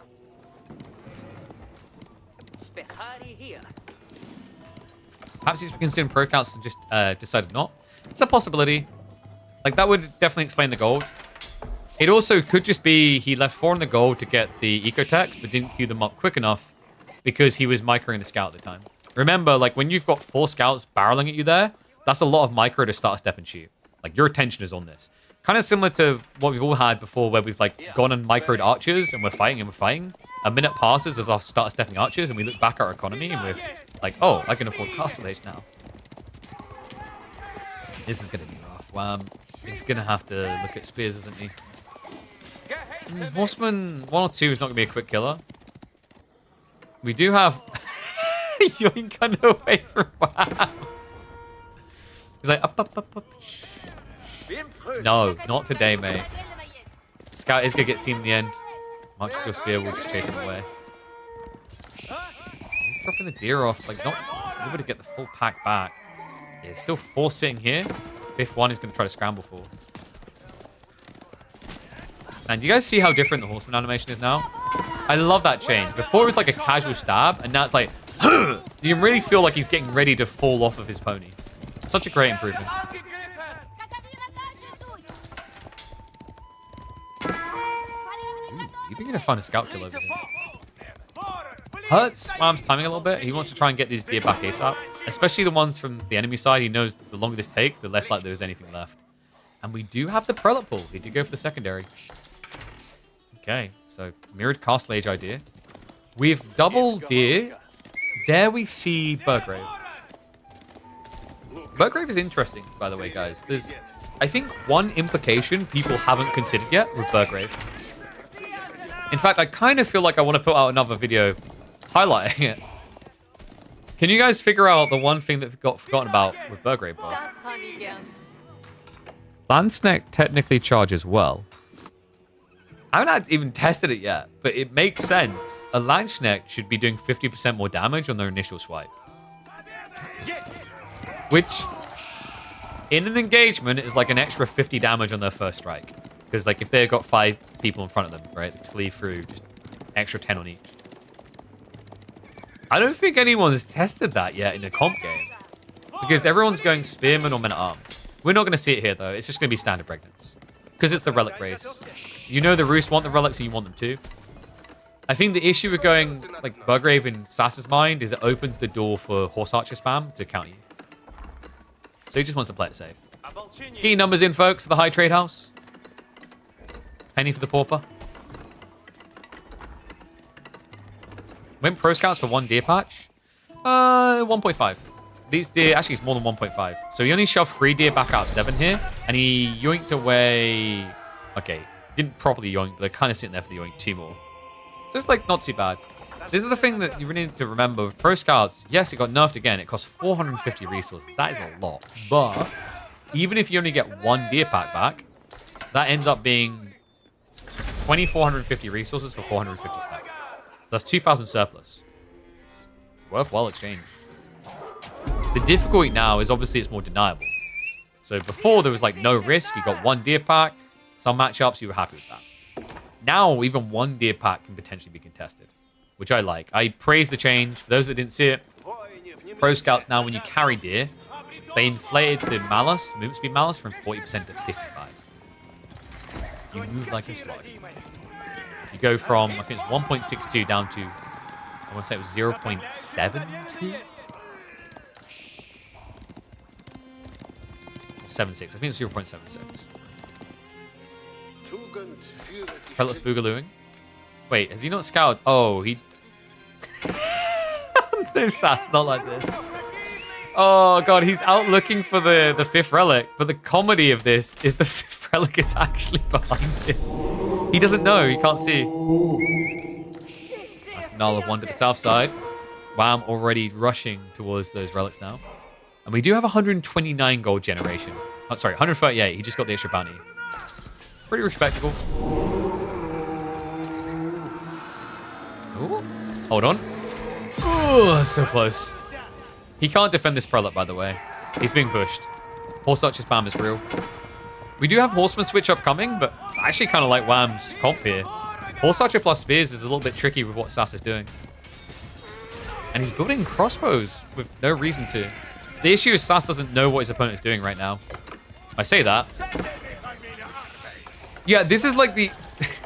This is the thing. Like, now you just kind of feel like, ah, he's just building more archery ranges. He's literally just doing that build.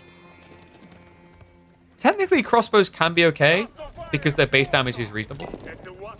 You get similar base damage to a horse archer, and you end up like paying gold instead of wood, which is good for regnants. It also just guarantees that Wham can't do a boy's fortitude switch into knights.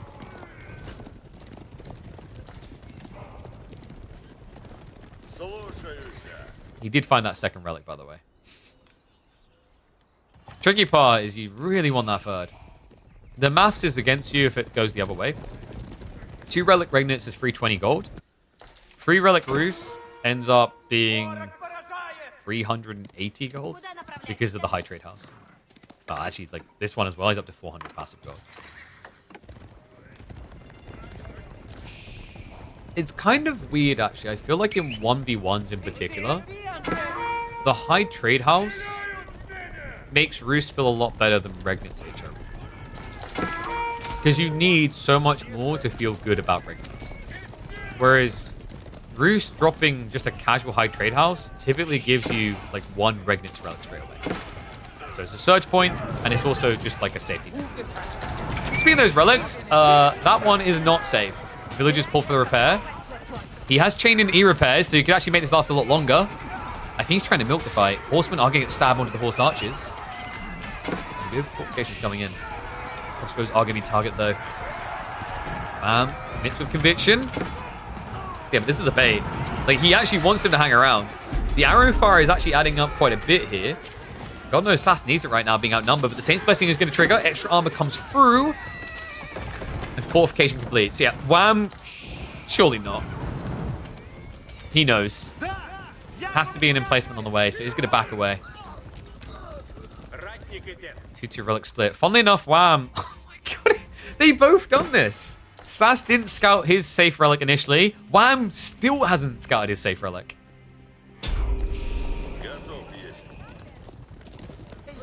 He's now going to switch onto Sacred Sites instead. Even more gold gen. Sass seems to have a bit of a food issue. And that's because he went deer, not farmed. So the idea is you get a better burst timing. You kind of need to do it against Rus Pro Scouts. But now you feel a little bit exhausted or weak. Especially against Horse Archers.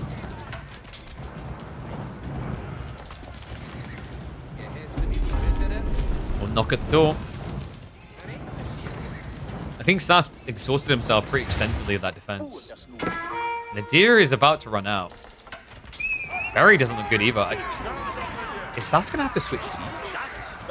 Wham just has so much push coming. Horse Archers dive past, straight onto the crossbows. Keeps the number down, and now you can go hunt for the villagers. You can even think about splitting up here.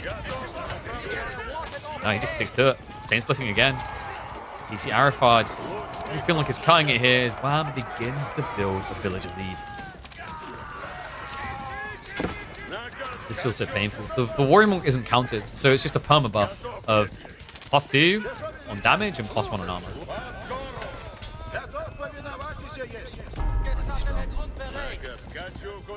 Back off now. Sass, just so much idle economy.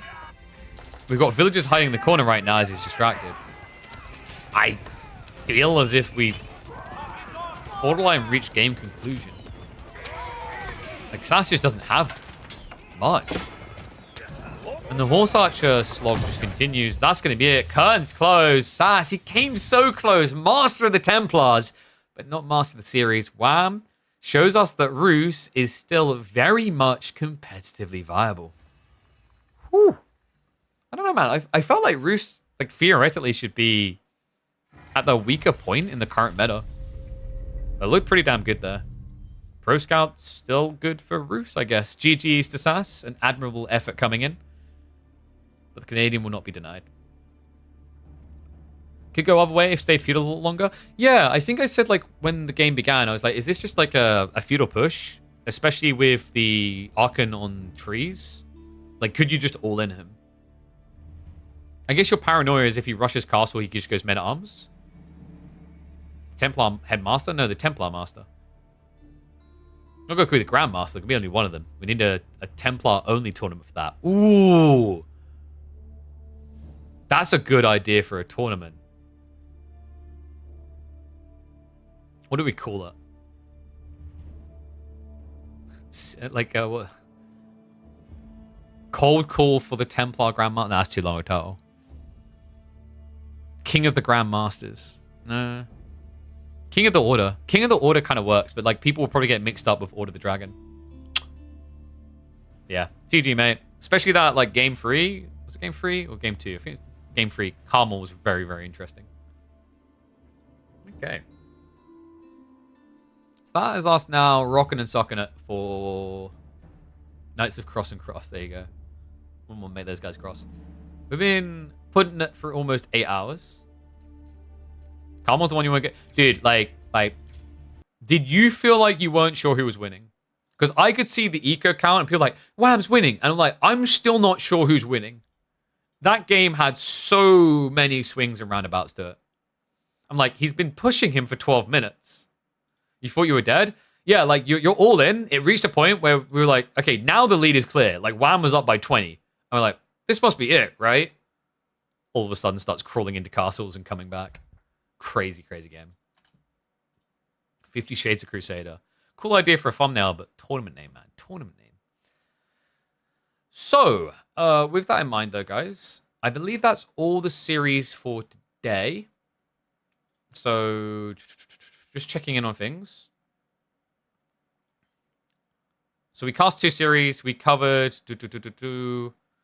Poppy Paw versus Corvinus, Sass versus Wham. Both amazing series. Well played to all the players. Tomorrow, I imagine we'll have Anatan and Corvinus, Anatan and Crackety, rather, around when we'd normally go live, hopefully, because they were meant to play today, but a limitation meant they couldn't. But I imagine they're going to be maybe pushed to play a little bit early tomorrow. But tomorrow, we're also going to have Kiljadi versus Dumu. There's going to be Louis versus Numidan. I'm especially excited for that one because those two have been playing like scrims against each other. B versus Cat is going to be wild because they're scrim partners also. And Lucifron versus Myriad. So we'll look to cast some of those games tomorrow. And also, we have got midweek muster, new week starting. Let me double check and see if we actually have got our brackets up and operational. I believe we should. All right, yep, can confirm. Bracket is up. You guys want to see the bracket? Mesopotamia is not coming. No, Neri, it's gone. Give it up. Make a new map. You got points of interest now. Make it more interesting.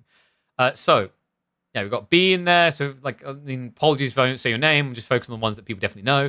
B, we've got Deniskia, Starflock. Eric is one of our community members. Gileadi, Zvizodos coming in again. Voldemar. I haven't seen Frodo Bolson before. Dumu, Red Darksider. Love the commitment keep coming from Red Darksider. Scatterbrain versus Striker could be a close and tight one. Anatan and Lemonos. Scarlet Devil versus Kalp. Kalp's back. Big pog. We got Vortex versus It's Mikey. I think that's the first timer.